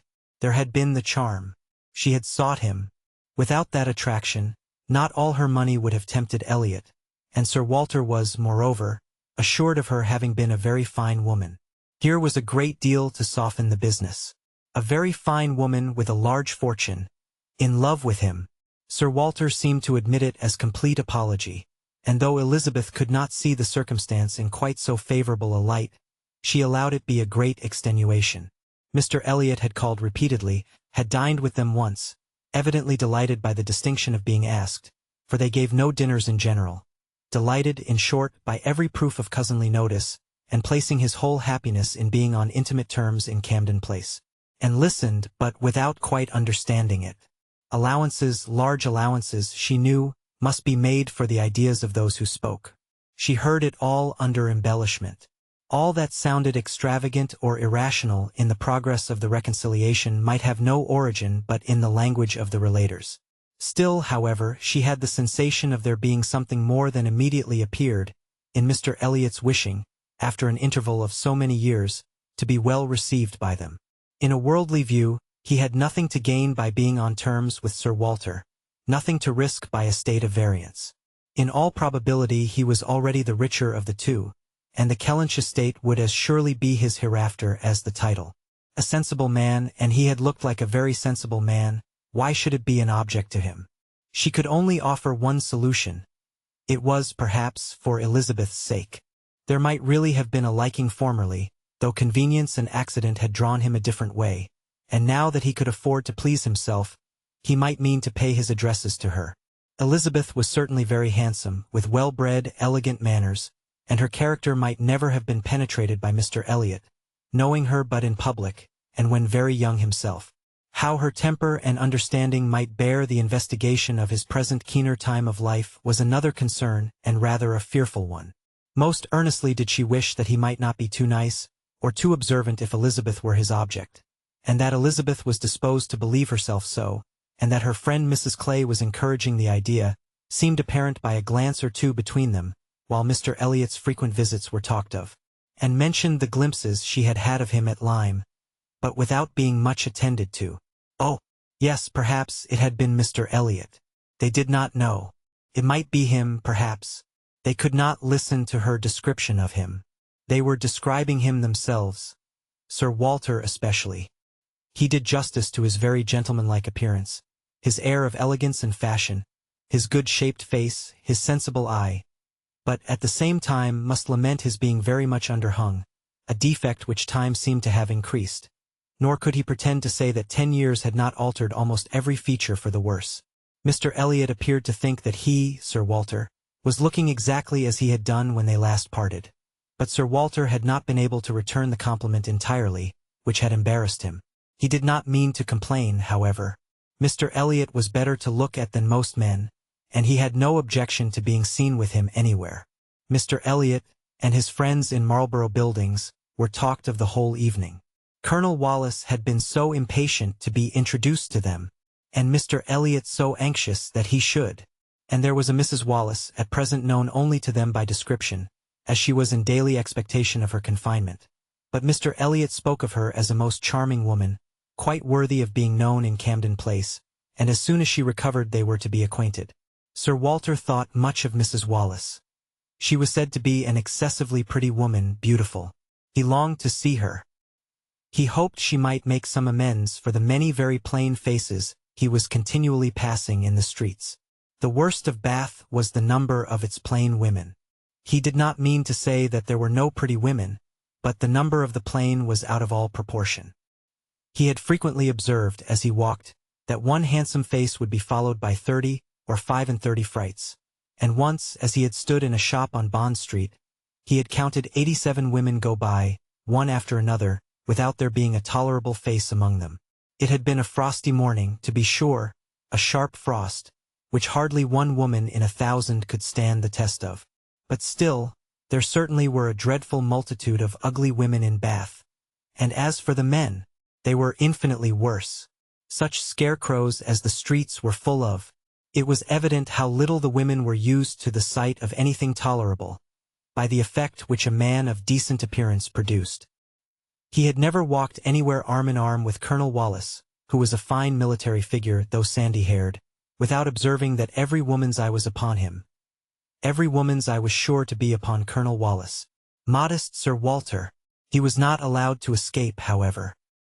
His daughter and Mrs. Clay united in hinting that Colonel Wallis's companion might have as good a figure as Colonel Wallis, and certainly was not sandy-haired. "How is Mary looking?" said Sir Walter in the height of his good humor. "The last time I saw her she had a red nose, but I hope that may not happen every day." "Oh, no, that must have been quite accidental. In general she has been in very good health and very good looks since Michaelmas. If I thought it would not tempt her to go out in sharp winds, and grow coarse, I would send her a new hat and pelisse, and was considering whether she should venture to suggest that a gown or a cap would not be liable to any such misuse, when a knock at the door suspended everything. A knock at the door, and so late. It was 10 o'clock. Could it be Mr. Elliot? They knew he was to dine in Lansdowne Crescent. It was possible that he might stop in his way home to ask them how they did. They could think of no one else. Mrs. Clay decidedly thought it Mr. Elliot's knock. Mrs. Clay was right. With all the state which a butler and footboy could give, Mr. Elliot was ushered into the room. It was the very same man, with no difference but of dress. and drew a little back while the others received his compliments, and her sister his apologies for calling at so unusual an hour, but he could not be so near without wishing to know that neither she nor her friend had taken cold the day before, and see, which was all as politely done and as politely taken as possible, but her part must follow then. Sir Walter talked of his youngest daughter. Mr. Elliot must give him leave to present him to his youngest daughter. There was no occasion for remembering Mary, and Anne, smiling and blushing, very becomingly shewed to Mr. Elliot the pretty features which he had by no means forgotten, and instantly saw, with amusement at his little start of surprise, that he had not been at all aware of who she was. He looked completely astonished, but not more astonished than pleased. His eyes brightened, and with the most perfect alacrity he welcomed the relationship, alluded to the past, and entreated to be received as an acquaintance already. He was quite as good-looking as he had appeared at Lyme. His countenance improved by speaking, and his manners were so exactly what they ought to be, so polished, so easy, so particularly agreeable, that she could compare them in excellence to only one person's manners. They were not the same, but they were, perhaps, equally good. He sat down with them, and improved their conversation very much. There could be no doubt of his being a sensible man. 10 minutes were enough to certify that. His tone, his expressions, his choice of subject, his knowing where to stop. It was all the operation of a sensible, discerning mind. As soon as he could, he began to talk to her of Lyme, wanting to compare opinions respecting the place, but especially wanting to speak of the circumstance of their happening to be guests in the same inn at the same time, to give his own route, understand something of hers, and regret that he should have lost such an opportunity of paying his respects to her. She gave him a short account of her party and business at Lyme. His regret increased as he listened. He had spent his whole solitary evening in the room adjoining theirs, had heard voices, mirth continually, thought they must be a most delightful set of people, longed to be with them, but certainly without the smallest suspicion of his possessing the shadow of a right to introduce himself. If he had but asked who the party were, the name of Musgrove would have told him enough. Well, it would serve to cure him of an absurd practice of never asking a question at an inn, which he had adopted, when quite a young man, on the principle of its being very ungenteel to be curious. The notions of a young man of 1 or 2 and 20, said he, as to what is necessary in manners to make him quite the thing, are more absurd, I believe, than those of any other set of beings in the world. The folly of the means they often employ is only to be equaled by the folly of what they have in view. But he must not be addressing his reflections to and alone. He knew it. He was soon diffused again among the others, and it was only at intervals that he could return to Lyme. His inquiries, however, produced at length an account of the scene she had been engaged in there, soon after his leaving the place. Having alluded to an accident, he must hear the whole. When he questioned, Sir Walter and Elizabeth began to question also, but the difference in their manner of doing it could not be unfelt. She could only compare Mr. Elliot to Lady Russell, in the wish of really comprehending what had passed, and in the degree of concern for what she must have suffered in witnessing it.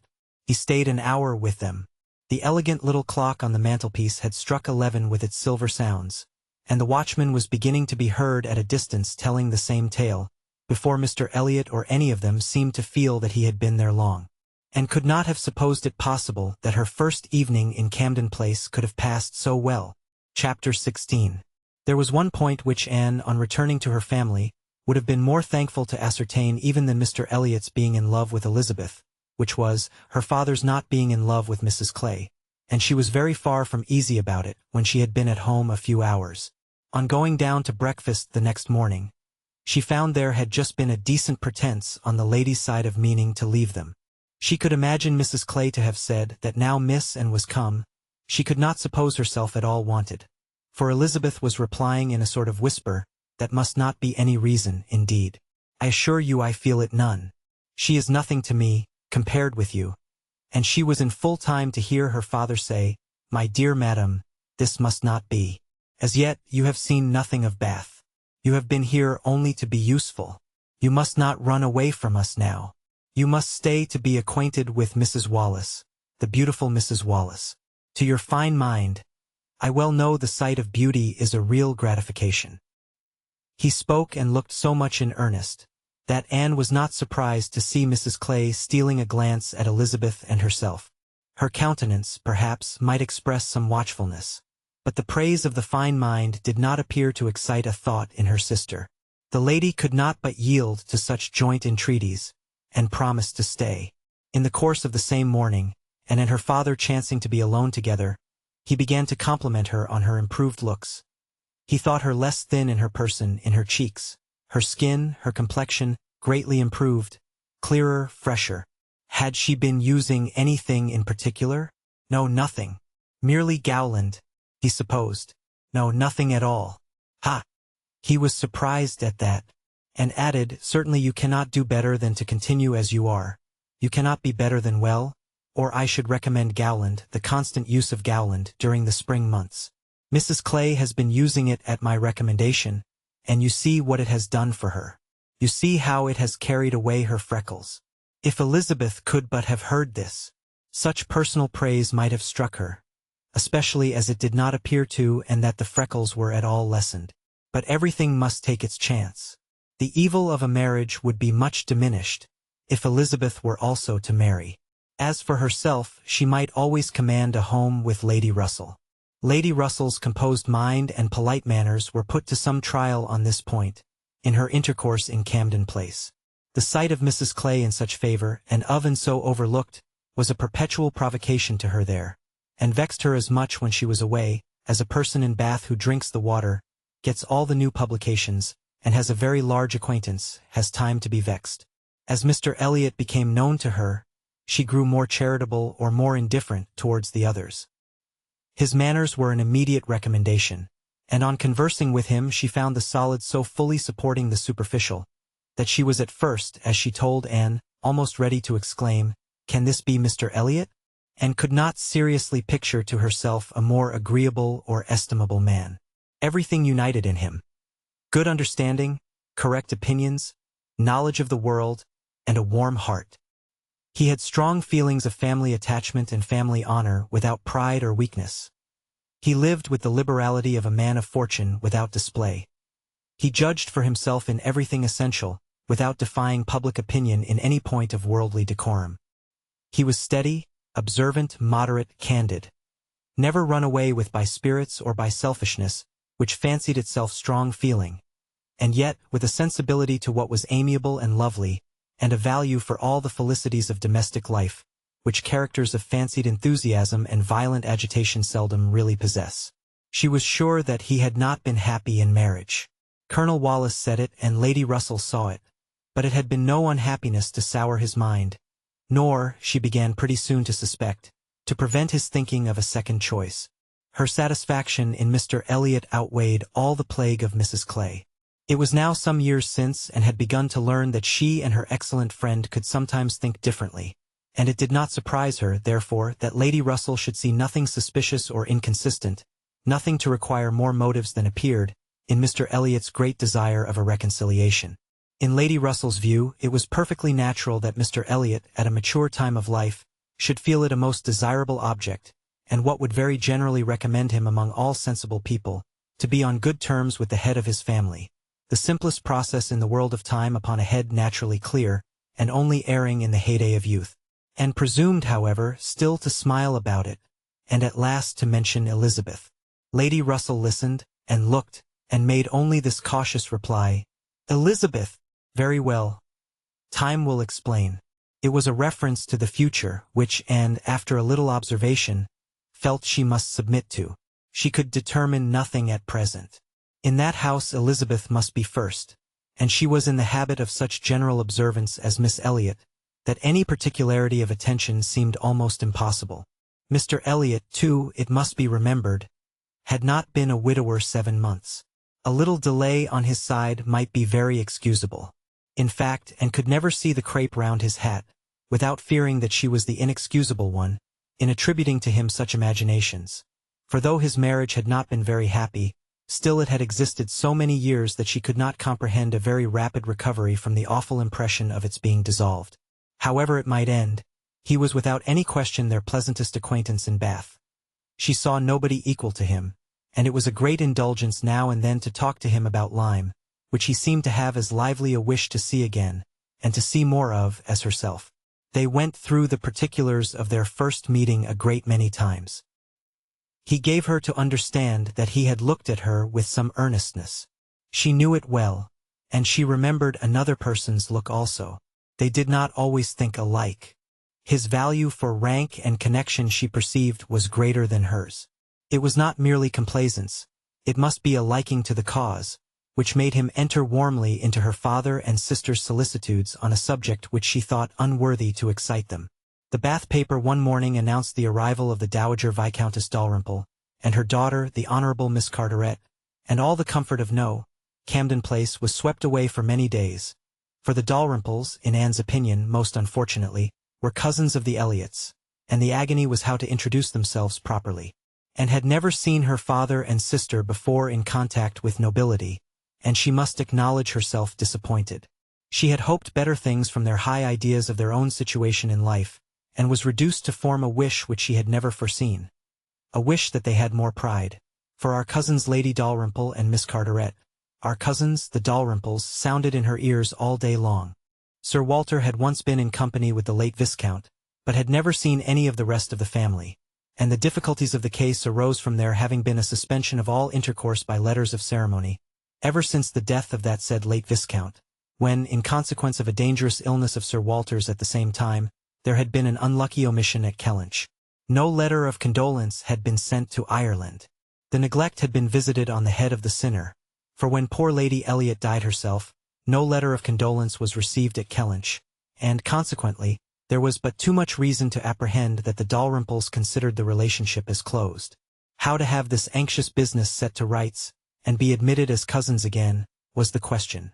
And it was a question which, in a more rational manner, neither Lady Russell nor Mr. Elliot thought unimportant. Family connections were always worth preserving, good company always worth seeking. Lady Dalrymple had taken a house, for 3 months, in Laura Place and would be living in style. She had been at Bath the year before, and Lady Russell had heard her spoken of as a charming woman. It was very desirable that the connection should be renewed, if it could be done, without any compromise of propriety on the side of the Elliots. Sir Walter, however, would choose his own means, and at last wrote a very fine letter of ample explanation, regret and entreaty, to his right honourable cousin. Neither Lady Russell nor Mr. Elliot could admire the letter, but it did all that was wanted, in bringing 3 lines of scrawl from the Dowager Viscountess. She was very much honoured, and should be happy in their acquaintance. The toils of the business were over, the sweets began. They visited in Laura Place, they had the cards of Dowager Viscountess Dalrymple, and the Honourable Miss Carteret, to be arranged wherever they might be most visible, and our cousins in Laura Place, our cousin, Lady Dalrymple and Miss Carteret, were talked of to everybody, and was ashamed. Had Lady Dalrymple and her daughter even been very agreeable, she would still have been ashamed of the agitation they created, but they were nothing. There was no superiority of manner, accomplishment, or understanding. Lady Dalrymple had acquired the name of a charming woman, because she had a smile and a civil answer for everybody. Miss Carteret, with still less to say, was so plain and so awkward, that she would never have been tolerated in Camden Place but for her birth.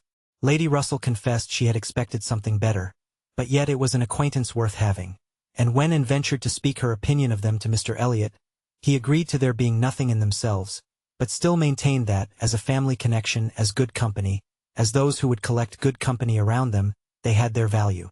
And smiled and said, "My idea of good company, Mr. Elliot, is the company of clever, well-informed people who have a great deal of conversation. That is what I call good company." "You are mistaken," said he gently, "that is not good company. That is the best. Good company requires only birth, education, and manners, and with regard to education is not very nice. Birth and good manners are essential, but a little learning is by no means a dangerous thing in good company. On the contrary, it will do very well." My cousin, and shakes her head. "She is not satisfied. She is fastidious." "My dear cousin," sitting down by her, "you have a better right to be fastidious than almost any other woman I know. But will it answer? Will it make you happy? Will it not be wiser to accept the society of those good ladies in Laura Place, and enjoy all the advantages of the connection as far as possible? You may depend upon it that they will move in the first set in Bath this winter, And as rank is rank, your being known to be related to them will have its use in fixing your family, our family let me say, in that degree of consideration which we must all wish for. Yes, sighed Anne, we shall, indeed, be known to be related to them. Then recollecting herself, and not wishing to be answered, she added, I certainly do think there has been by far too much trouble taken to procure the acquaintance. I suppose, smiling, I have more pride than any of you, but I confess it does vex me, that we should be so solicitous to have the relationship acknowledged, which we may be very sure is a matter of perfect indifference to them. Pardon me, dear cousin, you are unjust in your own claims. In London, perhaps, in your present quiet style of living, it might be as you say, but in Bath, Sir Walter Elliot and his family will always be worth knowing, always acceptable as acquaintance. Well, said Anne, I certainly am proud, too proud to enjoy a welcome which depends so entirely upon place. I love your indignation, said he. It is very natural. But here you are in Bath, and the object is to be established here with all the credit and dignity which ought to belong to Sir Walter Elliot. You talk of being proud. I am called proud, I know, and I shall not wish to believe myself otherwise. For our pride, if investigated, would have the same object, I have no doubt, though the kind may seem a little different. In one point, I am sure, my dear cousin, he continued, speaking lower, though there was no one else in the room, in one point I am sure we must feel alike. We must feel that every addition to your father's society, among his equals or superiors, may be of use in diverting his thoughts from those who are beneath him. He looked, as he spoke, to the seat which Mrs. Clay had been lately occupying, a sufficient explanation of what he particularly meant, and though Anne could not believe in their having the same sort of pride, she was pleased with him for not liking Mrs. Clay, and her conscience admitted that his wishing to promote her father's getting great acquaintance was more than excusable in the view of defeating her. Chapter 17. While Sir Walter and Elizabeth were assiduously pushing their good fortune in Laura Place, Anne was renewing an acquaintance of a very different description. She had called on her former governess, and had heard from her of there being an old schoolfellow in Bath, who had the two strong claims on her attention of past kindness and present suffering. Miss Hamilton, now Mrs. Smith, had shown her kindness in one of those periods of her life when it had been most valuable, and had gone unhappy to school, grieving for the loss of a mother whom she had dearly loved, feeling her separation from home, and suffering as a girl of 14, of strong sensibility and not high spirits, must suffer at such a time.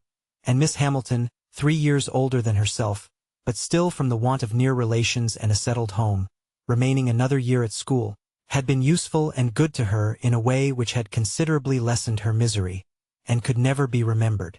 With indifference, Miss Hamilton had left school, had married not long afterwards, was said to have married a man of fortune, and this was all that Anne had known of her, till now that their governess's account brought her situation forward in a more decided but very different form. She was a widow and poor. Her husband had been extravagant, and at his death, about 2 years before, had left his affairs dreadfully involved. She had had difficulties of every sort to contend with, and in addition to these distresses had been afflicted with a severe rheumatic fever, which, finally settling in her legs, had made her for the present a cripple. She had come to Bath on that account, and was now in lodgings near the hot baths, living in a very humble way, unable even to afford herself the comfort of a servant, and of course almost excluded from society. Their mutual friend answered for the satisfaction which a visit from Miss Elliot would give Mrs. Smith, and therefore lost no time in going. She mentioned nothing of what she had heard, or what she intended at home. It would excite no proper interest there. She only consulted Lady Russell, who entered thoroughly into her sentiments, and was most happy to convey her as near to Mrs. Smith's lodgings in Westgate Buildings, as Anne chose to be taken. The visit was paid, their acquaintance re-established, their interest in each other more than rekindled. The first 10 minutes had its awkwardness and its emotion. 12 years were gone since they had parted, and each presented a somewhat different person from what the other had imagined. 12 years had changed Anne from the blooming, silent, unformed girl of 15, to the elegant little woman of 27, with every beauty except bloom, and with manners as consciously right as they were invariably gentle. And 12 years had transformed the fine-looking, well-grown Miss Hamilton, in all the glow of health and confidence of superiority, into a poor, infirm, helpless widow, receiving the visit of her former protégé as a favor. But all that was uncomfortable in the Meeting had soon passed away, and left only the interesting charm of remembering former partialities and talking over old times, and found in Mrs. Smith the good sense and agreeable manners which she had almost ventured to depend on, and a disposition to converse and be cheerful beyond her expectation. Neither the dissipations of the past, and she had lived very much in the world, nor the restrictions of the present, neither sickness nor sorrow seemed to have closed her heart or ruined her spirits. In the course of a second visit she talked with great openness, and Anne's astonishment increased. She could scarcely imagine a more cheerless situation in itself than Mrs. Smith's. She had been very fond of her husband. She had buried him. She had been used to affluence. It was gone. She had no child to connect her with life and happiness again, no relations to assist in the arrangement of perplexed affairs, no health to make all the rest supportable. Her accommodations were limited to a noisy parlor, and a dark bedroom behind, with no possibility of moving from one to the other without assistance, which there was only one servant in the house to afford, and she never quitted the house but to be conveyed into the warm bath. Yet, in spite of all this, and had reason to believe that she had moments only of languor and depression, to hours of occupation and enjoyment. How could it be? She watched, observed, reflected, and finally determined that this was not a case of fortitude or of resignation only. A submissive spirit might be patient, a strong understanding would supply resolution, but here was something more. Here was that elasticity of mind, that disposition to be comforted, that power of turning readily from evil to good, and of finding employment which carried her out of herself, which was from nature alone. It was the choicest gift of heaven, and envied her friend as one of those instances in which, by a merciful appointment, it seems designed to counterbalance almost every other want.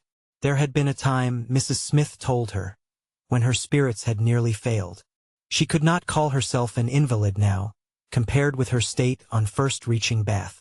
Then she had, indeed, been a pitiable object, for she had caught cold on the journey, and had hardly taken possession of her lodgings before she was again confined to her bed and suffering under severe and constant pain, and all this among strangers, with the absolute necessity of having a regular nurse, and finances at that moment particularly unfit to meet any extraordinary expense. She had weathered it, however, and could truly say that it had done her good. It had increased her comforts by making her feel herself to be in good hands.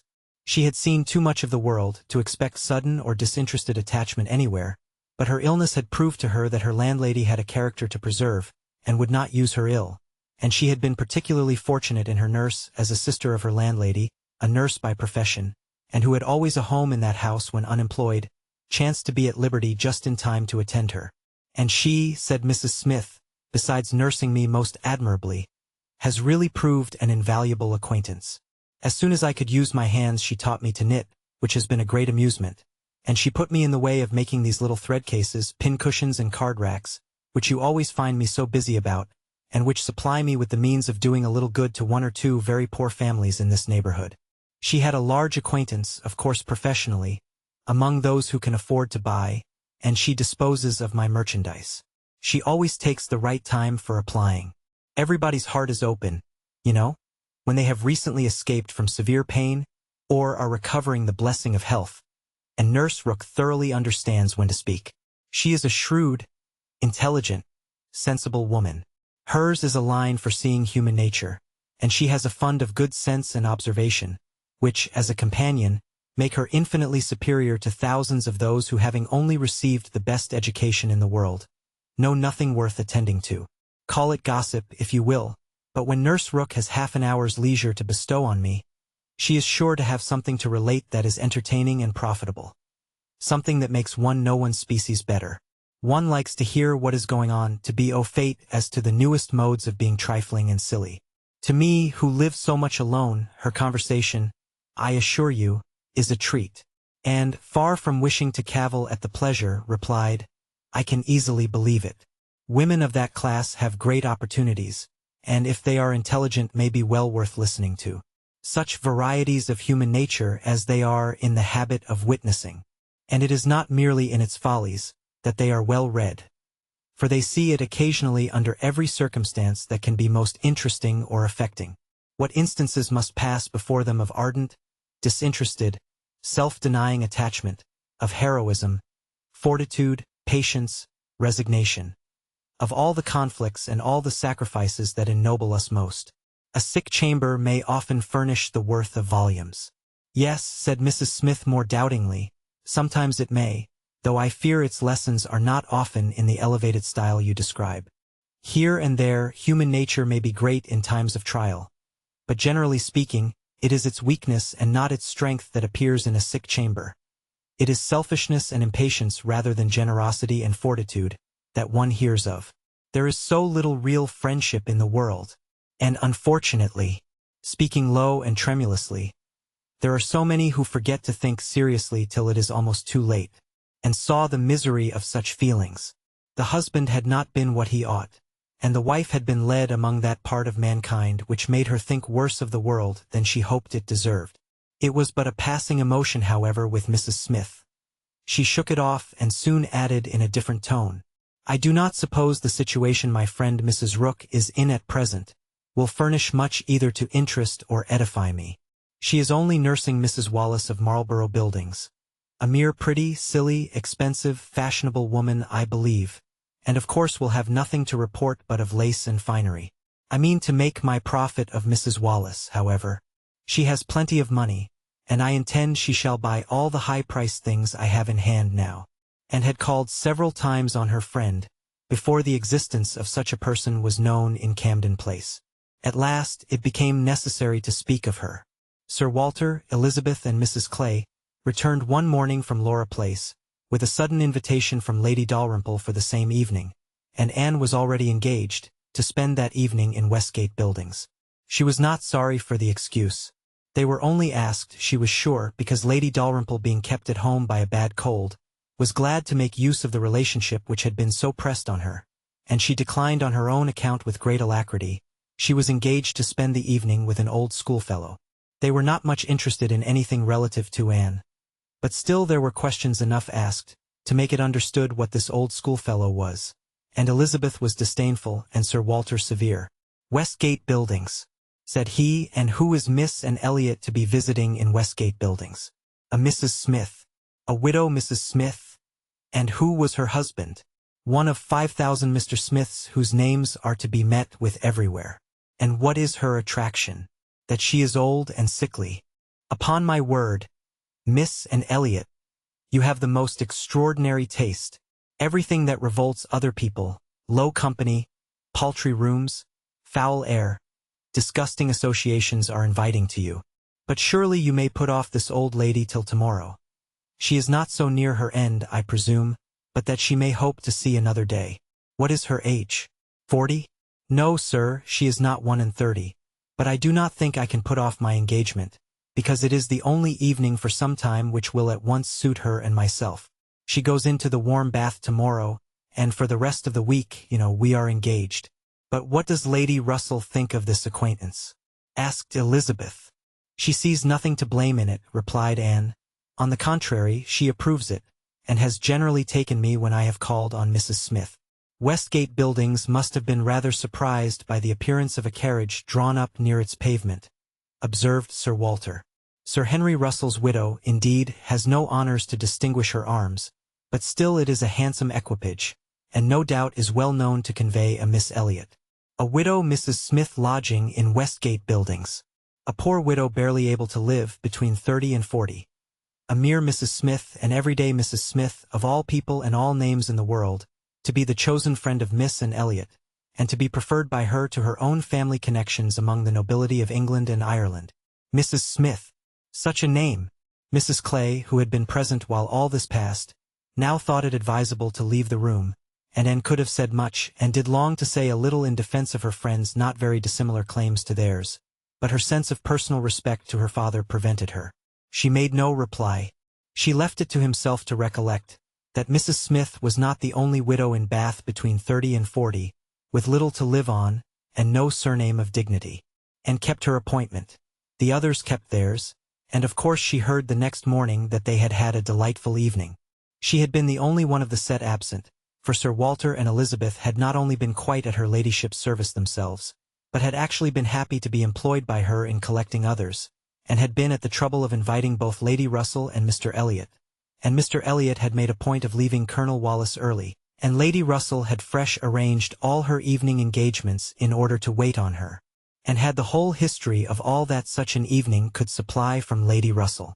To her, its greatest interest must be, in having been very much talked of between her friend and Mr. Elliot, in having been wished for, regretted, and at the same time honored for staying away in such a cause.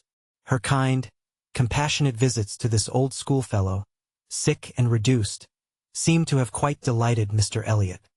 He thought her a most extraordinary young woman, in her temper, manners, mind, a model of female excellence. He could meet even Lady Russell in a discussion of her merits, and Anne could not be given to understand so much by her friend, could not know herself to be so highly rated by a sensible man, without many of those agreeable sensations which her friend meant to create. Lady Russell was now perfectly decided in her opinion of Mr. Elliot. She was as much convinced of his meaning to gain and in time as of his deserving her, and was beginning to calculate the number of weeks which would free him from all the remaining restraints of widowhood, and leave him at liberty to exert his most open powers of pleasing. She would not speak to Anne with half the certainty she felt on the subject. She would venture on little more than hints of what might be hereafter, of a possible attachment on his side, of the desirableness of the alliance, supposing such attachment to be real and returned, and heard her and made no violent exclamations. She only smiled, blushed, and gently shook her head. "I am no matchmaker, as you well know," said Lady Russell, being much too well aware of the uncertainty of all human events and calculations. "I only mean that if Mr. Elliot should some time hence pay his addresses to you, and if you should be disposed to accept him, I think there would be every possibility of your being happy together. A most suitable connection, everybody must consider it, but I think it might be a very happy one. Mr. Elliot is an exceedingly agreeable man, and in many respects I think highly of him," said Anne, "but we should not suit." Lady Russell let this pass, and only said in rejoinder, "I own that to be able to regard you as the future mistress of Kellynch, the future Lady Elliot, to look forward and see you occupying your dear mother's place, succeeding to all her rights, and all her popularity, as well as to all her virtues, would be the highest possible gratification to me. You are your mother's self in countenance and disposition, and if I might be allowed to fancy you such as she was, in situation and name and home, presiding and blessing in the same spot, and only superior to her in being more highly valued, my dearest, and it would give me more delight than is often felt at my time of life," and was obliged to turn away, to rise, to walk to a distant table, and, leaning there in pretended employment, try to subdue the feelings this picture excited. For a few moments her imagination and her heart were bewitched. The idea of becoming what her mother had been, of having the precious name of Lady Elliot first revived in herself, of being restored to Kellynch, calling it her home again, her home forever, was a charm which she could not immediately resist. Lady Russell said not another word, willing to leave the matter to its own operation, and believing that, could Mr. Elliot at that moment with propriety have spoken for himself, she believed, in short, what and did not believe. The same image of Mr. Elliot speaking for himself brought and to composure again. The charm of Kellynch and of Lady Elliot all faded away. She never could accept him. And it was not only that her feelings were still adverse to any man save one. Her judgment, on a serious consideration of the possibilities of such a case, was against Mr. Elliot. Though they had now been acquainted a month, she could not be satisfied that she really knew his character. That he was a sensible man, an agreeable man, that he talked well, professed good opinions, seemed to judge properly, and as a man of principle, this was all clear enough. He certainly knew what was right, nor could she fix on any one article of moral duty evidently transgressed. But yet she would have been afraid to answer for his conduct. She distrusted the past, if not the present. The names which occasionally dropped of former associates, the allusions to former practices and pursuits, suggested suspicions not favorable of what he had been. She saw that there had been bad habits, that Sunday traveling had been a common thing, that there had been a period of his life, and probably not a short one, when he had been, at least, careless in all serious matters. And though he might now think very differently, who could answer for the true sentiments of a clever, cautious man, grown old enough to appreciate a fair character? How could it ever be ascertained that his mind was truly cleansed? Mr. Elliot was rational, discreet, polished, but he was not open. There was never any burst of feeling, any warmth of indignation or delight, at the evil or good of others. This, to Anne, was a decided imperfection. Her early impressions were incurable. She prized the frank, the open-hearted, the eager character beyond all others. Warmth and enthusiasm did captivate her still. She felt that she could so much more depend upon the sincerity of those who sometimes looked or said a careless or a hasty thing, than of those whose presence of mind never varied, whose tongue never slipped. Mr. Elliot was too generally agreeable. Various as were the tempers in her father's house, he pleased them all. He endured too well, stood too well with everybody. He had spoken to her with some degree of openness of Mrs. Clay, had appeared completely to see what Mrs. Clay was about, and to hold her in contempt, and yet Mrs. Clay found him as agreeable as anybody. Lady Russell saw either less or more than her young friend, for she saw nothing to excite distrust. She could not imagine a man more exactly what he ought to be than Mr. Elliot, nor did she ever enjoy a sweeter feeling than the hope of seeing him receive the hand of her beloved and in Kellynch Church, in the course of the following autumn. Chapter 18. It was the beginning of February, and Anne, having been a month in Bath, was growing very eager for news from Uppercross and Lyme. She wanted to hear much more than Mary had communicated. It was 3 weeks since she had heard at all. She only knew that Henrietta was at home again, and that Louisa, though considered to be recovering fast, was still in Lyme, and she was thinking of them all very intently one evening, when a thicker letter than usual from Mary was delivered to her, and, to quicken the pleasure and surprise, with Admiral and Mrs. Croft's compliments. The Crofts must be in Bath, a circumstance to interest her. They were people whom her heart turned to very naturally. "What is this?" cried Sir Walter. "The Crofts have arrived in Bath? The Crofts who rent Kellynch? What have they brought you?" "A letter from Uppercross Cottage, sir." "Oh, those letters are convenient passports. They secure an introduction. I should have visited Admiral Croft, however, at any rate. I know what is due to my tenant." And could listen no longer. She could not even have told how the poor Admiral's complexion escaped. Her letter engrossed her. It had been begun several days back. February 1st. "My dear Anne, I make no apology for my silence, because I know how little people think of letters in such a place as Bath. You must be a great deal too happy to care for Uppercross, which, as you well know, affords little to write about. We have had a very dull Christmas. Mr. and Mrs. Musgrove have not had one dinner party all the holidays. I do not reckon the haters as anybody. The holidays, however, are over at last. I believe no children ever had such long ones. I am sure I had not. The house was cleared yesterday, except of the little Harvilles, but you will be surprised to hear they have never gone home. Mrs. Harville must be an odd mother to part with them so long. I do not understand it. They are not at all nice children, in my opinion. But Mrs. Musgrove seems to like them quite as well, if not better, than her grandchildren. What dreadful weather we have had! It may not be felt in Bath, with your nice pavements, but in the country it is of some consequence. I have not had a creature call on me since the 2nd week in January, except Charles Hayter, who had been calling much oftener than was welcome. Between ourselves, I think it a great pity Henrietta did not remain at Lyme as long as Louisa. It would have kept her a little out of his way. The carriage is gone today, to bring Louisa and the Harvilles tomorrow. We are not asked to dine with them, however, till the day after. Mrs. Musgrove is so afraid of her being fatigued by the journey, which is not very likely, considering the care that will be taken of her, and it would be much more convenient to me to dine there tomorrow.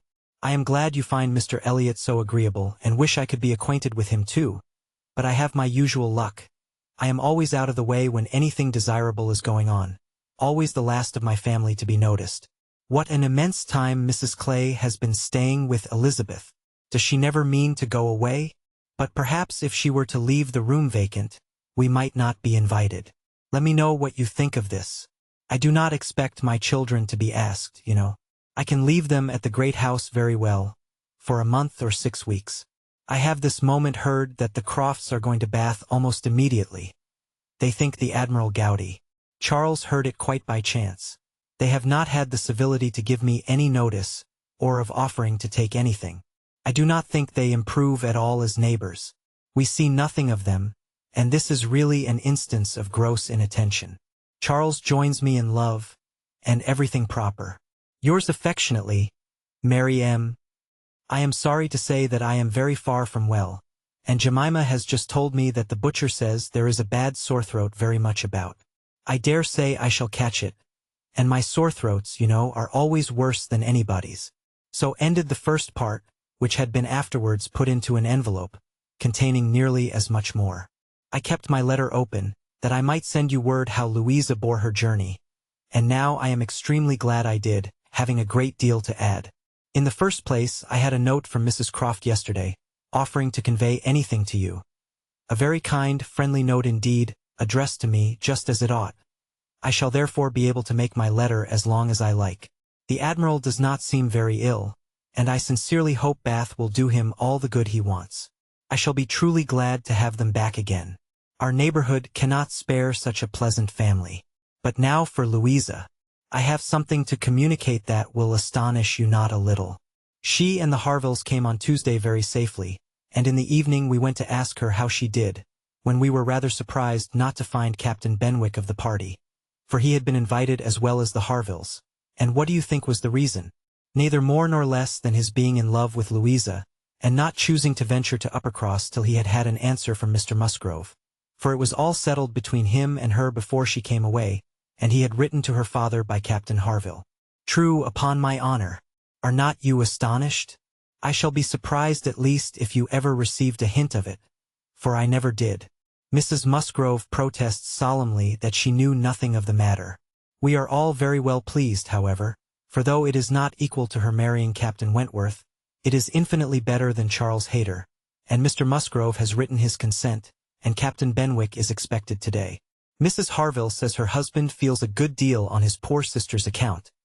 But, however, Louisa is a great favorite with both. Indeed, Mrs. Harville and I quite agree that we love her the better for having nursed her. Charles wonders what Captain Wentworth will say. But if you remember, I never thought him attached to Louisa. I never could see anything of it. And this is the end, you see, of Captain Benwick's being supposed to be an admirer of yours. How Charles could take such a thing into his head was always incomprehensible to me. I hope he will be more agreeable now. Certainly not a great match for Louisa Musgrove, but a million times better than marrying among the Hayters. Mary need not have feared her sisters being in any degree prepared for the news. She had never in her life been more astonished. Captain Benwick and Louisa Musgrove. It was almost too wonderful for belief, and it was with the greatest effort that she could remain in the room, preserve an air of calmness, and answer the common questions of the moment. Happily for her, they were not many. Sir Walter wanted to know whether the Crofts travelled with 4 horses, and whether they were likely to be situated in such a part of Bath as it might suit Miss Elliot and himself to visit in, but had little curiosity beyond. "How is Mary?" said Elizabeth. And without waiting for an answer, "And pray what brings the Crofts to Bath?" "They come on the Admiral's account. He is thought to be gouty." "Gout and decrepitude," said Sir Walter. "Poor old gentleman. Have they any acquaintance here?" asked Elizabeth. "I do not know, but I can hardly suppose that, at Admiral Croft's time of life, and in his profession, he should not have many acquaintance in such a place as this. I suspect," said Sir Walter coolly, "that Admiral Croft will be best known in Bath as the renter of Kellynch Hall. Elizabeth, may we venture to present him and his wife in Laura Place?" "Oh no, I think not. Situated as we are with Lady Dalrymple, cousins, we ought to be very careful not to embarrass her with acquaintance she might not approve. If we were not related, it would not signify, but as cousins she would feel scrupulous as to any proposal of ours. We had better leave the Crofts to find their own level. There are several odd-looking men walking about here, who, I am told, are sailors. The Crofts will associate with them." This was Sir Walter and Elizabeth's share of interest in the letter. When Mrs. Clay had paid her tribute of more decent attention, in an inquiry after Mrs. Charles Musgrove, and her fine little boys, and was at liberty. In her own room she tried to comprehend it. Well might Charles wonder how Captain Wentworth would feel. Perhaps he had quitted the field, had given Louisa up, had ceased to love, had found he did not love her. She could not endure the idea of treachery or levity, or anything akin to ill usage between him and his friend. She could not endure that such a friendship as theirs should be severed unfairly. Captain Benwick and Louisa Musgrove, the high-spirited, joyous-talking Louisa Musgrove, and the dejected, thinking, feeling, reading Captain Benwick, seemed each of them everything that would not suit the other. Their minds most dissimilar. Where could have been the attraction? The answer soon presented itself. It had been in situation. They had been thrown together several weeks. They had been living in the same small family party. Since Henrietta's coming away, they must have been depending almost entirely on each other, and Louisa, just recovering from illness, had been in an interesting state, and Captain Benwick was not inconsolable. That was a point which Anne had not been able to avoid suspecting before, and instead of drawing the same conclusion as Mary, from the present course of events, they served only to confirm the idea of his having felt some dawning of tenderness toward herself. She did not mean, however, to derive much more from it to gratify her vanity than Mary might have allowed. She was persuaded that any tolerably pleasing young woman who had listened and seemed to feel for him would have received the same compliment. He had an affectionate heart. He must love somebody. She saw no reason against their being happy. Louisa had fine naval fervor to begin with, and they would soon grow more alike. He would gain cheerfulness, and she would learn to be an enthusiast for Scott and Lord Byron. Nay, that was probably learnt already. Of course they had fallen in love over poetry. The idea of Louisa Musgrove turned into a person of literary taste, and sentimental reflection was amusing, but she had no doubt of its being so. The day at Lyme, the fall from the Cobb, might influence her health, her nerves, her courage, her character to the end of her life, as thoroughly as it appeared to have influenced her fate. The conclusion of the whole was, that if the woman who had been sensible of Captain Wentworth's merits could be allowed to prefer another man, there was nothing in the engagement to excite lasting wonder, and if Captain Wentworth lost no friend by it, certainly nothing to be regretted. No, it was not regret which made Anne's heart beat in spite of herself, and brought the color into her cheeks when she thought of Captain Wentworth unshackled and free. She had some feelings which she was ashamed to investigate. They were too much like joy, senseless joy. She longed to see the Crofts, but when the meeting took place, it was evident that no rumor of the news had yet reached them. The visit of ceremony was paid and returned, and Louisa Musgrove was mentioned, and Captain Benwick, too, without even half a smile. The Crofts had placed themselves in lodgings in Gay Street, perfectly to Sir Walter's satisfaction. He was not at all ashamed of the acquaintance, and did, in fact, think and talk a great deal more about the Admiral than the Admiral ever thought or talked about him. The Crofts knew quite as many people in Bath as they wished for, and considered their intercourse with the Elliots as a mere matter of form, and not in the least likely to afford them any pleasure. They brought with them their country habit of being almost always together. He was ordered to walk to keep off the gout, and Mrs. Croft seemed to go shares with him in everything, and to walk for her life to do him good, and saw them wherever she went. Lady Russell took her out in her carriage almost every morning, and she never failed to think of them and never failed to see them. Knowing their feelings as she did, it was a most attractive picture of happiness to her. She always watched them as long as she could, delighted to fancy she understood what they might be talking of, as they walked along in happy independence, or equally delighted to see the Admiral's hearty shake of the hand when he encountered an old friend, and observe their eagerness of conversation when occasionally forming into a little knot of the Navy, Mrs. Croft looking as intelligent and keen as any of the officers around her, and was too much engaged with Lady Russell to be often walking herself. But it so happened that one morning, about a week or 10 days after the Crofts' arrival, it suited her best to leave her friend, or her friend's carriage, in the lower part of the town, and return alone to Camden Place, and in walking up Milsom Street she had the good fortune to meet with the Admiral. He was standing by himself at a print-shop window, with his hands behind him, in earnest contemplation of some print, and she not only might have passed him unseen, but was obliged to touch as well as address him before she could catch his notice. When he did perceive and acknowledge her, however, it was done with all his usual frankness and good humor. "Ha! Is it you? Thank you, thank you. This is treating me like a friend. Here I am, you see, staring at a picture. I can never get by this shop without stopping. But what a thing here is, by way of a boat. Do look at it. Did you ever see the like? What queer fellows your fine painters must be, to think that anybody would venture their lives in such a shapeless old cockleshell as that. And yet here are two gentlemen stuck up in it mightily at their ease, and looking about them at the rocks and mountains, as if they were not to be upset the next moment, which they certainly must be. I wonder where that boat was built." Laughing heartily, I would not venture over a horse pond in it. Well, turning away. Now where are you bound? Can I go anywhere for you? Or with you? Can I be of any use? None, I thank you, unless you will give me the pleasure of your company the little way our road lies together. I am going home. That I will, with all my heart, and farther, too. Yes, yes, we will have a snug walk together, and I have something to tell you as we go along. There, take my arm. That's right. I do not feel comfortable if I have not a woman there. Lord, what a boat it is. Taking a last look at the picture, as they began to be in motion. Did you say that you had something to tell me, sir? Yes, I have presently.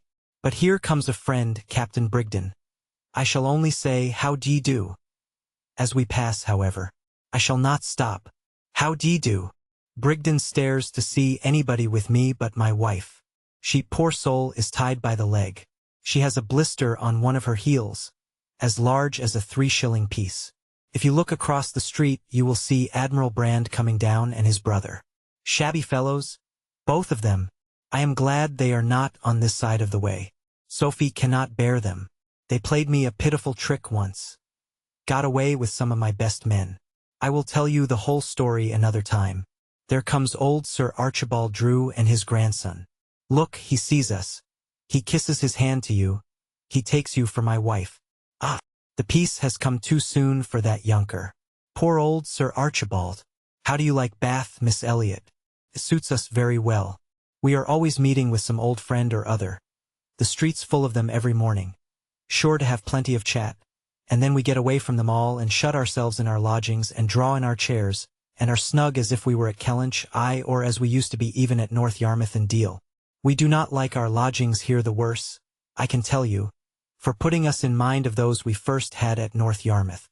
The wind blows through one of the cupboards just in the same way. When they were got a little farther, and ventured to press again for what he had to communicate. She hoped when clear of Milsom Street to have her curiosity gratified, but she was still obliged to wait, for the Admiral had made up his mind not to begin till they had gained the greater space and quiet of Belmont, and as she was not really Mrs. Croft, she must let him have his own way. As soon as they were fairly ascending Belmont, he began, "Well, now you shall hear something that will surprise you. But first of all, you must tell me the name of the young lady I am going to talk about. That young lady, you know, that we have all been so concerned for. The Miss Musgrove, that all this has been happening to. Her Christian name. I always forget her Christian name, and had been ashamed to appear to comprehend so soon as she really did. But now she could safely suggest the name of Louisa. Miss Louisa Musgrove, that is the name. I wish young ladies had not such a number of fine Christian names. I should never be out if they were all Sophies or something of that sort. Well, this Miss Louisa we all thought, was to marry Frederick. He was courting her week after week. The only wonder was what they could be waiting for, till the business at Lyme came. Then, indeed, it was clear enough that they must wait till her brain was set to right. But even then there was something odd in their way of going on. Instead of staying at Lyme, he went off to Plymouth, and then he went off to see Edward. When we came back from Minehead, he was gone down to Edward's, and there he has been ever since. We have seen nothing of him since November. Even Sophie could not understand it. But now, the matter has taken the strangest turn of all. For this young lady, the same Miss Musgrove, instead of being to marry Frederick, is to marry James Benwick. You know James Benwick? A little. I am a little acquainted with Captain Benwick. Well, she is to marry him. Nay, most likely they are married already, for I do not know what they should wait for. I thought Captain Benwick a very pleasing young man, said Anne, and I understand that he bears an excellent character. Oh, yes, there is not a word to be said against James Benwick. He is only a commander, it is true, made last summer, and these are bad times for getting on, but he has not another fault that I know of. An excellent, good-hearted fellow, I assure you. A very active, zealous officer, too, which is more than you would think for, perhaps, for that soft sort of manner does not do him justice. Indeed, you are mistaken there, sir. I should never augur want of spirit from Captain Benwick's manners. I thought them particularly pleasing, and I will answer for it they would generally please. Well, ladies are the best judges, but James Benwick is rather too piano for me, and though very likely it is all our partiality, Sophie and I cannot help thinking Frederick's manners better than his.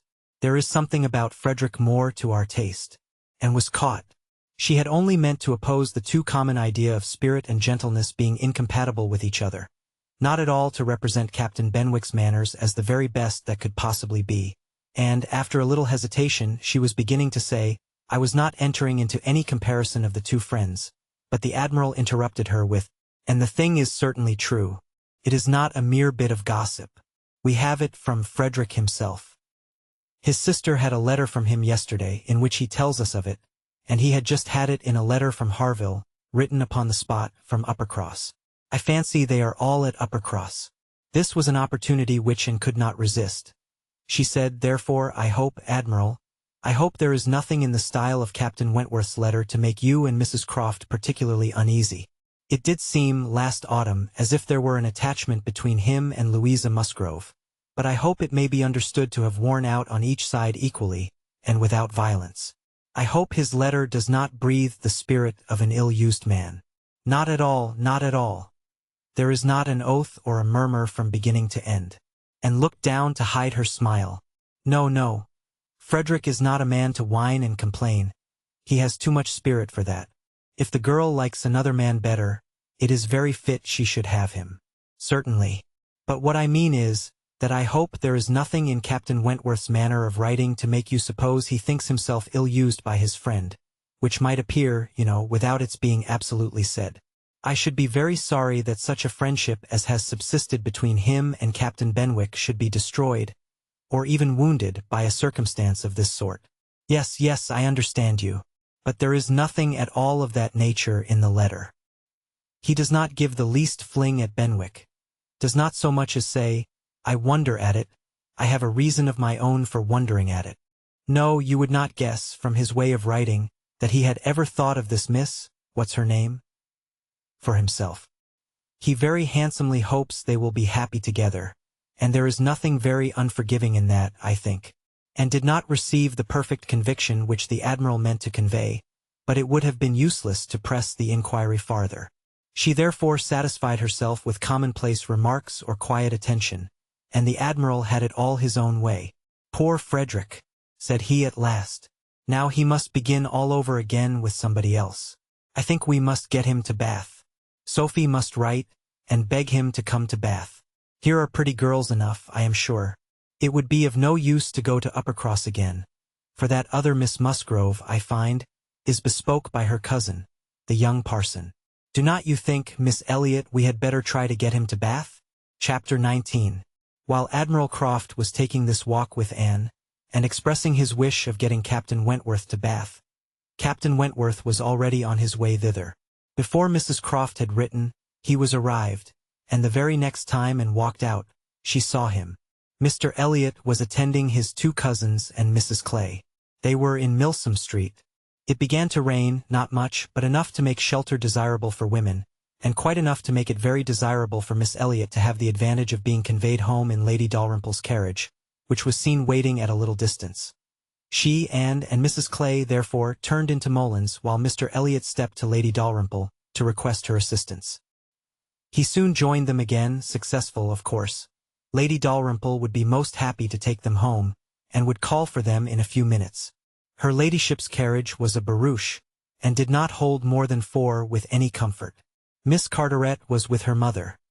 Consequently, it was not reasonable to expect accommodation for all the 3 Camden Place ladies.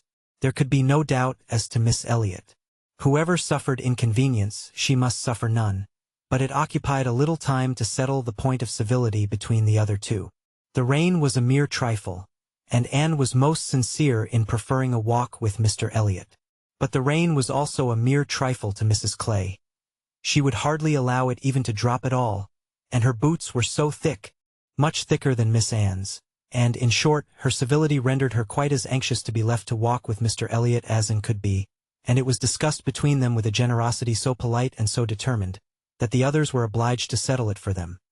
Miss Elliot maintaining that Mrs. Clay had a little cold already, and Mr. Elliot deciding on appeal that his cousin Anne's boots were rather the thickest.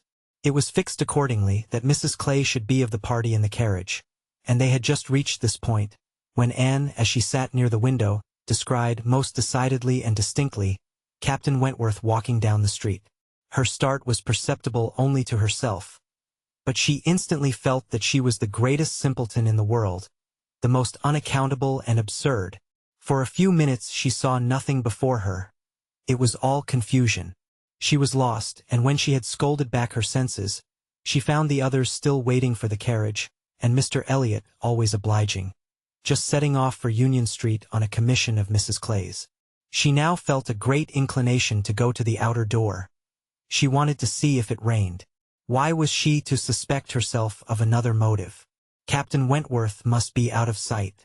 She left her seat, she would go. One half of her should not be always so much wiser than the other half, or always suspecting the other of being worse than it was. She would see if it rained. She was sent back, however, in a moment by the entrance of Captain Wentworth himself, among a party of gentlemen and ladies, evidently his acquaintance, and whom he must have joined a little below Milsom Street. He was more obviously struck and confused by the sight of her than she had ever observed before. He looked quite red. For the first time, since their renewed acquaintance, she felt that she was betraying the least sensibility of the two. She had the advantage of him in the preparation of the last few moments. All the overpowering, blinding, bewildering, first effects of strong surprise were over with her. Still, however, she had enough to feel. It was agitation, pain, pleasure, a something between delight and misery. He spoke to her and then turned away.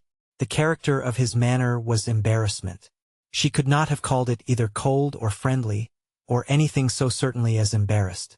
After a short interval, however, he came towards her and spoke again.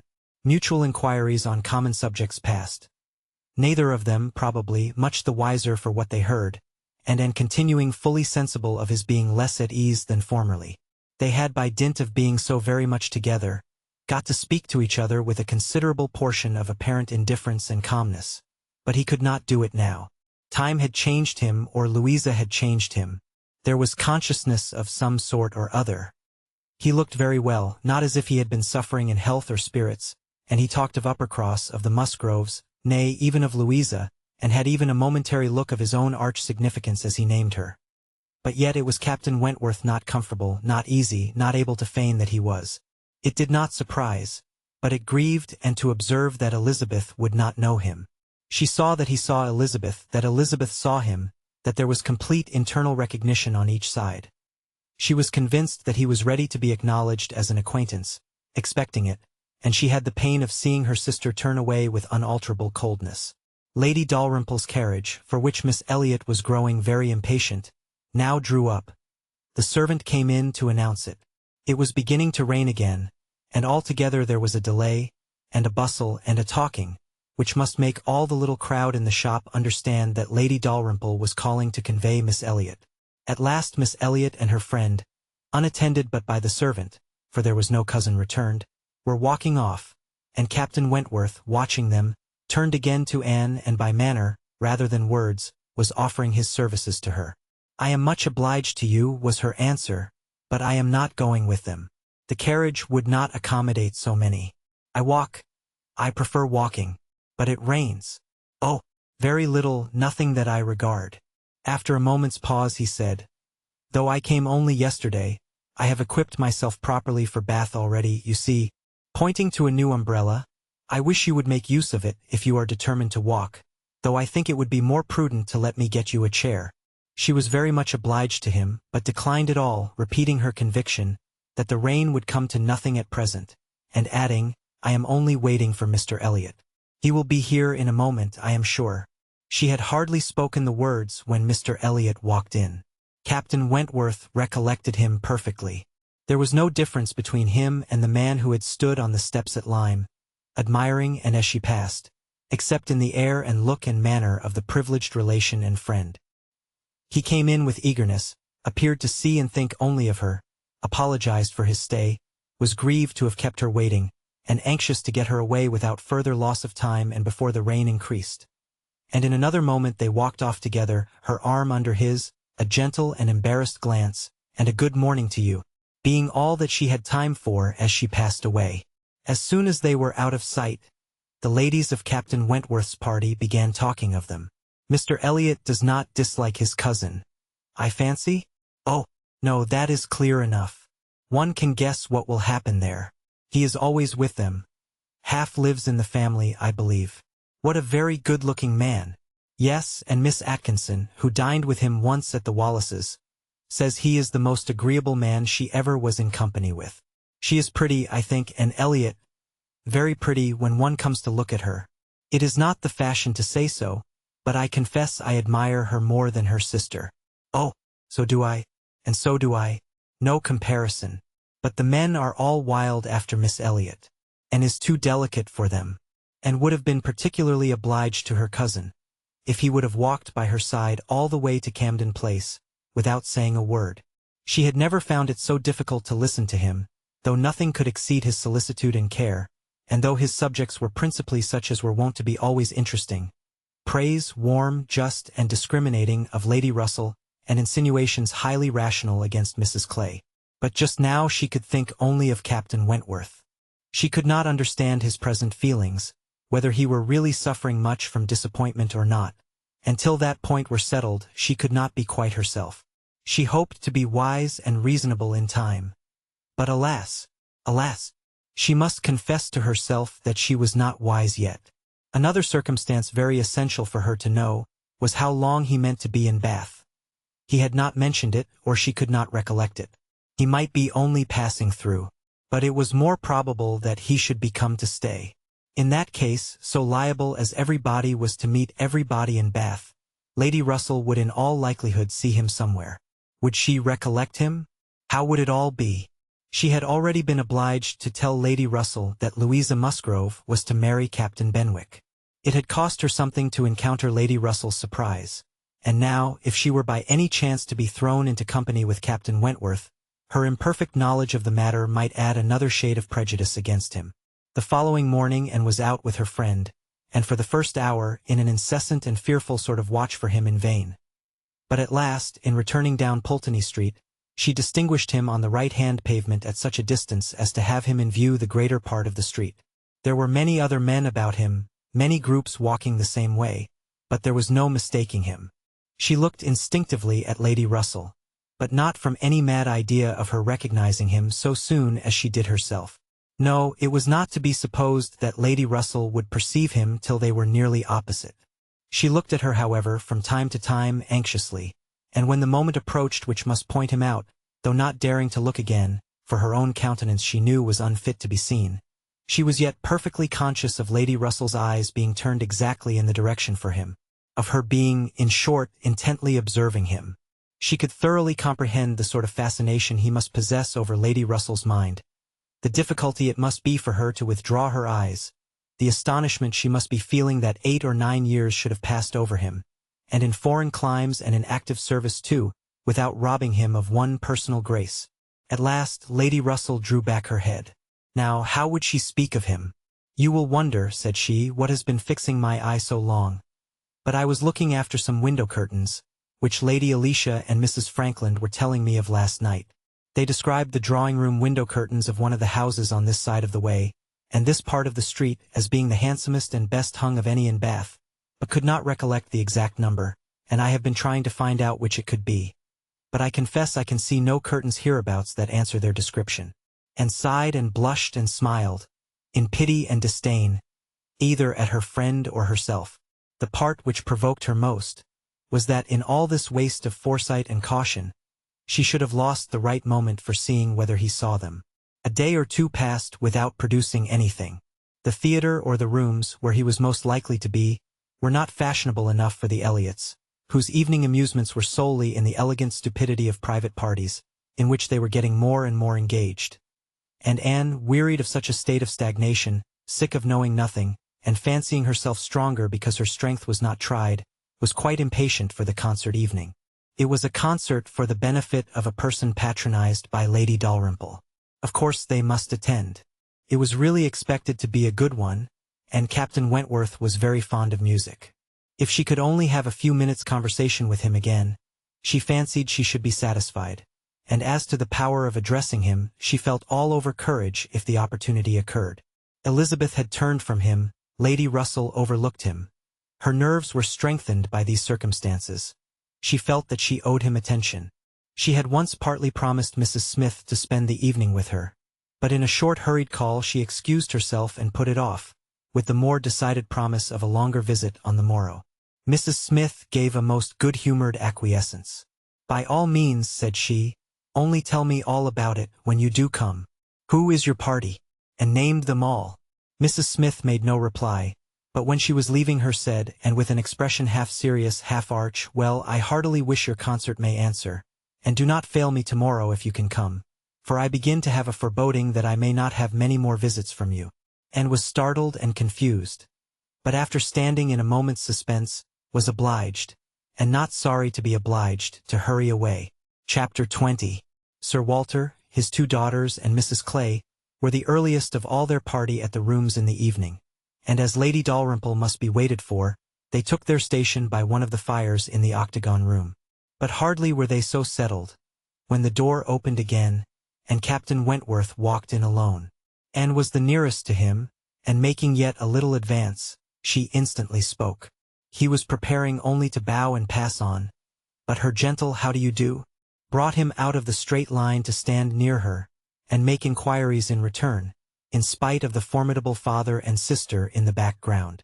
Their being in the background was a support to Anne.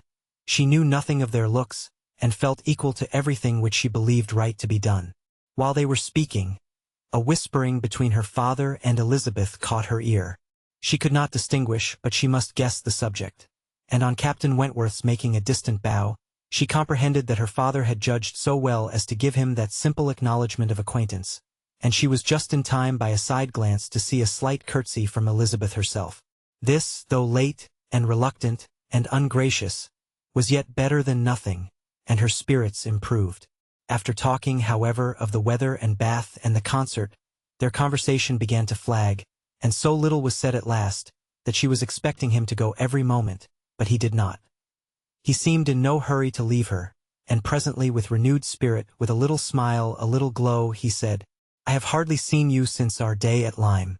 I am afraid you must have suffered from the shock, and the more from its not overpowering you at the time."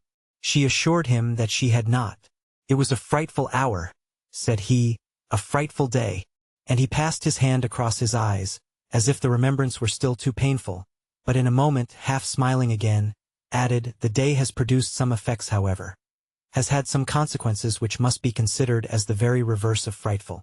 When you had the presence of mind to suggest that Benwick would be the properest person to fetch a surgeon, you could have little idea of his being eventually one of those most concerned in her recovery. Certainly I could have none. But it appears I should hope it would be a very happy match. There are on both sides good principles and good temper." "Yes," said he, looking not exactly forward, "but there, I think, ends the resemblance. With all my soul I wish them happy, and rejoice over every circumstance in favor of it. They have no difficulties to contend with at home, no opposition, no caprice, no delays.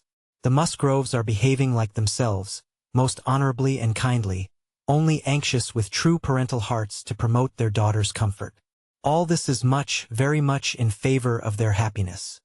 More than perhaps—" He stopped. A sudden recollection seemed to occur, and to give him some taste of that emotion which was reddening Anne's cheeks and fixing her eyes on the ground. After clearing his throat, however, he proceeded thus: "I confess that I do think there is a disparity, too great a disparity, and in a point no less essential than mind. I regard Louisa Musgrove as a very amiable, sweet-tempered girl, and not deficient in understanding, but Benwick is something more. He is a clever man, a reading man, and I confess that I do consider his attaching himself to her with some surprise. Had it been the effect of gratitude, had he learnt to love her, because he believed her to be preferring him, it would have been another thing. But I have no reason to suppose it so. It seems, on the contrary, to have been a perfectly spontaneous, untaught feeling on his side, and this surprises me. A man like him, in his situation, with a heart pierced, wounded, almost broken. Fanny Harville was a very superior creature, and his attachment to her was indeed attachment. A man does not recover from such a devotion of the heart to such a woman. He ought not, he does not. Either from the consciousness, however, that his friend had recovered or from other consciousness, he went no farther.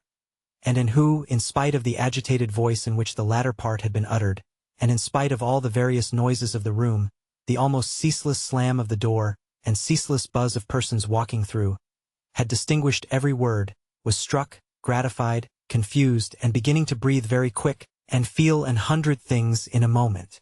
It was impossible for her to enter on such a subject. And yet, after a pause, feeling the necessity of speaking, and having not the smallest wish for a total change, she only deviated so far as to say, "You were a good while at Lyme, I think?" "About a fortnight. I could not leave it till Louisa's doing well was quite ascertained. I had been too deeply concerned in the mischief to be soon at peace. It had been my doing, solely mine. She would not have been obstinate if I had not been weak. The country round Lyme is very fine. I walked and rode a great deal, and the more I saw, the more I found to admire." "I should very much like to see Lyme again," said Anne. "Indeed, I should not have supposed that you could have found anything in Lyme to inspire such a feeling. The horror and distress you were involved in, the stretch of mind, the wear of spirits. I should have thought your last impressions of Lyme must have been strong disgust." "The last hours were certainly very painful," replied Anne. "But when pain is over, the remembrance of it often becomes a pleasure. One does not love a place the less for having suffered in it, unless it has been all suffering, nothing but suffering, which was by no means the case at Lyme. We were only in anxiety and distress during the last 2 hours, and previously there had been a great deal of enjoyment. So much novelty and beauty. I have traveled so little that every fresh place would be interesting to me, but there is real beauty at Lyme, and in short, with a faint blush at some recollections, altogether my impressions of the place are very agreeable." As she ceased, the entrance door opened again, and the very party appeared for whom they were waiting. Lady Dalrymple,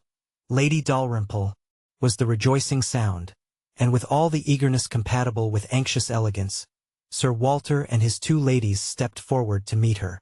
Lady Dalrymple and Miss Carteret, escorted by Mr. Elliot and Colonel Wallis, who had happened to arrive nearly at the same instant, advanced into the room. The others joined them, and it was a group in which Anne found herself also necessarily included. She was divided from Captain Wentworth. Their interesting, almost too interesting conversation must be broken up for a time, but slight was the penance compared with the happiness which brought it on. She had learnt, in the last 10 minutes, more of his feelings towards Louisa, more of all his feelings than she dared to think of, and she gave herself up to the demands of the party, to the needful civilities of the moment, with exquisite though agitated sensations. She was in good humor with all.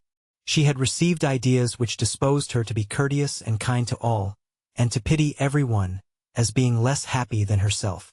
The delightful emotions were a little subdued, when on stepping back from the group, to be joined again by Captain Wentworth, she saw that he was gone.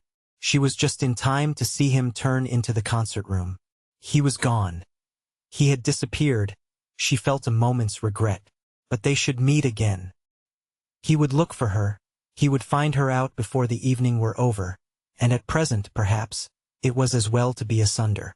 She was in need of a little interval for recollection. Upon Lady Russell's appearance soon afterwards, the whole party was collected, and all that remained was to marshal themselves, and proceed into the concert-room, and be of all the consequence in their power, draw as many eyes, excite as many whispers, and disturb as many people as they could. Very, very happy were both Elizabeth and Anne Elliot as they walked in. Elizabeth arm in arm with Miss Carteret, and looking on the broad back of the Dowager Viscountess Dalrymple before her, had nothing to wish for which did not seem within her reach. And Anne, but it would be an insult to the nature of Anne's felicity to draw any comparison between it and her sister's, the origin of one all selfish vanity, of the other all generous attachment. And saw nothing, thought nothing of the brilliancy of the room. Her happiness was from within. Her eyes were bright and her cheeks glowed, but she knew nothing about it. She was thinking only of the last half-hour, and as they passed to their seats, her mind took a hasty range over it. His choice of subjects, his expressions, and still more his manner and look, had been such as she could see in only one light. His opinion of Louisa Musgrove's inferiority, an opinion which he had seemed solicitous to give, his wonder at Captain Benwick, his feelings as to a first strong attachment.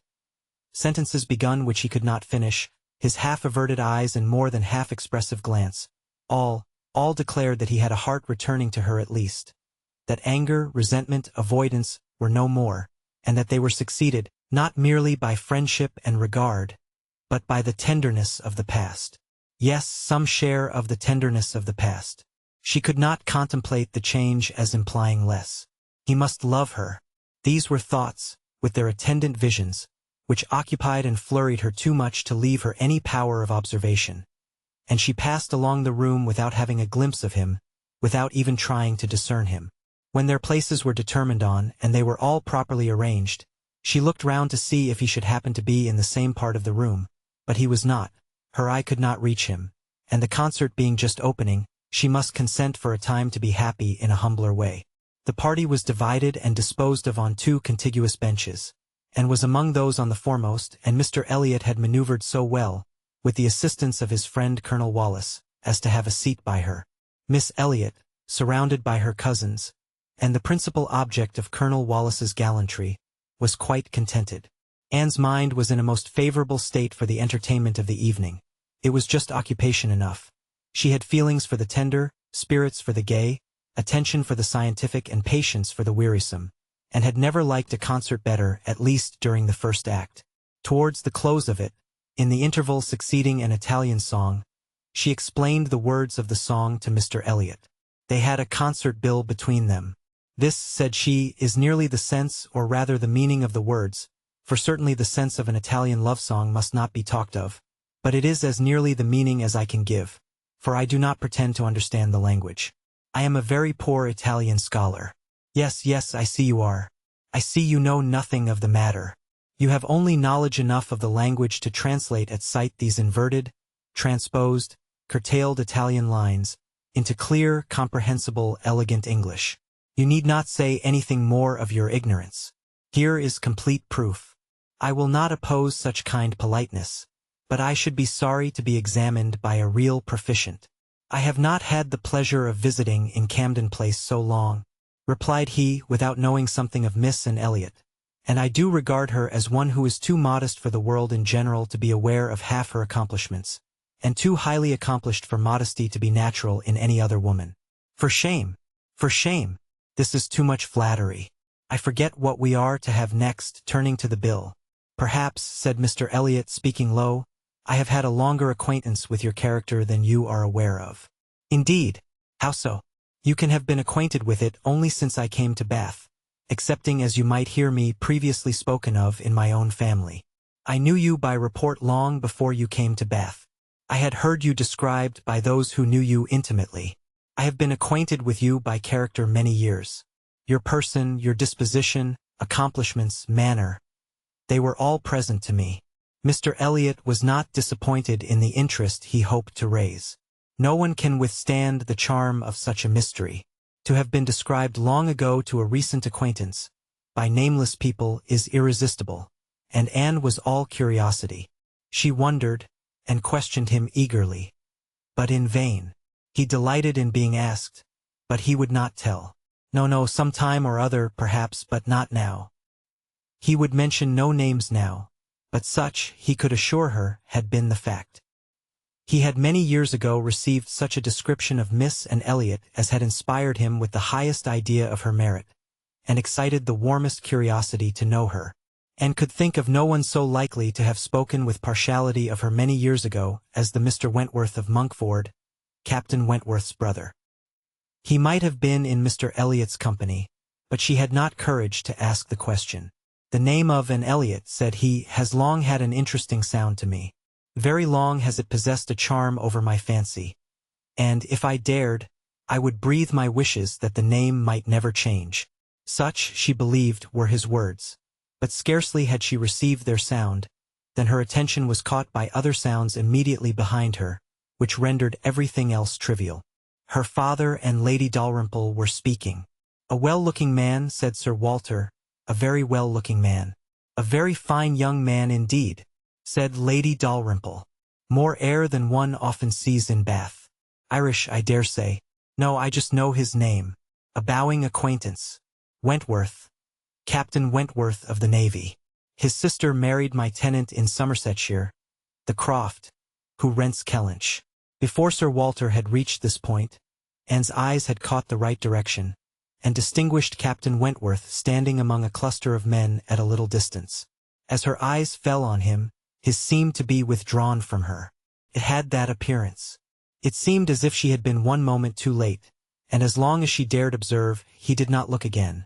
But the performance was recommencing, and she was forced to seem to restore her attention to the orchestra and look straight forward.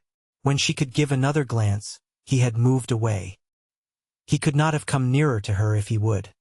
She was so surrounded and shut in, but she would rather have caught his eye. Mr. Elliot's speech, too, distressed her. She had no longer any inclination to talk to him. She wished him not so near her. The first act was over. Now she hoped for some beneficial change, and, after a period of nothing saying amongst the party, some of them did decide on going in quest of tea, and was one of the few who did not choose to move. She remained in her seat, and so did Lady Russell. But she had the pleasure of getting rid of Mr. Elliot, and she did not mean, whatever she might feel on Lady Russell's account, to shrink from conversation with Captain Wentworth, if he gave her the opportunity. She was persuaded by Lady Russell's countenance that she had seen him. He did not come, however, and sometimes fancied she discerned him at a distance, but he never came. The anxious interval wore away unproductively. The others returned, the room filled again, benches were reclaimed and repossessed, and another hour of pleasure or of penance was to be sat out. Another hour of music was to give delight or the gapes, as real or affected taste for it prevailed. To Anne, it chiefly wore the prospect of an hour of agitation. She could not quit that room in peace without seeing Captain Wentworth once more, without the interchange of one friendly look. In resettling themselves there were now many changes, the result of which was favorable for her. Colonel Wallis declined sitting down again, and Mr. Elliot was invited by Elizabeth and Miss Carteret, in a manner not to be refused, to sit between them, and by some other removals and a little scheming of her own, and was enabled to place herself much nearer the end of the bench than she had been before, much more within reach of a passer-by. She could not do so without comparing herself with Miss Larolles, the inimitable Miss Larolles. But still she did it, and not with much happier effect, though by what seemed prosperity in the shape of an early abdication in her next neighbors, she found herself at the very end of the bench before the concert closed. Such was her situation, with a vacant space at hand, when Captain Wentworth was again in sight. She saw him not far off.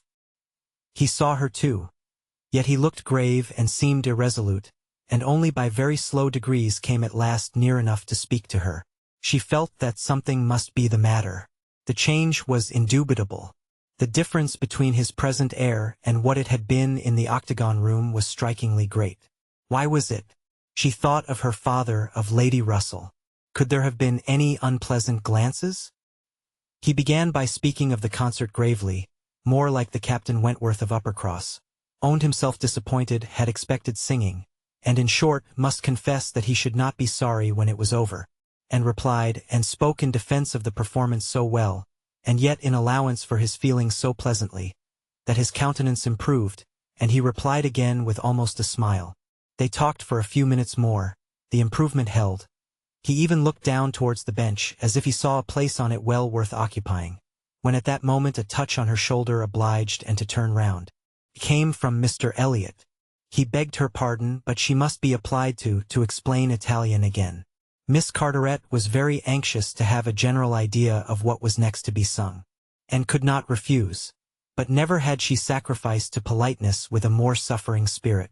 A few minutes, though as few as possible, were inevitably consumed, and when her own mistress again, when able to turn and look as she had done before, she found herself accosted by Captain Wentworth, in a reserved yet hurried sort of farewell.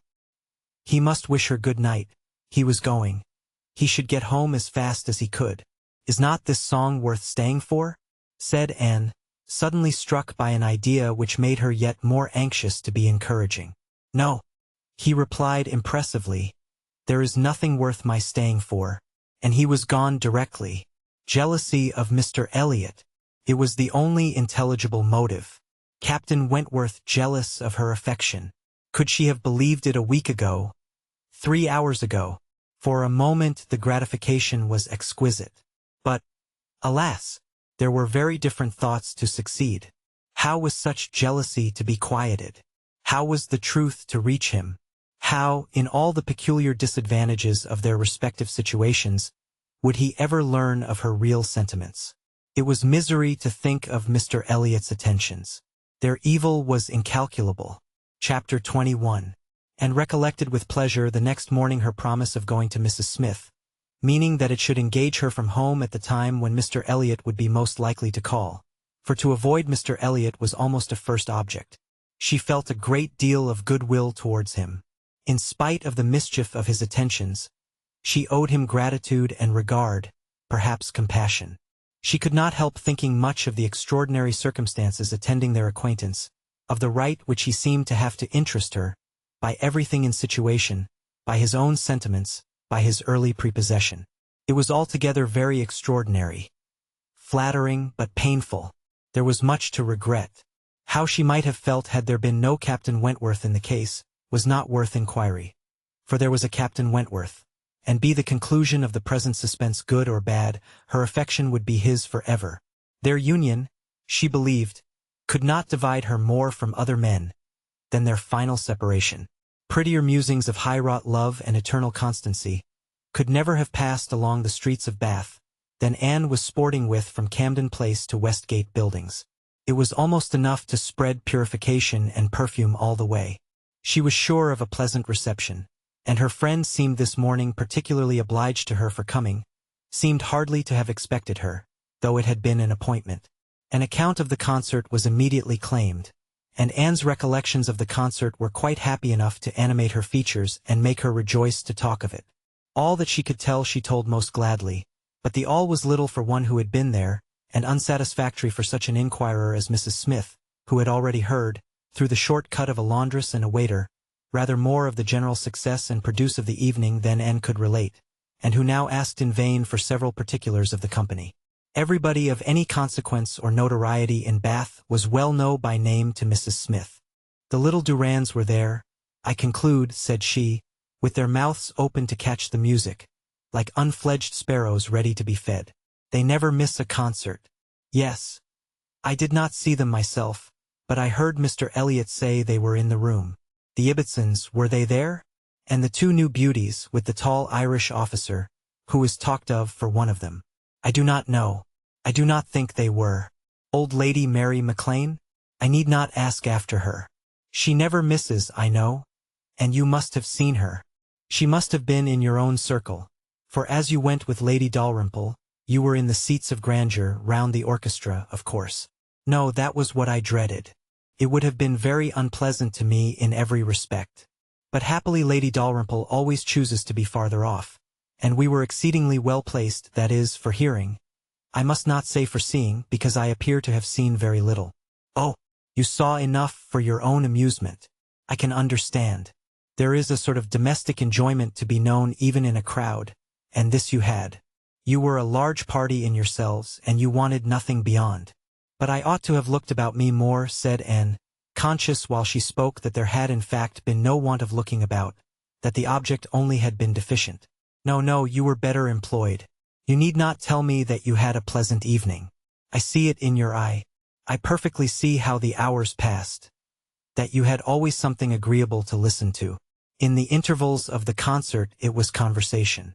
And half smiled and said, "Do you see that in my eye?" "Yes, I do. Your countenance perfectly informs me that you were in company last night with the person whom you think the most agreeable in the world, the person who interests you at this present time more than all the rest of the world put together." A blush overspread Anne's cheeks. She could say nothing. "And such being the case," continued Mrs. Smith after a short pause, "I hope you believe that I do know how to value your kindness in coming to me this morning. It is really very good of you to come and sit with me, when you must have so many pleasanter demands upon your time." And heard nothing of this. She was still in the astonishment and confusion excited by her friend's penetration, unable to imagine how any report of Captain Wentworth could have reached her. After another short silence, "Pray," said Mrs. Smith, "is Mr. Elliot aware of your acquaintance with me? Does he know that I am in Bath?" "Mr. Elliot," repeated Anne, looking up surprised. A moment's reflection shewed her the mistake she had been under. She caught it instantaneously. and recovering her courage with the feeling of safety, soon added, more composedly, "Are you acquainted with Mr. Elliot?" "I have been a good deal acquainted with him," replied Mrs. Smith gravely, "but it seems worn out now. It is a great while since we met. I was not at all aware of this. You never mentioned it before. Had I known it, I would have had the pleasure of talking to him about you."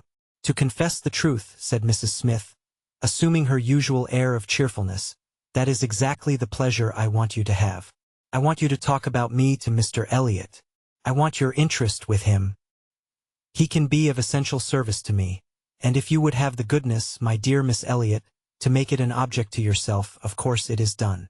I should be extremely happy. I hope you cannot doubt my willingness to be of even the slightest use to you," replied Anne, "but I suspect that you are considering me as having a higher claim on Mr. Elliot, a greater right to influence him, than is really the case. I am sure you have, somehow or other, imbibed such a notion. You must consider me only as Mr. Elliot's relation. If in that light there is anything which you suppose his cousin might fairly ask of him, I beg you would not hesitate to employ me." Mrs. Smith gave her a penetrating glance, and then, smiling, said, "I have been a little premature, I perceive. I beg your pardon. I ought to have waited for official information, but now, my dear Miss Elliot, as an old friend, do give me a hint as to when I may speak. Next week? To be sure, by next week I may be allowed to think it all settled, and build my own selfish schemes on Mr. Elliot's good fortune." "No," replied Anne, "nor next week, nor next, nor next. I assure you that nothing of the sort you are thinking of will be settled any week. I am not going to marry Mr. Elliot. I should like to know why you imagine I am?" Mrs. Smith looked at her again, looked earnestly, smiled, shook her head, and exclaimed, "Now, how I do wish I understood you! How I do wish I knew what you were at! I have a great idea that you do not design to be cruel when the right moment occurs. Till it does come, we women never mean to have anybody. It is a thing of course among us, that every man is refused, till he offers. But why should you be cruel? Let me plead for my present friend, I cannot call him, but for my former friend. Where can you look for a more suitable match? Where could you expect a more gentlemanlike, agreeable man? Let me recommend Mr. Elliot. I am sure you hear nothing but good of him from Colonel Wallace. And who can know him better than Colonel Wallace? My dear Mrs. Smith, Mr. Elliot's wife has not been dead much above half a year. He ought not to be supposed to be paying his addresses to anyone." "Oh, if these are your only objections," cried Mrs. Smith archly, "Mr. Elliot is safe, and I shall give myself no more trouble about him. Do not forget me when you are married, that's all. Let him know me to be a friend of yours, and then he will think little of the trouble required, which it is very natural for him now, with so many affairs and engagements of his own, to avoid and get rid of as he can. Very natural, perhaps. 99 out of 100 would do the same. Of course, he cannot be aware of the importance to me. Well, my dear Miss Elliot, I hope and trust you will be very happy. Mr. Elliot has sense to understand the value of such a woman. Your peace will not be shipwrecked as mine has been. You are safe in all worldly matters and safe in his character. He will not be led astray. He will not be misled by others to his ruin." "No," said Anne, "I can readily believe all that of my cousin. He seems to have a calm, decided temper, not at all open to dangerous impressions. I consider him with great respect. I have no reason, from anything that has fallen within my observation, to do otherwise. But I have not known him long, and he is not a man, I think, to be known intimately soon. Will not this manner of speaking of him, Mrs. Smith, convince you that he is nothing to me? Surely this must be calm enough. And, upon my word, he is nothing to me. Should he ever propose to me, which I have very little reason to imagine he has any thought of doing, I shall not accept him. I assure you I shall not. I assure you, Mr. Elliot had not the share which you have been supposing, in whatever pleasure the concert of last night might afford. Not Mr. Elliot. It is not Mr. Elliot that—" She stopped, regretting with a deep blush that she had implied so much. But less would hardly have been sufficient. Mrs. Smith would hardly have believed so soon in Mr. Elliot's failure, but from the perception of there being a somebody else.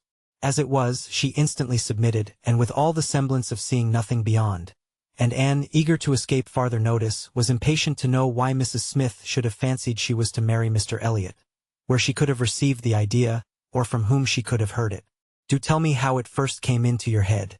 "It first came into my head," replied Mrs. Smith, "upon finding how much you were together, and feeling it to be the most probable thing in the world to be wished for by everybody belonging to either of you, and you may depend upon it that all your acquaintance have disposed of you in the same way. But I never heard it spoken of till 2 days ago." "And has it indeed been spoken of? Did you observe the woman who opened the door to you when you called yesterday?" "No." "Was not it Mrs. Speed, as usual, or the maid?" "I observed no one in particular. It was my friend Mrs. Rook, Nurse Rook, who, by the by, had a great curiosity to see you, and was delighted to be in the way to let you in. She came away from Marlborough Buildings only on Sunday, and she it was who told me you were to marry Mr. Elliot.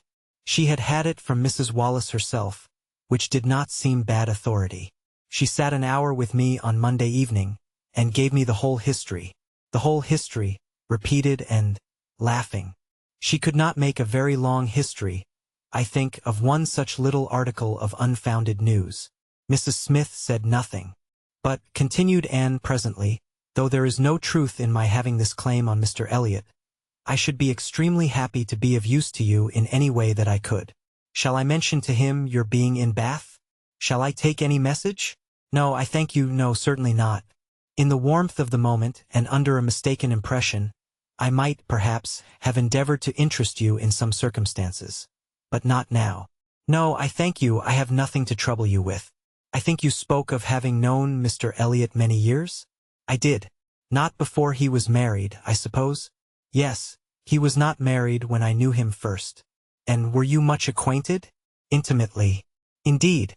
Then do tell me what he was at that time of life. I have a great curiosity to know what Mr. Elliot was as a very young man. Was he at all such as he appears now?" "I have not seen Mr. Elliot these 3 years," was Mrs. Smith's answer, given so gravely that it was impossible to pursue the subject farther, and Anne felt that she had gained nothing but an increase of curiosity. They were both silent. Mrs. Smith very thoughtful. At last, "I beg your pardon, my dear Miss Elliot," she cried, in her natural tone of cordiality. "I beg your pardon for the short answers I have been giving you, but I have been uncertain what I ought to do. I have been doubting and considering as to what I ought to tell you. There were many things to be taken into the account. One hates to be officious, to be giving bad impressions, making mischief. Even the smooth surface of family union seems worth preserving, though there may be nothing durable beneath. However, I have determined. I think I am right. I think you ought to be made acquainted with Mr. Elliot's real character. Though I fully believe that, at present, you have not the smallest intention of accepting him, there is no saying what may happen. You might, some time or other, be differently affected towards him. Hear the truth, therefore, now, while you are unprejudiced. Mr. Elliot is a man without heart or conscience. A designing, wary, cold-blooded being, who thinks only of himself, whom for his own interest or ease, would be guilty of any cruelty, or any treachery, that could be perpetrated without risk of his general character. He has no feeling for others. Those whom he has been the chief cause of leading into ruin, he can neglect and desert without the smallest compunction. He is totally beyond the reach of any sentiment of justice or compassion. Oh, he is black at heart, hollow and black." Anne's astonished air, and exclamation of wonder, made her pause, and in a calmer manner, she added, "My expressions startle you. You must allow for an injured, angry woman. But I will try to command myself. I will not abuse him. I will only tell you what I have found him. Facts shall speak. He was the intimate friend of my dear husband, who trusted and loved him, and thought him as good as himself. The intimacy had been formed before our marriage. I found them most intimate friends, and I, too, became excessively pleased with Mr. Elliot, and entertained the highest opinion of him. At 19, one does not think very seriously, but Mr. Elliot appeared to me quite as good as others, and much more agreeable than most others, and we were almost always together. We were principally in town, living in very good style. He was then the inferior in circumstances. He was then the poor one. He had chambers in the Temple, and it was as much as he could do to support the appearance of a gentleman. He had always a home with us whenever he chose it. He was always welcome. He was like a brother. My poor Charles, who had the finest, most generous spirit in the world, would have divided his last farthing with him. And I know that his purse was open to him. I know that he often assisted him. This must have been about that very period of Mr. Elliot's life, said Anne, which has always excited my particular curiosity. It must have been about the same time that he became known to my father and sister. I never knew him myself. I only heard of him. But there was a something in his conduct then, with regard to my father and sister, and afterwards in the circumstances of his marriage, which I never could quite reconcile with present times. It seemed to announce a different sort of man. I know it all, cried Mrs. Smith. He had been introduced to Sir Walter and your sister before I was acquainted with him, but I heard him speak of them forever. I know he was invited and encouraged, and I know he did not choose to go. I can satisfy you, perhaps, on points which you would little expect, and as to his marriage, I knew all about it at the time. I was privy to all the fors and againsts. I was the friend to whom he confided his hopes and plans, and though I did not know his wife previously, her inferior situation in society, indeed, rendered that impossible, yet I knew her all her life afterwards, or at least till within the last 2 years of her life, and can answer any question you may wish to put. Nay, said Anne, I have no particular inquiry to make about her. I have always understood they were not a happy couple. But I should like to know why, at that time of his life, he should slight my father's acquaintance as he did. My father was certainly disposed to take very kind and proper notice of him. Why did Mr. Elliot draw back? Mr. Elliot, replied Mrs. Smith, at that period of his life, had one object in view, to make his fortune, and by a rather quicker process than the law. He was determined to make it by marriage. He was determined, at least, not to mar it by an imprudent marriage, and I know it was his belief, whether justly or not, of course I cannot decide, that your father and sister, in their civilities and invitations, were designing a match between the heir and the young lady, and it was impossible that such a match should have answered his ideas of wealth and independence. That was his motive for drawing back, I can assure you. He told me the whole story. He had no concealments with me. It was curious that having just left you behind me in Bath, my first and principal acquaintance on marrying should be your cousin, and that, through him, I should be continually hearing of your father and sister. He described one Miss Elliot, and I thought very affectionately of the other. Perhaps, cried and, struck by a sudden idea, you sometimes spoke of me to Mr. Elliot? To be sure I did. Very often. I used to boast of my own and Elliot, and vouch for your being a very different creature from— She checked herself just in time. This accounts for something which Mr. Elliot said last night, cried Anne. This explains it. I found he had been used to hear of me. I could not comprehend how. What wild imaginations one forms where dear self is concerned. How sure to be mistaken. But I beg your pardon. I have interrupted you. Mr. Elliot married, then, completely for money? The circumstances, probably, which first opened your eyes to his character. Mrs. Smith hesitated a little here. Oh, those things are too common. When one lives in the world, a man or woman's marrying for money is too common to strike one as it ought. I was very young and associated only with the young, and we were a thoughtless, gay set without any strict rules of conduct. We lived for enjoyment. I think differently now. Time and sickness and sorrow have given me other notions. But at that period I must own I saw nothing reprehensible in what Mr. Elliot was doing. To do the best for himself passed as a duty. But was not she a very low woman? Yes, which I objected to, but he would not regard. Money was all that he wanted. Her father was a grazier, her grandfather had been a butcher, but that was all nothing. She was a fine woman, had had a decent education, was brought forward by some cousins, thrown by chance into Mr. Elliot's company, and fell in love with him, and not a difficulty or a scruple was there on his side, with respect to her birth.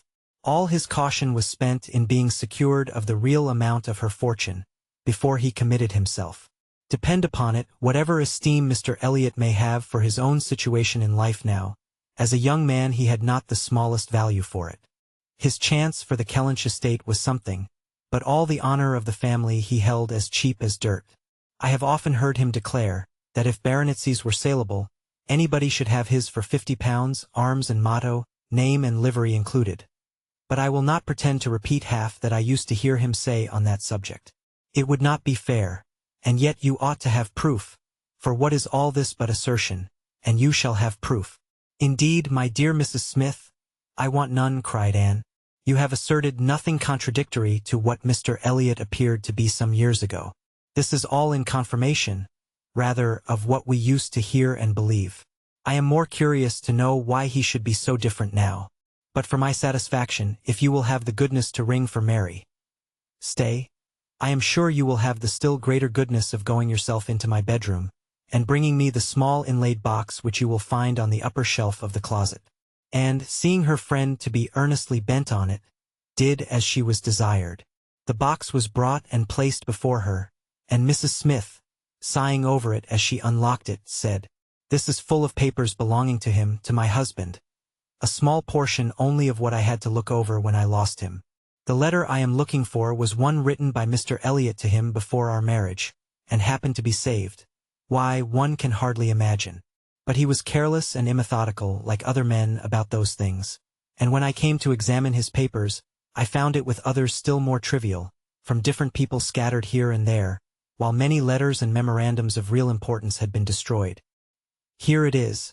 I would not burn it, because being even then very little satisfied with Mr. Elliot, I was determined to preserve every document of former intimacy.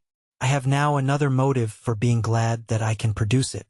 This was the letter, directed to Charles Smith, Esq. Tunbridge Wells, and dated from London, as far back as July, 1803.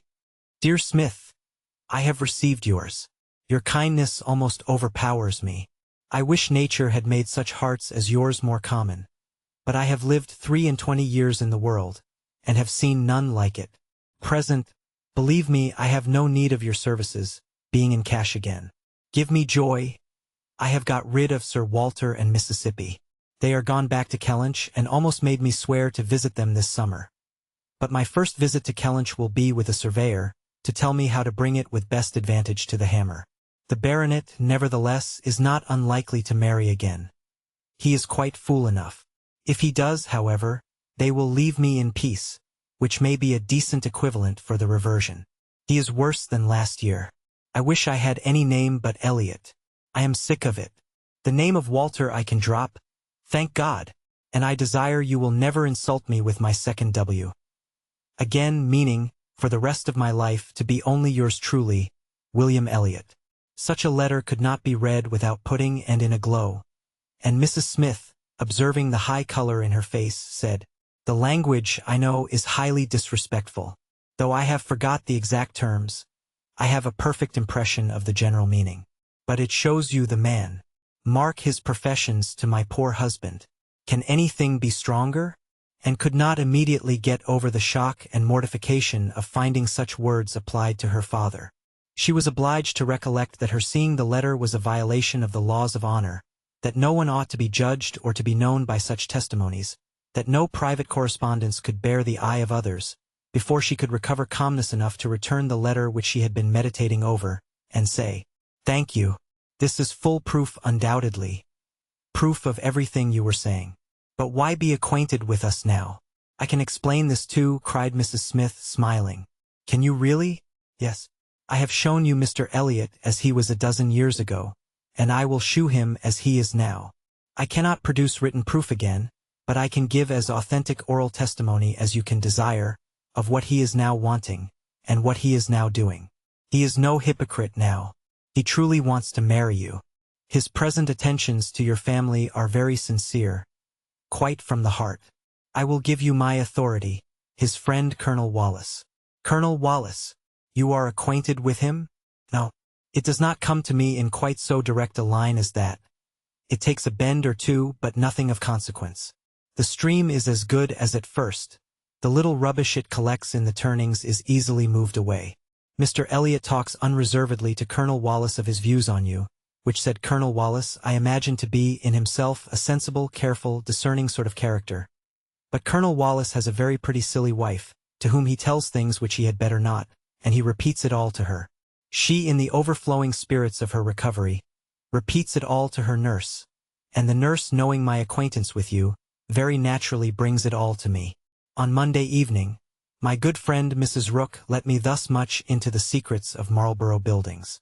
When I talked of a whole history, therefore, you see I was not romancing so much as you supposed. My dear Mrs. Smith, your authority is deficient. This will not do. Mr. Elliot's having any views on me will not in the least account for the efforts he made towards a reconciliation with my father. That was all prior to my coming to Bath. I found them on the most friendly terms when I arrived. I know you did. I know it all perfectly, but, indeed, Mrs. Smith, we must not expect to get real information in such a line. Facts or opinions which are to pass through the hands of so many, to be misconceived by folly in one, and ignorance in another, can hardly have much truth left. Only give me a hearing. You will soon be able to judge of the general credit due, by listening to some particulars which you can yourself immediately contradict or confirm. Nobody supposes that you were his first inducement. He had seen you indeed before he came to Bath, and admired you, but without knowing it to be you. So says my historian, at least. Is this true? Did he see you last summer or autumn, somewhere down in the west? To use her own words, without knowing it to be you? He certainly did. So far it is very true. At Lyme. I happened to be at Lyme. Well, continued Mrs. Smith, triumphantly, grant my friend the credit due to the establishment of the first point asserted. He saw you then at Lyme, and liked you so well as to be exceedingly pleased to meet with you again in Camden Place, as Miss Anne Elliot, and from that moment, I have no doubt, had a double motive in his visits there. But there was another and an earlier which I will now explain. If there is anything in my story which you know to be either false or improbable, stop me. My account states that your sister's friend, the lady now staying with you, whom I have heard you mention, came to Bath with Miss Elliot and Sir Walter as long ago as September, in short when they first came themselves, and has been staying there ever since. That she is a clever, insinuating, handsome woman, poor and plausible, and altogether such in situation and manner, as to give a general idea, among Sir Walter's acquaintance, of her meaning to be Lady Elliot, and as general a surprise, that Miss Elliot should be apparently blind to the danger. Here Mrs. Smith paused a moment, but Anne had not a word to say, and she continued, this was the light in which it appeared to those who knew the family, long before you returned to it, and Colonel Wallis had his eye upon your father enough to be sensible of it, though he did not then visit in Camden Place. But his regard for Mr. Elliot gave him an interest in watching all that was going on there, and when Mr. Elliot came to Bath for a day or two, as he happened to do a little before Christmas, Colonel Wallis made him acquainted with the appearance of things, and the reports, beginning to prevail. Now you are to understand, that time had worked a very material change in Mr. Elliot's opinions as to the value of a baronetcy. Upon all points of blood and connection he is a completely altered man. Having long had as much money as he could spend, nothing to wish for on the side of avarice or indulgence, he has been gradually learning to pin his happiness upon the consequence he is heir to. I thought it coming on before our acquaintance ceased, but it is now a confirmed feeling. He cannot bear the idea of not being Sir William. You may guess, therefore, that the news he heard from his friend could not be very agreeable, and you may guess what it produced. The resolution of coming back to Bath as soon as possible, and of fixing himself here for a time, with the view of renewing his former acquaintance, and recovering such a footing in the family as might give him the means of ascertaining the degree of his danger, and of circumventing the lady if he found it material. This was agreed upon between the two friends as the only thing to be done, and Colonel Wallis was to assist in every way that he could. He was to be introduced, and Mrs. Wallis was to be introduced, and everybody was to be introduced. Mr. Elliot came back accordingly, and on application was forgiven, as you know, and readmitted into the family, and there it was his constant object, and his only object, till your arrival added another motive, to watch Sir Walter and Mrs. Clay. He omitted no opportunity of being with them, threw himself in their way, called at all hours, but I need not be particular on this subject. You can imagine what an artful man would do, and with this guide, perhaps, may recollect what you have seen him do. Yes, said Anne, you tell me nothing which does not accord with what I have known, or could imagine. There is always something offensive in the details of cunning. The maneuvers of selfishness and duplicity must ever be revolting, but I have heard nothing which really surprises me. I know those who would be shocked by such a representation of Mr. Elliot, who would have difficulty in believing it, but I have never been satisfied. I have always wanted some other motive for his conduct than appeared. I should like to know his present opinion, as to the probability of the event he has been in dread of, whether he considers the danger to be lessening or not. Lessening, I understand, replied Mrs. Smith. He thinks Mrs. Clay afraid of him, aware that he sees through her, and not daring to proceed as she might do in his absence. But since he must be absent some time or other, I do not perceive how he can ever be secure while she holds her present influence. Mrs. Wallace has an amusing idea, as nurse tells me, that it is to be put into the marriage articles when you and Mr. Elliot marry, that your father is not to marry Mrs. Clay. A scheme worthy of Mrs. Wallace's understanding by all accounts, but my sensible nurse Rook sees the absurdity of it. Why, to be sure, ma'am, said she, it would not prevent his marrying anybody else. And, indeed, to own the truth, I do not think nurse, in her heart, is a very strenuous opposer of Sir Walter's making a second match. She must be allowed to be a favor of matrimony, you know, and, since self will intrude, who can say that she may not have some flying visions of attending the next Lady Elliot, through Mrs. Wallace's recommendation? I am very glad to know all this, said Anne, after a little thoughtfulness. It will be more painful to me in some respects to be in company with him, but I shall know better what to do. My line of conduct will be more direct. Mr. Elliot is evidently a disingenuous, artificial, worldly man, who has never had any better principle to guide him than selfishness. But Mr. Elliot was not done with. Mrs. Smith had been carried away from her first direction, and had forgotten, in the interest of her own family concerns, how much had been originally implied against him. But her attention was now called to the explanation of those first hints, and she listened to a recital which, if it did not perfectly justify the unqualified bitterness of Mrs. Smith, proved him to have been very unfeeling in his conduct towards her, very deficient both in justice and compassion. She learned that, the intimacy between them continuing unimpaired by Mr. Elliot's marriage, they had been as before always together, and Mr. Elliot had led his friend into expenses much beyond his fortune. Mrs. Smith did not want to take blame to herself, and was most tender of throwing any on her husband. But Anne could collect that their income had never been equal to their style of living, and that from the first there had been a great deal of general and joint extravagance. From his wife's account of him she could discern Mr. Smith to have been a man of warm feelings, easy temper, careless habits, and not strong understanding, much more amiable than his friend, and very unlike him, led by him and probably despised by him. Mr. Elliot, raised by his marriage to great affluence, and disposed to every gratification of pleasure and vanity which could be commanded without involving himself, for with all his self-indulgence he had become a prudent man, and beginning to be rich, just as his friend ought to have found himself to be poor, seemed to have had no concern at all for that friend's probable finances, but, on the contrary, had been prompting and encouraging expenses which could end only in ruin, and the Smiths, accordingly, had been ruined.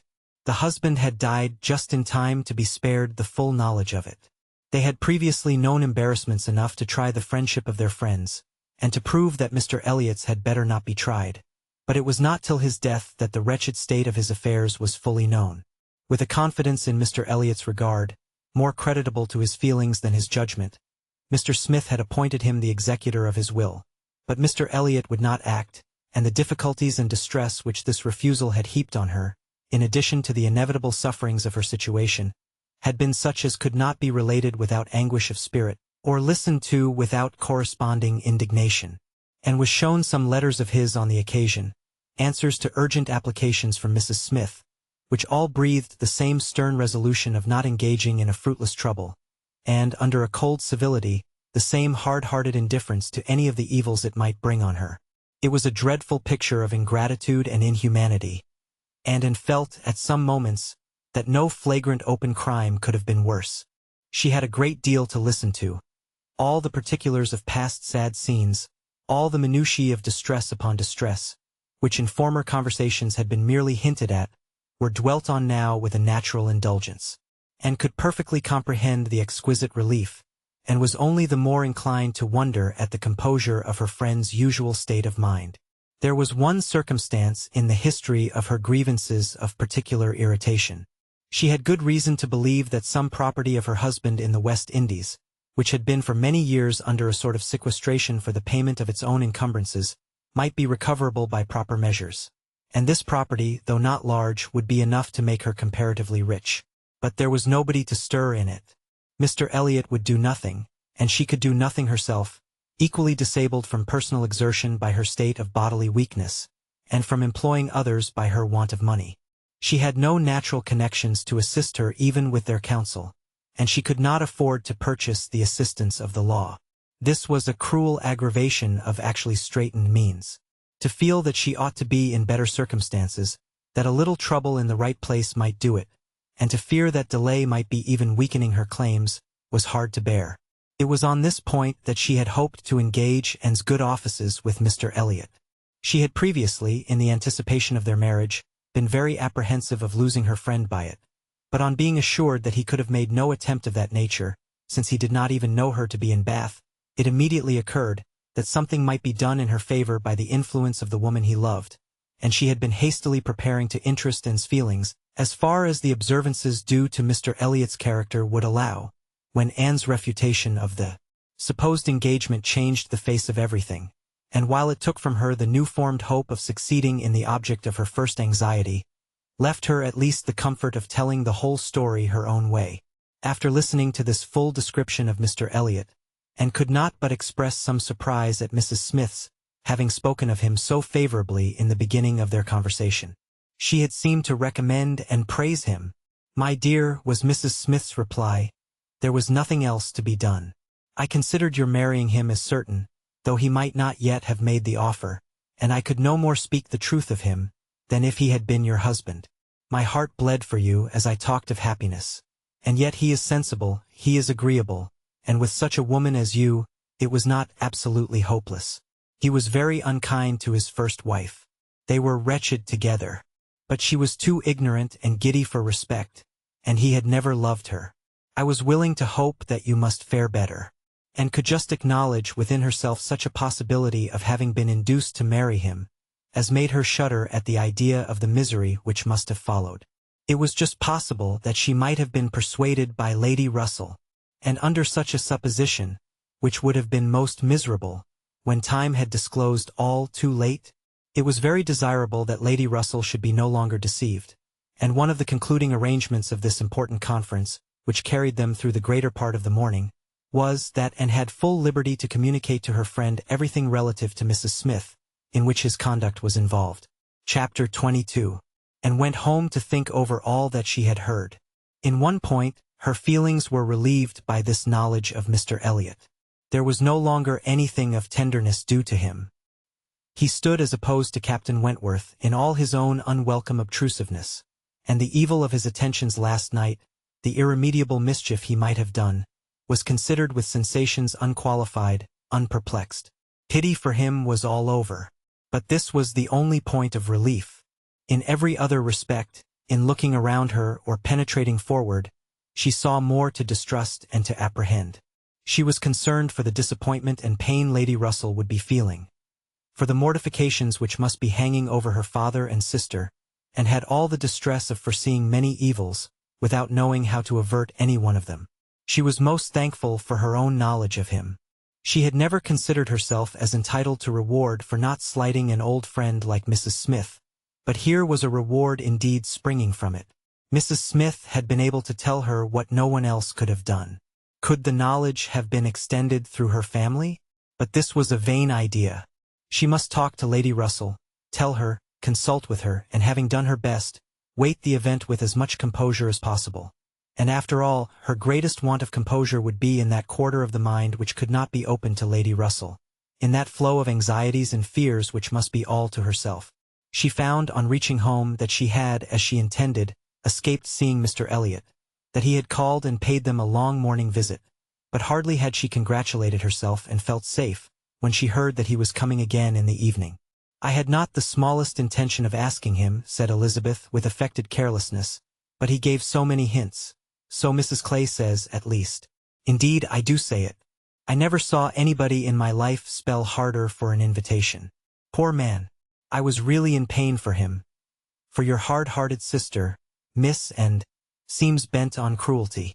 "Oh," cried Elizabeth, "I have been rather too much used to the game to be soon overcome by a gentleman's hints. However, when I found how excessively he was regretting that he should miss my father this morning, I gave way immediately, for I would never really omit an opportunity of bring him and Sir Walter together. They appear to so much advantage in company with each other, each behaving so pleasantly, Mr. Elliot looking up with so much respect.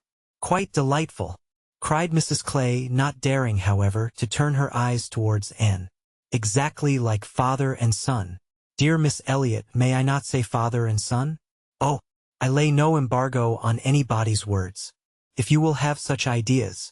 But, upon my word, I am scarcely sensible of his attentions being beyond those of other men. My dear Miss Elliot, exclaimed Mrs. Clay, lifting her hands and eyes, and sinking all the rest of her astonishment in a convenient silence. Well, my dear Penelope, you need not be so alarmed about him. I did invite him, you know. I sent him away with smiles. When I found he was really going to his friends at Thornbury Park for the whole day tomorrow, I had compassion on him, and admired the good acting of the friend, in being able to shew such pleasure as she did, in the expectation and in the actual arrival of the very person whose presence must really be interfering with her prime object. It was impossible but that Mrs. Clay must hate the sight of Mr. Elliot, and yet she could assume a most obliging, placid look, and appear quite satisfied with the curtailed license of devoting herself only half as much to Sir Walter as she would have done otherwise.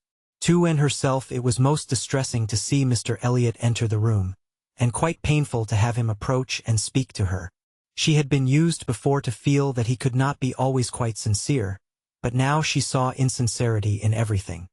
His attentive deference to her father, contrasted with his former language, was odious, and when she thought of his cruel conduct towards Mrs. Smith, she could hardly bear the sight of his present smiles and mildness, or the sound of his artificial good sentiments.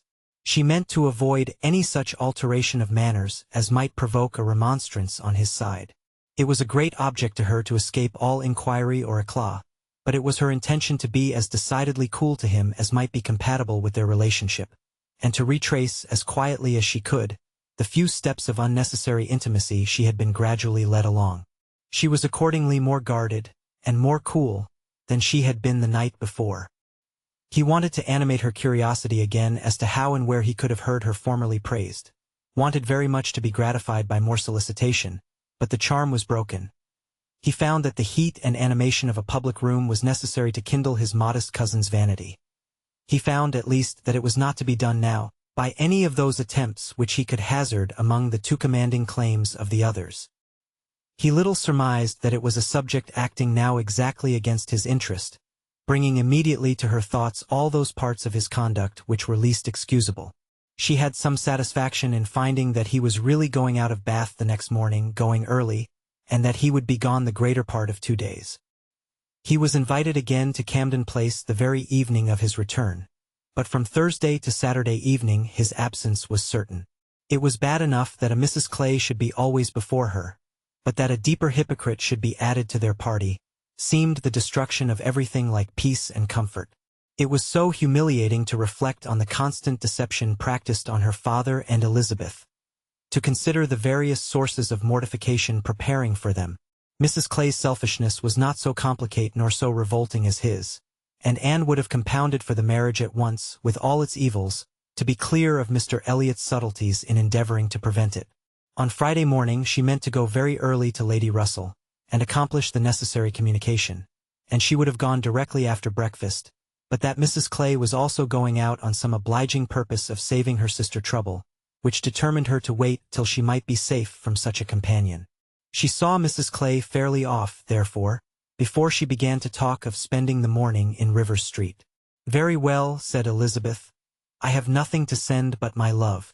Oh, you may as well take back that tiresome book she would lend me, and pretend I have read it through. I really cannot be plaguing myself forever with all the new poems and states of the nation that come out.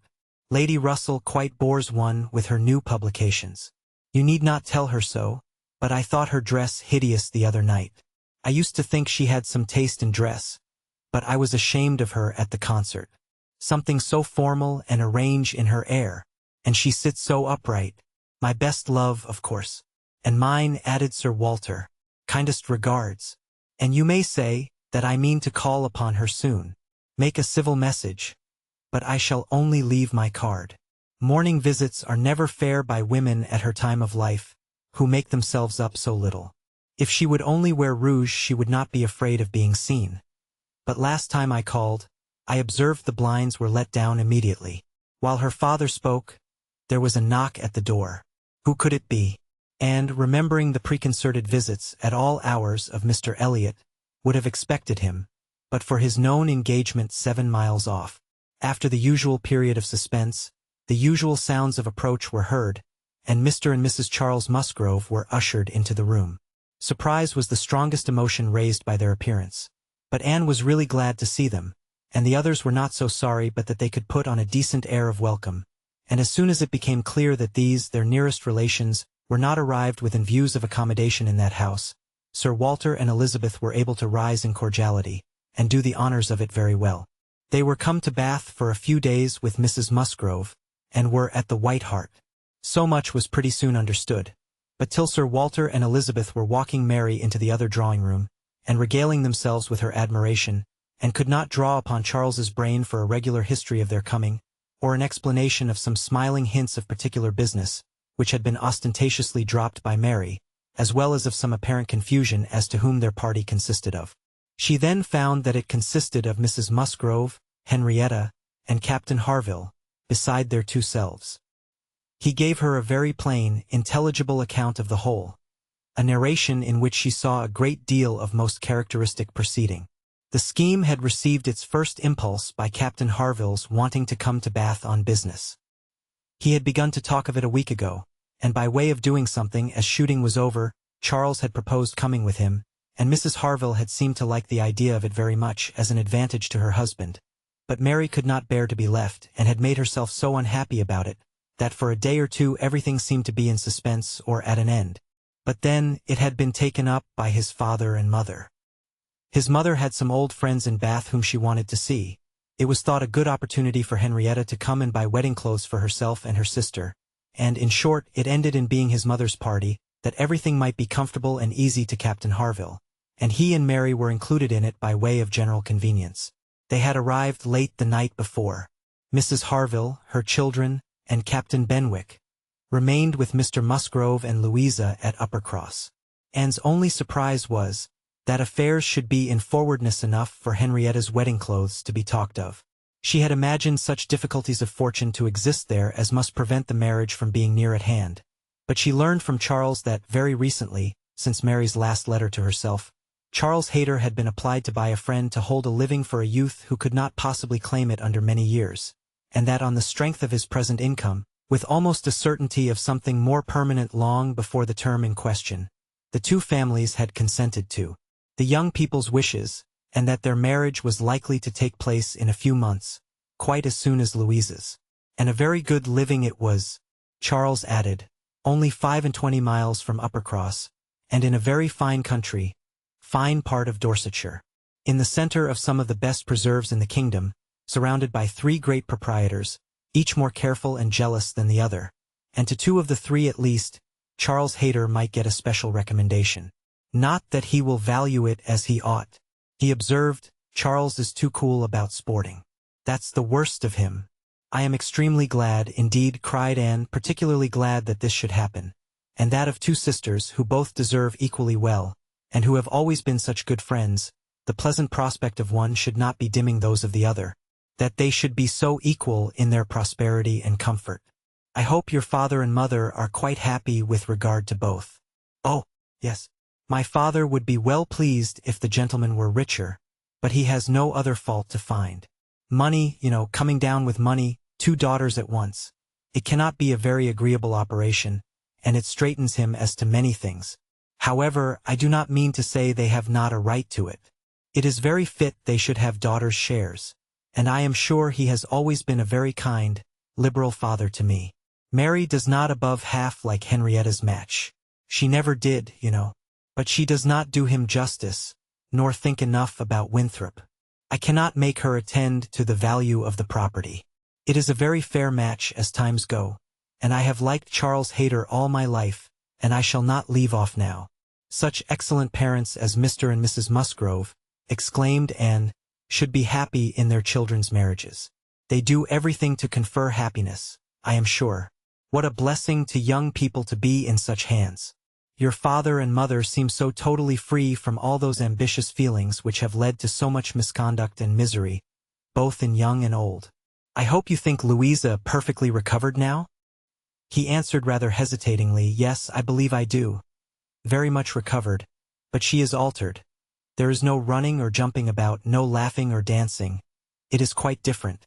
If one happens only to shut the door a little hard, she starts and wriggles like a young dab chick in the water. And Benwick sits at her elbow, reading verses or whispering to her all day long, and could not help laughing. That cannot be much to your taste, I know, said she, but I do believe him to be an excellent young man. To be sure he is. Nobody doubts it. And I hope you do not think I am so illiberal as to want every man to have the same objects and pleasures as myself. I have a great value for Benwick, and when one can but get him to talk, he has plenty to say. His reading has done him no harm, for he has fought as well as read. He is a brave fellow. I got more acquainted with him last Monday than ever I did before. We had a famous set-to at rat-hunting all the morning in my father's great barns, and he played his part so well that I have liked him the better ever since. Here they were interrupted by the absolute necessity of Charles's following the others to admire mirrors and china. But Anne had heard enough to understand the present state of Uppercross, and rejoice in its happiness. And though she sighed as she rejoiced, her sigh had none of the ill will of envy in it. She would certainly have risen to their blessings if she could, but she did not want to lessen theirs. The visit passed off altogether in high good humor.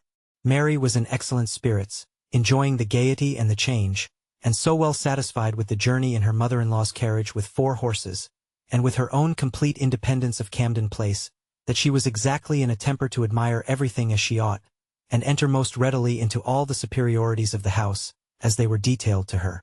She had no demands on her father or sister, and her consequence was just enough increased by their handsome drawing-rooms.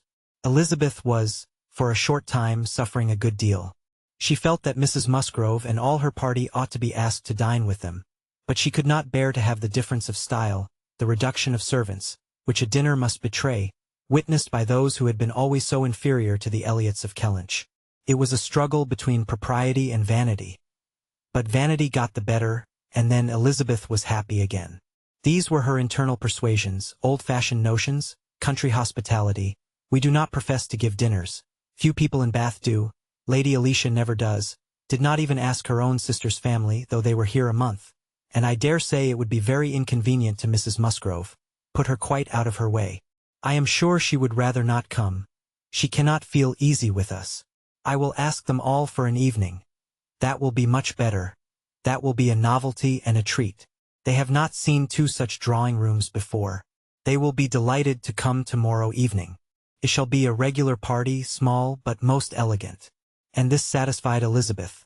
And when the invitation was given to the 2 present, and promised for the absent, Mary was as completely satisfied.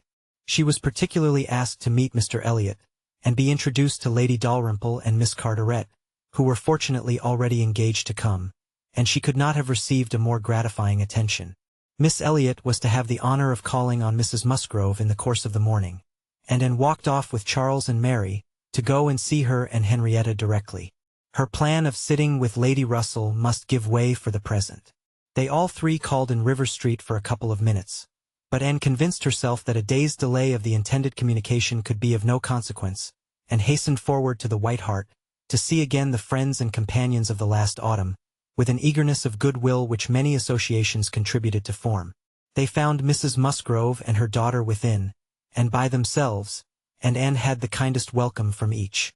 Henrietta was exactly in that state of recently improved views, of fresh-formed happiness, which made her full of regard and interest for everybody she had ever liked before at all, and Mrs. Musgrove's real affection had been won by her usefulness when they were in distress.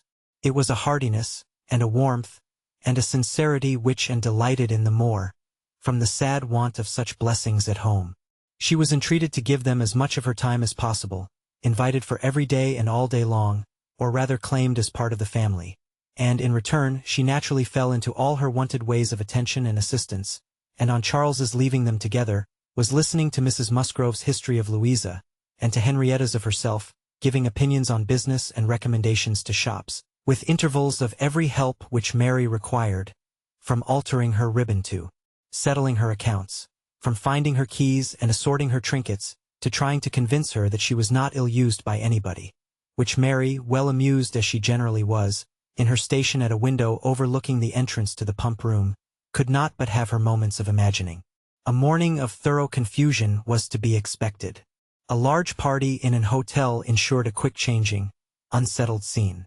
5 minutes brought a note, the next a parcel, and it had not been there half an hour when their dining room, spacious as it was, seemed more than half filled. A party of steady old friends were seated around Mrs. Musgrove, and Charles came back with Captains Harville and Wentworth. The appearance of the latter could not be more than the surprise of the moment. It was impossible for her to have forgotten to feel that this arrival of their common friends must be soon bringing them together again. Their last meeting had been most important in opening his feelings. She had derived from it a delightful conviction, but she feared from his looks that the same unfortunate persuasion, which had hastened him away from the concert room, still governed. He did not seem to want to be near enough for conversation. She tried to be calm, and leave things to take their course, and tried to dwell much on this argument of rational dependence. Surely, if there be constant attachment on each side, our hearts must understand each other ere long. We are not boy and girl, to be captiously irritable, misled by every moment's inadvertence, and wantonly playing with our own happiness.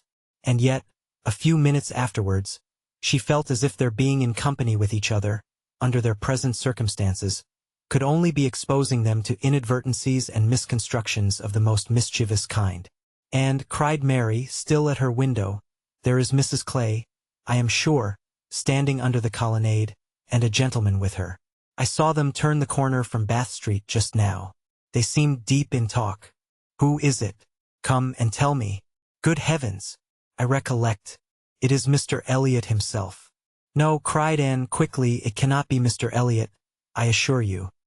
He was to leave Bath at 9 this morning, and does not come back till tomorrow. As she spoke, she felt that Captain Wentworth was looking at her, the consciousness of which vexed and embarrassed her, and made her regret that she had said so much, simple as it was. Mary, resenting that she should be supposed not to know her own cousin, began talking very warmly about the family features, and protesting still more positively that it was Mr. Elliot, calling again upon and to come and look for herself, but Anne did not mean to stir and tried to be cool and unconcerned. Her distress returned, however, on perceiving smiles and intelligent glances pass between 2 or 3 of the lady visitors, as if they believed themselves quite in the secret. It was evident that the report concerning her had spread, and a short pause succeeded, which seemed to ensure that it would now spread farther. Do come, and cried Mary, come and look yourself. You will be too late if you do not make haste. They are parting. They are shaking hands. He is turning away. Not know Mr. Elliot, indeed. You seem to have forgot all about Lyme. To pacify Mary, and perhaps screen her own embarrassment, and did move quietly to the window. She was just in time to ascertain that it really was Mr. Elliot, which she had never believed, before he disappeared on one side, as Mrs. Clay walked quickly off on the other, and checking the surprise which she could not but feel at such an appearance of friendly conference between 2 persons of totally opposite interest, she calmly said, Yes, it is Mr. Elliot, certainly. He has changed his hour of going, I suppose, that is all, or I may be mistaken, I might not attend, and walked back to her chair, recomposed, and with the comfortable hope of having acquitted herself well. The visitors took their leave, and Charles, having civilly seen them off, and then made a face at them, and abused them for coming, began with, Well, mother, I have done something for you that you will like. I have been to the theatre, and secured a box for tomorrow night. And I a good boy? I know you love a play, and there is room for us all. It holds 9. I have engaged Captain Wentworth, and will not be sorry to join us, I am sure. We all like a play. Have not I done well, mother? Mrs. Musgrove was good-humoredly beginning to express her perfect readiness for the play, if Henrietta and all the others liked it, when Mary eagerly interrupted her by exclaiming, Good heavens, Charles! How can you think of such a thing? Take a box for tomorrow night. Have you forgot that we are engaged to Camden Place tomorrow night, and that we were most particularly asked to meet Lady Dalrymple and her daughter, and Mr. Elliot, and all the principal family connections, on purpose to be introduced to them? How can you be so forgetful? Phoo! Phoo! Replied Charles, what's an evening party? Never worth remembering. Your father might have asked us to dinner, I think, if he had wanted to see us. You may do as you like, but I shall go to the play. Oh, Charles, I declare it will be too abominable if you do, when you promised to go. No, I did not promise. I only smirked and bowed, and said the word happy. There was no promise. But you must go, Charles. It would be unpardonable to fail. We were asked on purpose to be introduced. There was always such a great connection between the Dalrymples and ourselves. Nothing ever happened on either side that was not announced immediately. We are quite near relations, you know. And Mr. Elliot too, whom you ought so particularly to be acquainted with. Every attention is due to Mr. Elliot. Consider, my father's heir. The future representative of the family. Don't talk to me about heirs and representatives, cried Charles. I am not one of those who neglect the reigning power to bow to the rising sun. If I would not go for the sake of your father, I should think it scandalous to go for the sake of his heir. What is Mr. Elliot to me? The careless expression was life to Anne, who saw that Captain Wentworth was all attention, looking and listening with his whole soul, and that the last words brought his inquiring eyes from Charles to herself. Charles and Mary still talked on in the same style. He, half serious and half jesting, maintaining the scheme for the play, and she, invariably serious, most warmly opposing it, and not omitting to make it known that, however determined to go to Camden Place herself, she should not think herself very well used if they went to the play without her. Mrs. Musgrove interposed. We had better put it off. Charles, you had much better go back and change the box for Tuesday. It would be a pity to be divided, and we should be losing Miss and too, if there is a party at her father's.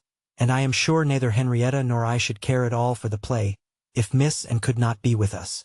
And felt truly obliged to her for such kindness, and quite as much so for the opportunity it gave her of decidedly saying, if it depended only on my inclination, ma'am, the party at home, excepting on Mary's account, would not be the smallest impediment. I have no pleasure in the sort of meeting, and should be too happy to change it for a play, and with you. But it had better not be attempted, perhaps. She had spoken it, but she trembled when it was done, conscious that her words were listened to, and daring not even to try to observe their effect. It was soon generally agreed that Tuesday should be the day, Charles only reserving the advantage of still teasing his wife, by persisting that he would go to the play tomorrow if nobody else would. Captain Wentworth left his seat and walked to the fireplace. Probably for the sake of walking away from it soon afterwards, and taking a station, with less barefaced design, by Anne. You have not been long enough in Bath, said he, to enjoy the evening parties of the place. Oh, no, the usual character of them has nothing for me. I am no card player. You were not formerly, I know. You did not use to like cards. But time makes many changes. I am not yet so much changed, cried Anne, and stopped, fearing she hardly knew what misconstruction. After waiting a few moments he said, and as if it were the result of immediate feeling, it is a period, indeed. 8 years and a half is a period. Whether he would have proceeded farther was left to Anne's imagination to ponder over in a calmer hour, for while still hearing the sounds he had uttered, she was startled to other subjects by Henrietta, eager to make use of the present leisure for getting out, and calling on her companions to lose no time, lest somebody else should come in. They were obliged to move, and talked of being perfectly ready, and tried to look it, but she felt that could Henrietta have known the regret and reluctance of her heart in quitting that chair, in preparing to quit the room, she would have found, in all her own sensations for her cousin, in the very security of his affection, wherewith to pity her. Their preparations, however, were stopped short. Alarming sounds were heard.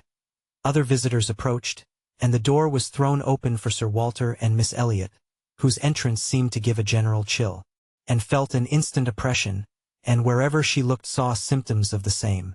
The comfort, the freedom, the gaiety of the room was over, hushed into cold composure, determined silence, or insipid talk, to meet the heartless elegance of her father and sister. How mortifying to feel that it was so! Her jealous I was satisfied in one particular. Captain Wentworth was acknowledged again by each, by Elizabeth more graciously than before. She even addressed him once, and looked at him more than once. Elizabeth was, in fact, revolving a great measure. The sequel explained it. After the waste of a few minutes in saying the proper nothings, she began to give the invitation which was to comprise all the remaining dues of the Musgroves. Tomorrow evening, to meet a few friends. No formal party. It was all said very gracefully, and the cards with which she had provided herself, the Miss Elliot at home, were laid on the table, with a courteous, comprehensive smile to all, and one smile and one card more decidedly for Captain Wentworth. The truth was, that Elizabeth had been long enough in Bath to understand the importance of a man of such an air and appearance as his. The past was nothing. The present was that Captain Wentworth would move about well in her drawing-room. The card was pointedly given, and Sir Walter and Elizabeth arose and disappeared. The interruption had been short, though severe, and ease and animation returned to most of those they left as the door shut them out. But not to Anne. She could think only of the invitation she had with such astonishment witnessed, and of the manner in which it had been received. A manner of doubtful meaning, of surprise rather than gratification, of polite acknowledgment rather than acceptance. She knew him. She saw disdain in his eye, and could not venture to believe that he had determined to accept such an offering, as an atonement for all the insolence of the past. Her spirits sank. He held the card in his hand after they were gone, as if deeply considering it. "Only think of Elizabeth's including everybody," whispered Mary very audibly. "I do not wonder Captain Wentworth is delighted. You see he cannot put the card out of his hand." And caught his eye, saw his cheeks glow, and his mouth form itself into a momentary expression of contempt, and turned away, that she might neither see nor hear more to vex her. The party separated. The gentlemen had their own pursuits, the ladies proceeded on their own business, and they met no more while and belonged to them. She was earnestly begged to return and dine, and give them all the rest of the day, but her spirits had been so long exerted that at present she felt unequal to more, and fit only for home, where she might be sure of being as silent as she chose. Promising to be with them the whole of the following morning, therefore, she closed the fatigues of the present by a toilsome walk to Camden Place, there to spend the evening chiefly in listening to the busy arrangements of Elizabeth and Mrs. Clay for the morrow's party, the frequent enumeration of the persons invited, and the continually improving detail of all the embellishments which were to make it the most completely elegant of its kind in Bath, while harassing herself with the never-ending question of whether Captain Wentworth would come or not. They were reckoning him as certain, but with her it was a gnawing solicitude never appeased for 5 minutes together. She generally thought he would come, because she generally thought he ought, but it was a case which she could not so shape into any positive act of duty or discretion, as inevitably to defy the suggestions of very opposite feelings. She only roused herself from the broodings of this restless agitation, to let Mrs. Clay know that she had been seen with Mr. Elliot 3 hours after his being supposed to be out of Bath, for having watched in vain for some intimation of the interview from the lady herself, she determined to mention it, and it seemed to her there was guilt in Mrs. Clay's face as she listened. It was transient, cleared away in an instant, but Anne could imagine she read there the consciousness of having, by some complication of mutual trick, or some overbearing authority of his, been obliged to attend, perhaps for half an hour, to his lectures and restrictions on her designs on Sir Walter. She exclaimed, however, with a very tolerable imitation of nature, "Oh, dear, very true. Only think, Miss Elliot, to my great surprise I met with Mr. Elliot in Bath Street. I was never more astonished. He turned back and walked with me to the pump yard. He had been prevented setting off for Thornbury, but I really forget by what, for I was in a hurry and could not much attend, and I can only answer for his being determined not to be delayed in his return. He wanted to know how early he might be admitted tomorrow. He was full of tomorrow, and it is very evident that I have been full of it too, ever since I entered the house, and learnt the extension of your plan and all that had happened, or my seeing him could never have gone so entirely out of my head." Chapter 23.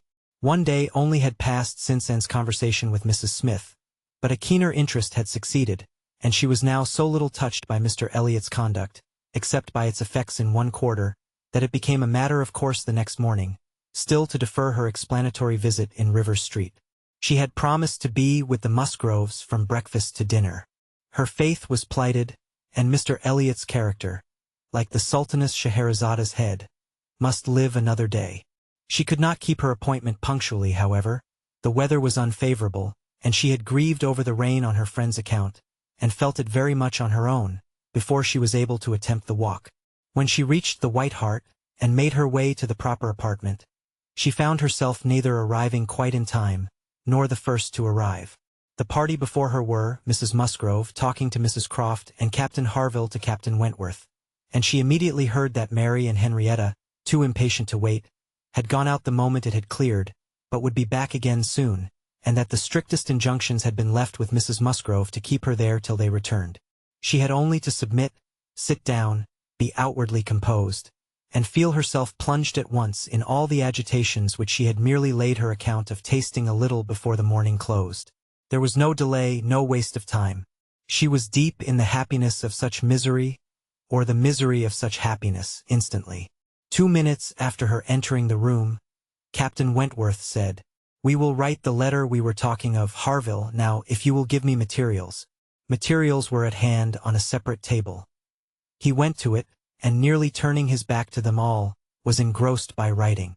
Mrs. Musgrove was giving Mrs. Croft the history of her eldest daughter's engagement, and just in that inconvenient tone of voice which was perfectly audible while it pretended to be a whisper, and felt that she did not belong to the conversation, and yet, as Captain Harville seemed thoughtful and not disposed to talk, she could not avoid hearing many undesirable particulars, such as how Mr. Musgrove and my brother Hayter had met again and again to talk it over, what my brother Hayter had said one day, and what Mr. Musgrove had proposed the next, and what had occurred to my sister Hayter, and what the young people had wished, and what I said at first I never could consent to, but was afterwards persuaded to think might do very well, and a great deal in the same style of open-hearted communication. Minutiae which, even with every advantage of taste and delicacy, which good Mrs. Musgrove could not give, could be properly interesting only to the principals. Mrs. Croft was attending with great good humor, and whenever she spoke at all it was very sensibly, and hoped the gentlemen might each be too much self-occupied to hear. "And so, ma'am, all these things considered," said Mrs. Musgrove in her powerful whisper, "though we could have wished it different, yet altogether we did not think it fair to stand out any longer, for Charles Hayter was quite wild about it, and Henrietta was pretty near as bad, and so we thought they had better marry at once and make the best of it, as many others have done before them. At any rate," said I, "it will be better than a long engagement." "That is precisely what I was going to observe," cried Mrs. Croft. "I would rather have young people settle on a small income at once, and have to struggle with a few difficulties together, than be involved in a long engagement. I always think that no mutual—" "Oh, dear Mrs. Croft," cried Mrs. Musgrove, unable to let her finish her speech, "there is nothing I so abominate for young people as a long engagement. It is what I always protested against for my children. It is all very well, I used to say, for young people to be engaged, if there is a certainty of their being able to marry in 6 months or even in 12, but a long engagement—" "Yes, dear ma'am," said Mrs. Croft, "or an uncertain engagement, an engagement which may be long. To begin without knowing that at such a time there will be the means of marrying, I hold to be very unsafe and unwise, and what I think all parents should prevent as far as they can," and found an unexpected interest here. She felt its application to herself, felt it in a nervous thrill all over her, and at the same moment that her eyes instinctively glanced towards the distant table, Captain Wentworth's pen ceased to move. His head was raised, pausing, listening, and he turned round the next instant to give a look, one quick, conscious look at her. The two ladies continued to talk, to re-urge the same admitted truths, and enforce them with such examples of the ill effect of a contrary practice as had fallen within their observation, but and heard nothing distinctly. It was only a buzz of words in her ear, her mind was in confusion. Captain Harville, who had in truth been hearing none of it, now left his seat, and moved to a window, and in seeming to watch him, though it was from thorough absence of mind, became gradually sensible that he was inviting her to join him where he stood. He looked at her with a smile, and a little motion of the head, which expressed, "Come to me, I have something to say," and the unaffected, easy kindness of manner which denoted the feelings of an older acquaintance than he really was, strongly enforced the invitation. She roused herself and went to him. The window at which he stood was at the other end of the room from where the two ladies were sitting, and though nearer to Captain Wentworth's table, not very near. As she joined him, Captain Harville's countenance reassumed the serious, thoughtful expression which seemed its natural character. "Look here," said he, unfolding a parcel in his hand, and displaying a small miniature painting. Do you know who that is? Certainly, Captain Benwick. Yes, and you may guess who it is for. But, in a deep tone, it was not done for her. Miss Elliot, do you remember our walking together at Lyme, and grieving for him? I little thought then, but no matter. This was drawn at the Cape. He met with a clever young German artist at the Cape, and in compliance with a promise to my poor sister, sat to him, and was bringing it home for her, and I have now the charge of getting it properly set for another. It was a commission to me, but who else was there to employ? I hope I can allow for him. I am not sorry, indeed, to make it over to another. He undertakes it, looking towards Captain Wentworth. He is writing about it now. And with a quivering lip he wound up the whole by adding, "Poor Fanny. She would not have forgotten him so soon." "No," replied Anne, in a low, feeling voice, "that I can easily believe. It was not in her nature. She doted on him. It would not be the nature of any woman who truly loved." Captain Harville smiled as much as to say, "Do you claim that for your sex?" And she answered the question, smiling also, "Yes. We certainly do not forget you as soon as you forget us. It is, perhaps, our fate rather than our merit. We cannot help ourselves. We live at home, quiet, confined, and our feelings prey upon us. You are forced on exertion. You have always a profession, pursuits, business of some sort or other, to take you back into the world immediately, and continual occupation and change soon weaken impressions. Granting your assertion that the world does all this so soon for men, which, however, I do not think I shall grant, it does not apply to Benwick. He has not been forced upon any exertion. The peace turned him on shore at the very moment, and he has been living with us, in our little family circle, ever since. "True," said Anne, "very true. I did not recollect. But what shall we say now, Captain Harville? If the change be not from outward circumstances, it must be from within. It must be nature, man's nature, which has done the business for Captain Benwick. No, it is not man's nature. I will not allow it to be more man's nature than woman's to be inconstant and forget those they do love, or have loved. I believe the reverse.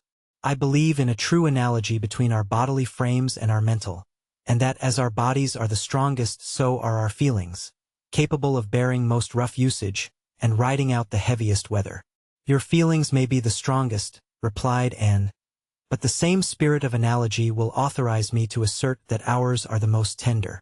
Man is more robust than woman, but he is not longer lived, which exactly explains my view of the nature of their attachments. Nay, it would be too hard upon you if it were otherwise. You have difficulties and privations and dangers enough to struggle with. You are always laboring and toiling, exposed to every risk and hardship.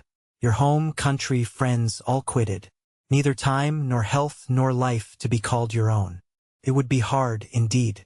With a faltering voice, "If woman's feelings were to be added to all this." "We shall never agree upon this question," Captain Harville was beginning to say, when a slight noise called their attention to Captain Wentworth's hitherto perfectly quiet division of the room. It was nothing more than that his pen had fallen down, but Anne was startled at finding him nearer than she had supposed, and half inclined to suspect that the pen had only fallen because he had been occupied by them, striving to catch sounds, which yet she did not think he could have caught. "Have you finished your letter?" said Captain Harville. "Not quite, a few lines more. I shall have done in 5 minutes. There is no hurry on my side. I am only ready whenever you are. I am in very good anchorage here," smiling at Anne, "well supplied and want for nothing. No hurry for a signal at all. Well, Miss Elliot," lowering his voice, "as I was saying, we shall never agree, I suppose, upon this point. No man and woman would, probably. But let me observe that all histories are against you, all stories, prose and verse. If I had such a memory as Benwick, I could bring you 50 quotations in a moment on my side the argument, and I do not think I ever opened a book in my life which had not something to say upon woman's inconstancy. Songs and proverbs, all talk of woman's fickleness. But perhaps you will say, these were all written by men. Perhaps I shall. Yes, if you please, no reference to examples in books. Men have had every advantage of us in telling their own story. Education has been theirs in so much higher a degree. The pen has been in their hands. I will not allow books to prove anything. But how shall we prove anything? We never shall. We never can expect to prove anything upon such a point. It is a difference of opinion which does not admit of proof. We each begin, probably, with a little bias towards our own sex, and upon that bias build every circumstance in favor of it which has occurred within our own circle. Many of which circumstances, perhaps those very cases which strike us the most, may be precisely such as cannot be brought forward without betraying a confidence, or in some respect saying what should not be said. "Ah!" cried Captain Harville, in a tone of strong feeling, "if I could but make you comprehend what a man suffers when he takes a last look at his wife and children, and watches the boat that he has sent them off in, as long as it is in sight, and then turns away and says, 'God knows whether we ever meet again,' and then, if I could convey to you the glow of his soul when he does see them again, when, coming back after a 12-months' absence, perhaps, and obliged to put into another port, he calculates how soon it be possible to get them there, pretending to deceive himself and saying, 'They cannot be here till such a day,' but all the while hoping for them 12 hours sooner, and seeing them arrive at last, as if heaven had given them wings, by many hours sooner still. If I could explain to you all this, and all that a man can bear and do, and glories to do, for the sake of these treasures of his existence. I speak, you know, only of such men as have hearts, pressing his own with emotion. Oh!" cried and eagerly, "I hope I do justice to all that is felt by you, and by those who resemble you. God forbid that I should undervalue the warm and faithful feelings of any of my fellow creatures. I should deserve utter contempt if I dared to suppose that true attachment and constancy were known only by woman. No, I believe you capable of everything great and good in your married lives. I believe you equal to every important exertion, and to every domestic forbearance, so long as, if I may be allowed the expression, so long as you have an object. I mean while the woman you love lives, and lives for you. All the privilege I claim for my own sex, it is not a very enviable one, you need not covet it, is that of loving longest when existence or when hope is gone." She could not immediately have uttered another sentence. Her heart was too full, her breath too much oppressed. "You are a good soul," cried Captain Harville, putting his hand on her arm, quite affectionately. "There is no quarreling with you, and when I think of Benwick my tongue is tied." Their attention was called towards the others. Mrs. Croft was taking leave. "Here, Frederick, you and I part company, I believe," said she. "I am going home, and you have an engagement with your friend. Tonight we may have the pleasure of all meeting again at your party." Turning to Anne, "We had your sister's card yesterday, and I understood Frederick had a card too, though I did not see it. And you are disengaged, Frederick, are you not, as well as ourselves?" Captain Wentworth was folding up a letter in great haste, and either could not or would not answer fully. "Yes," said he, "very true. Here we separate, but Harville and I shall soon be after you. That is, Harville, if you are ready, I am in half a minute. I know you will not be sorry to be off. I shall be at your service in half a minute." Mrs. Croft left them, and Captain Wentworth, having sealed his letter with great rapidity, was indeed ready, and had even a hurried, agitated air, which shewed impatience to be gone, and knew not how to understand it. She had the kindest "good morning, God bless you," from Captain Harville, but from him not a word, nor a look. He had passed out of the room without a look. She had only time, however, to move closer to the table where he had been writing, when footsteps were heard returning. The door opened, it was himself. He begged their pardon, but he had forgotten his gloves, and instantly crossing the room to the writing table, he drew out a letter from under the scattered paper, placed it before and with eyes of glowing entreaty fixed on her for a time, and hastily collecting his gloves, was again out of the room, almost before Mrs. Musgrove was aware of his being in it. The work of an instant. The revolution which one instant had made in Anne was almost beyond expression. The letter, with a direction hardly legible, to Miss A. was evidently the one which he had been folding so hastily. While supposed to be writing only to Captain Benwick, he had been also addressing her. On the contents of that letter depended all which this world could do for her. Anything was possible, anything might be defied rather than suspense. Mrs. Musgrove had little arrangements of her own at her own table. To their protection she must trust, and sinking into the chair which he had occupied, succeeding to the very spot where he had leaned and written, her eyes devoured the following words: "I can listen no longer in silence. I must speak to you by such means as are within my reach. You pierce my soul. I am half agony, half hope. Tell me not that I am too late, that such precious feelings are gone forever. I offer myself to you again with a heart even more your own than when you almost broke it, 8 years and a half ago. Dare not say that man forgets sooner than woman, that his love has an earlier death. I have loved none but you. Unjust I may have been, weak and resentful I have been, but never inconstant. You alone have brought me to Bath. For you alone I think and plan. Have you not seen this? Can you fail to have understood my wishes? I had not waited even these 10 days.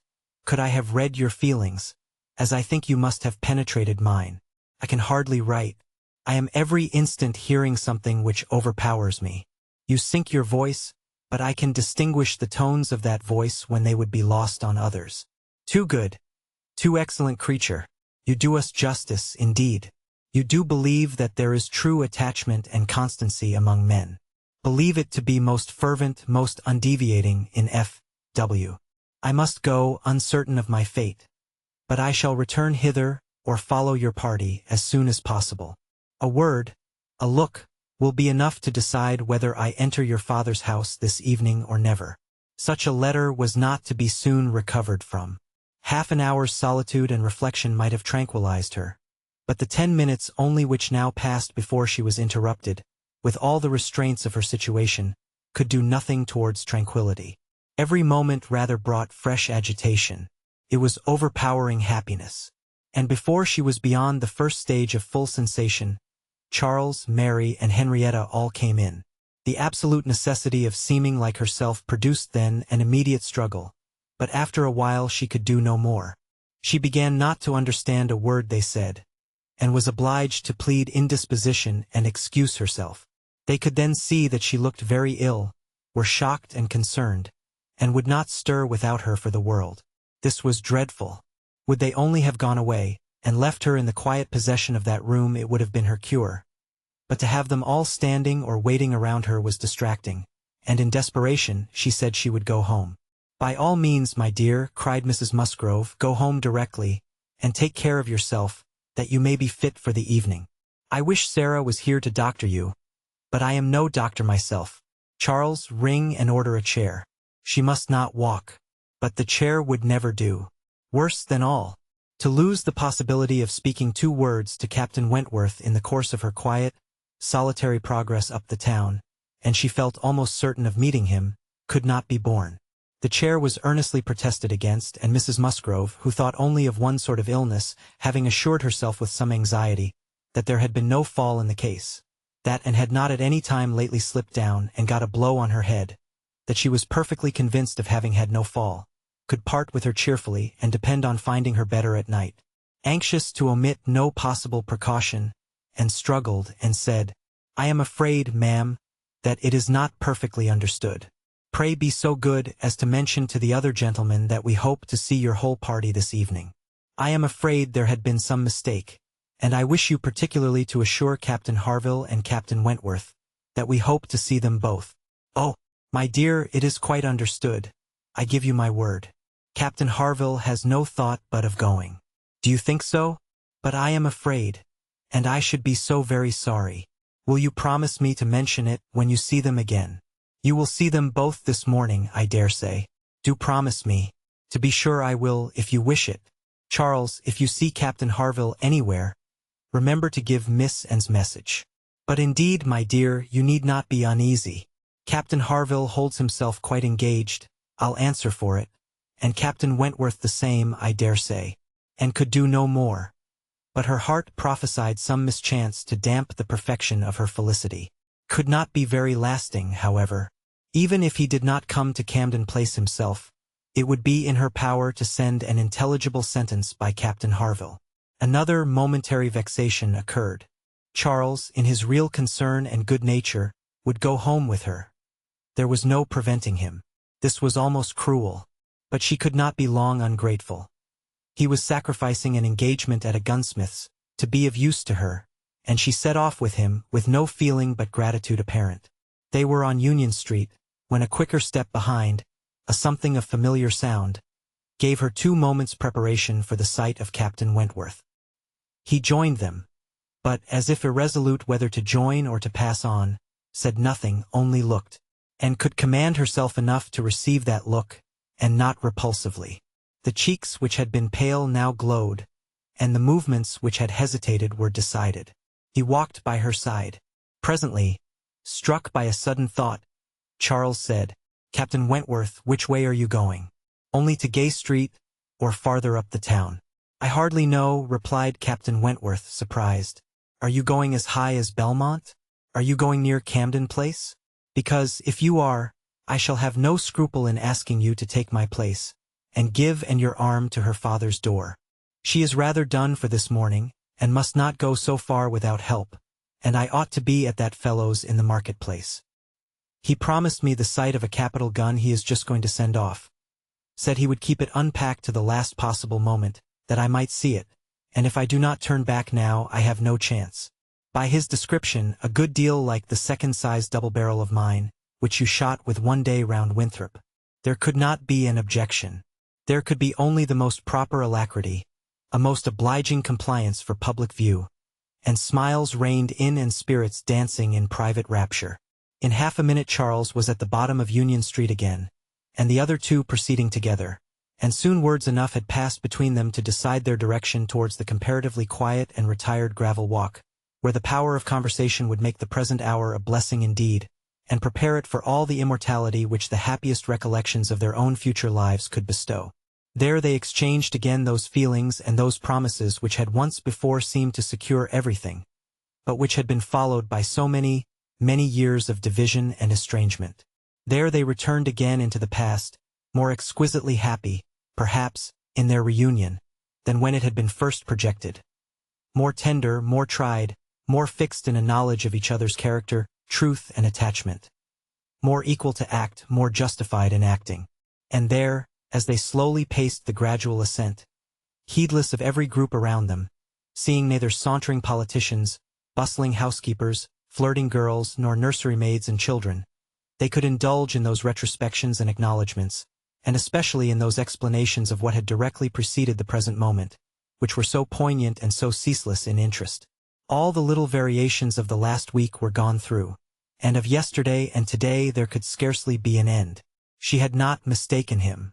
Jealousy of Mr. Elliot had been the retarding weight, the doubt, the torment, that had begun to operate in the very hour of first meeting her in Bath, that had returned after a short suspension to ruin the concert, and that had influenced him in everything he had said and done, or omitted to say and do, in the last 24 hours. It had been gradually yielding to the better hopes which her looks, or words, or actions occasionally encouraged. It had been vanquished at last by those sentiments and those tones which had reached him while she talked with Captain Harville, and under the irresistible governance of which he had seized a sheet of paper and poured out his feelings. Of what he had then written nothing was to be retracted or qualified. He persisted in having loved none but her. She had never been supplanted. He never even believed himself to see her equal. Thus much indeed he was obliged to acknowledge, that he had been constant unconsciously, nay unintentionally, that he had meant to forget her and believed it to be done. He had imagined himself indifferent when he had only been angry, and he had been unjust to her merits, because he had been a sufferer from them.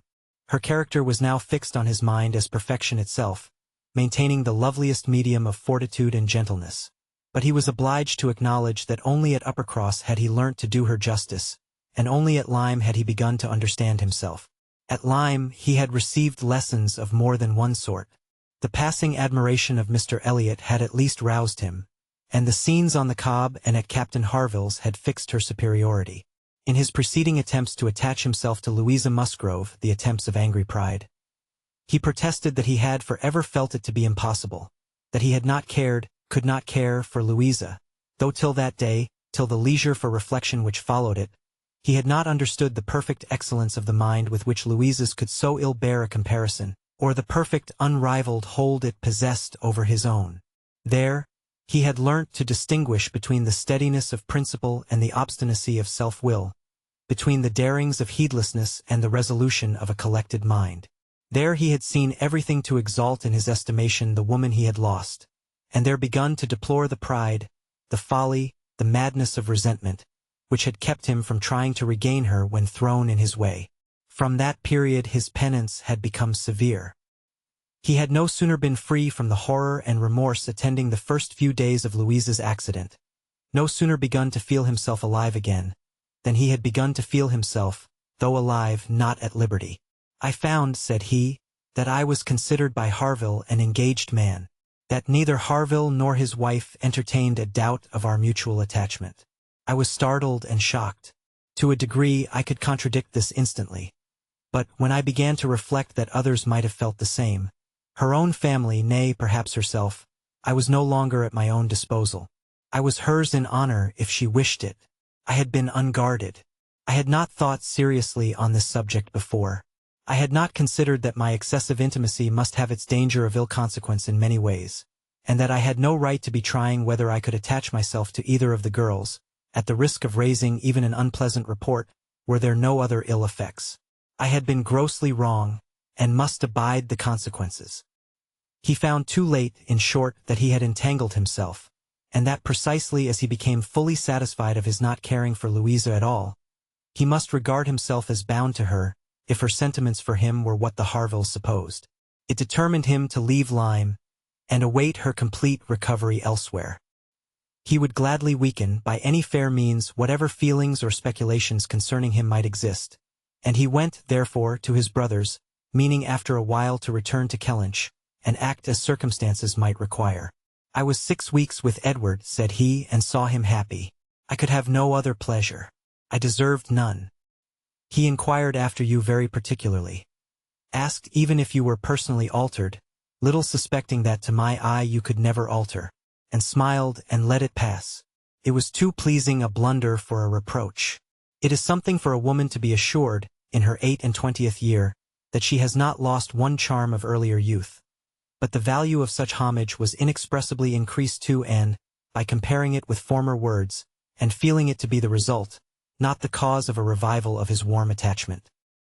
He had remained in Shropshire, lamenting the blindness of his own pride, and the blunders of his own calculations, till at once released from Louisa by the astonishing and felicitous intelligence of her engagement with Benwick. "Here," said he, "ended the worst of my state, for now I could at least put myself in the way of happiness. I could exert myself, I could do something, but to be waiting so long in inaction, and waiting only for evil, had been dreadful. Within the first 5 minutes I said, 'I will be at Bath on Wednesday,' and I was it unpardonable to think it worth my while to come, and to arrive with some degree of hope? You were single. It was possible that you might retain the feelings of the past as I did, and one encouragement happened to be mine. I could never doubt that you would be loved and sought by others, but I knew to a certainty that you had refused one man, at least of better pretensions than myself, and I could not help often saying, 'Was this for me?' Their first meeting in Milsom Street afforded much to be said, but the concert still more. That evening seemed to be made up of exquisite moments. The moment of her stepping forward in the octagon room to speak to him, the moment of Mr. Elliot's appearing and tearing her away, and 1 or 2 subsequent moments, marked by returning hope or increasing despondency, were dwelt on with energy. 'To see you,' cried he, in the midst of those who could not be my well-wishers. 'To see your cousin close by you, conversing and smiling, and feel all the horrible eligibilities and proprieties of the match. To consider it as the certain wish of every being who could hope to influence you. Even if your own feelings were reluctant or indifferent, to consider what powerful supports would be his. Was it not enough to make the fool of me which I appeared? How could I look on without agony? Was not the very sight of the friend who sat behind you, was not the recollection of what had been, the knowledge of her influence, the indelible, immovable impression of what Persuasion had once done, was it not all against me? You should have distinguished," replied Anne. "You should not have suspected me now. The case is so different, and my age is so different. If I was wrong in yielding to Persuasion once, remember that it was to Persuasion exerted on the side of safety, not of risk.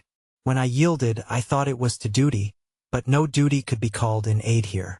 In marrying a man indifferent to me, all risk would have been incurred, and all duty violated. Perhaps I ought to have reasoned thus," he replied, "but I could not. I could not derive benefit from the late knowledge I had acquired of your character. I could not bring it into play. It was overwhelmed, buried, lost in those earlier feelings which I had been smarting under year after year. I could think of you only as one who had yielded, who had given me up, who had been influenced by anyone rather than by me. I saw you with the very person who had guided you in that year of misery. I had no reason to believe her of less authority now. The force of habit was to be added. I should have thought, said Anne, that my manner to yourself might have spared you much or all of this. No, no. Your manner might be only the ease which your engagement to another man would give. I left you in this belief, and yet I was determined to see you again. My spirits rallied with the morning, and I felt that I had still a motive for remaining here. At last Anne was at home again, and happier than anyone in that house could have conceived. All the surprise and suspense, and every other painful part of the morning dissipated by this conversation. She re-entered the house so happy as to be obliged to find an alloy in some momentary apprehensions of its being impossible to last. An interval of meditation, serious and grateful, was the best corrective of everything dangerous in such high-wrought felicity, and she went to her room, and grew steadfast and fearless in the thankfulness of her enjoyment. The evening came, the drawing-rooms were lighted up, the company assembled. It was but a card party, it was but a mixture of those who had never met before, and those who met too often. A commonplace business, too numerous for intimacy, too small for variety. But Anne had never found an evening shorter, glowing and lovely in sensibility and happiness, and more generally admired than she thought about or cared for. She had cheerful or forbearing feelings for every creature around her. Mr. Elliot was there. She avoided, but she could pity him. The Wallaces, she had amusement in understanding them.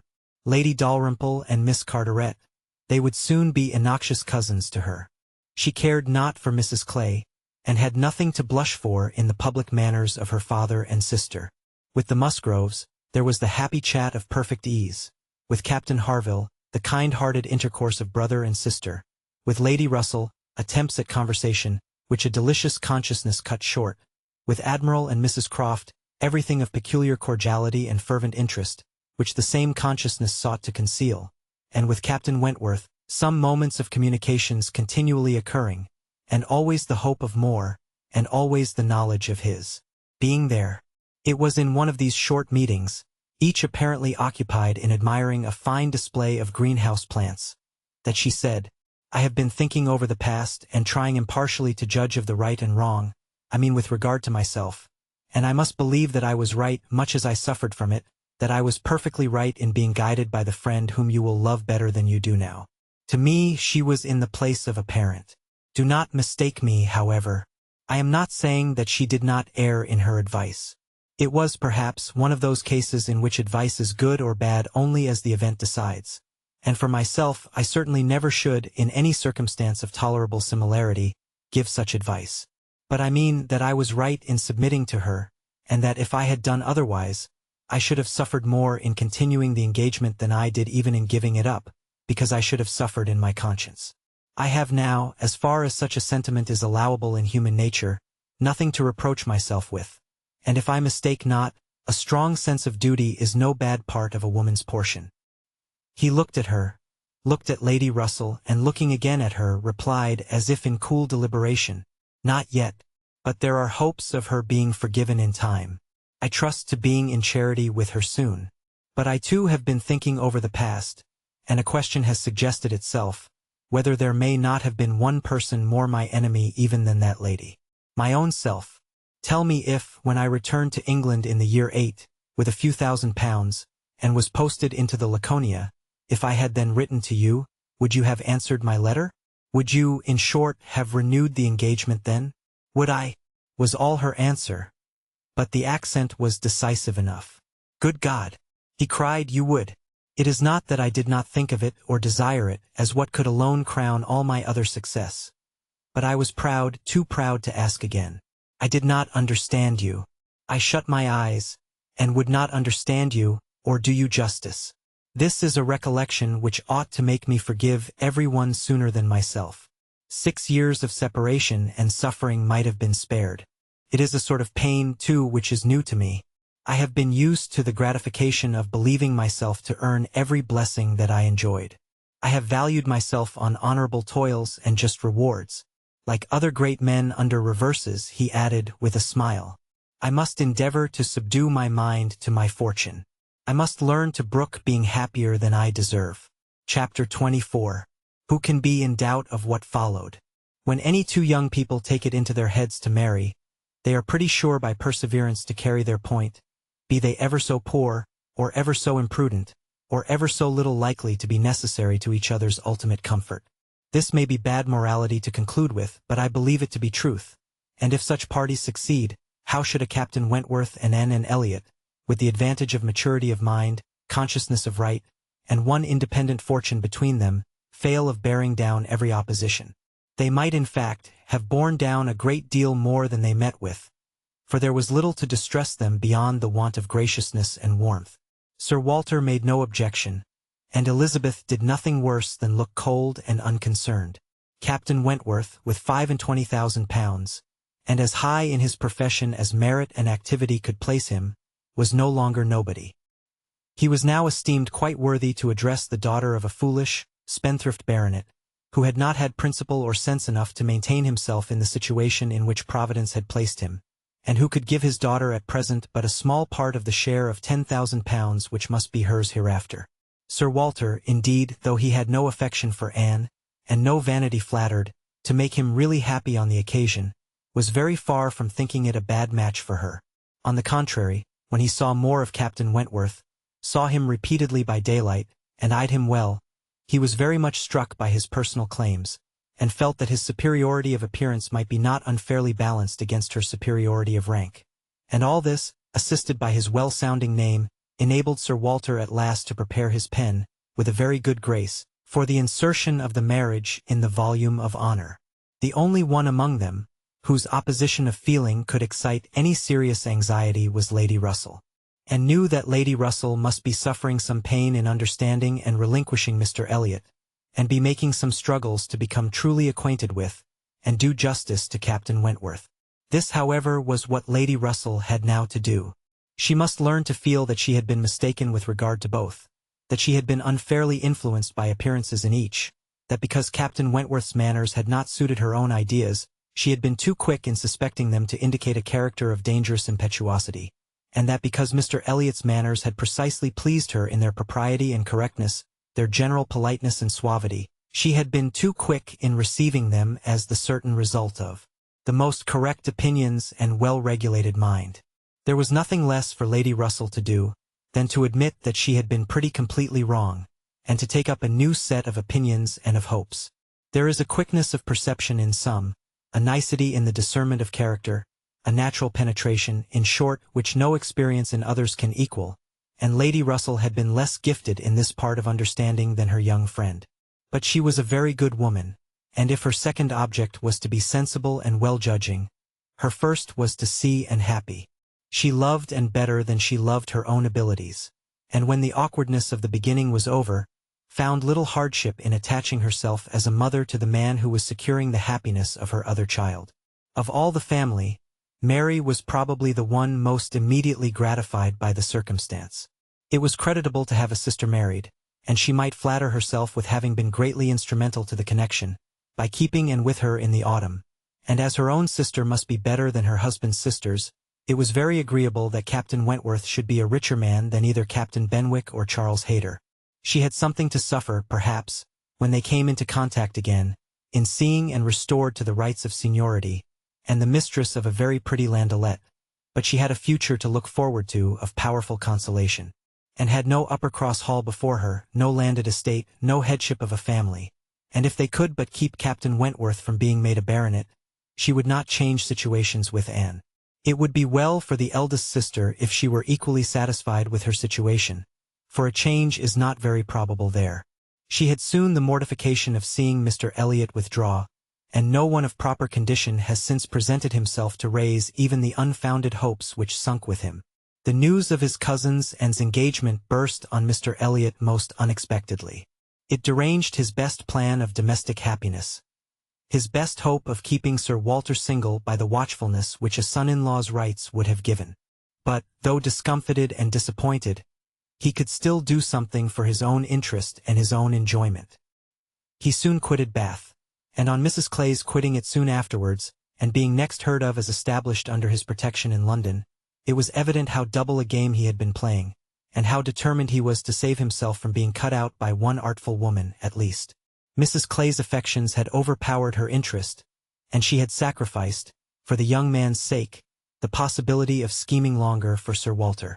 She has abilities, however, as well as affections, and it is now a doubtful point whether his cunning or hers may finally carry the day, whether, after preventing her from being the wife of Sir Walter, he may not be wheedled and caressed at last into making her the wife of Sir William. It cannot be doubted that Sir Walter and Elizabeth were shocked and mortified by the loss of their companion, and the discovery of their deception in her. They had their great cousins, to be sure, to resort to for comfort, but they must long feel that to flatter and follow others, without being flattered and followed in turn, is but a state of half-enjoyment.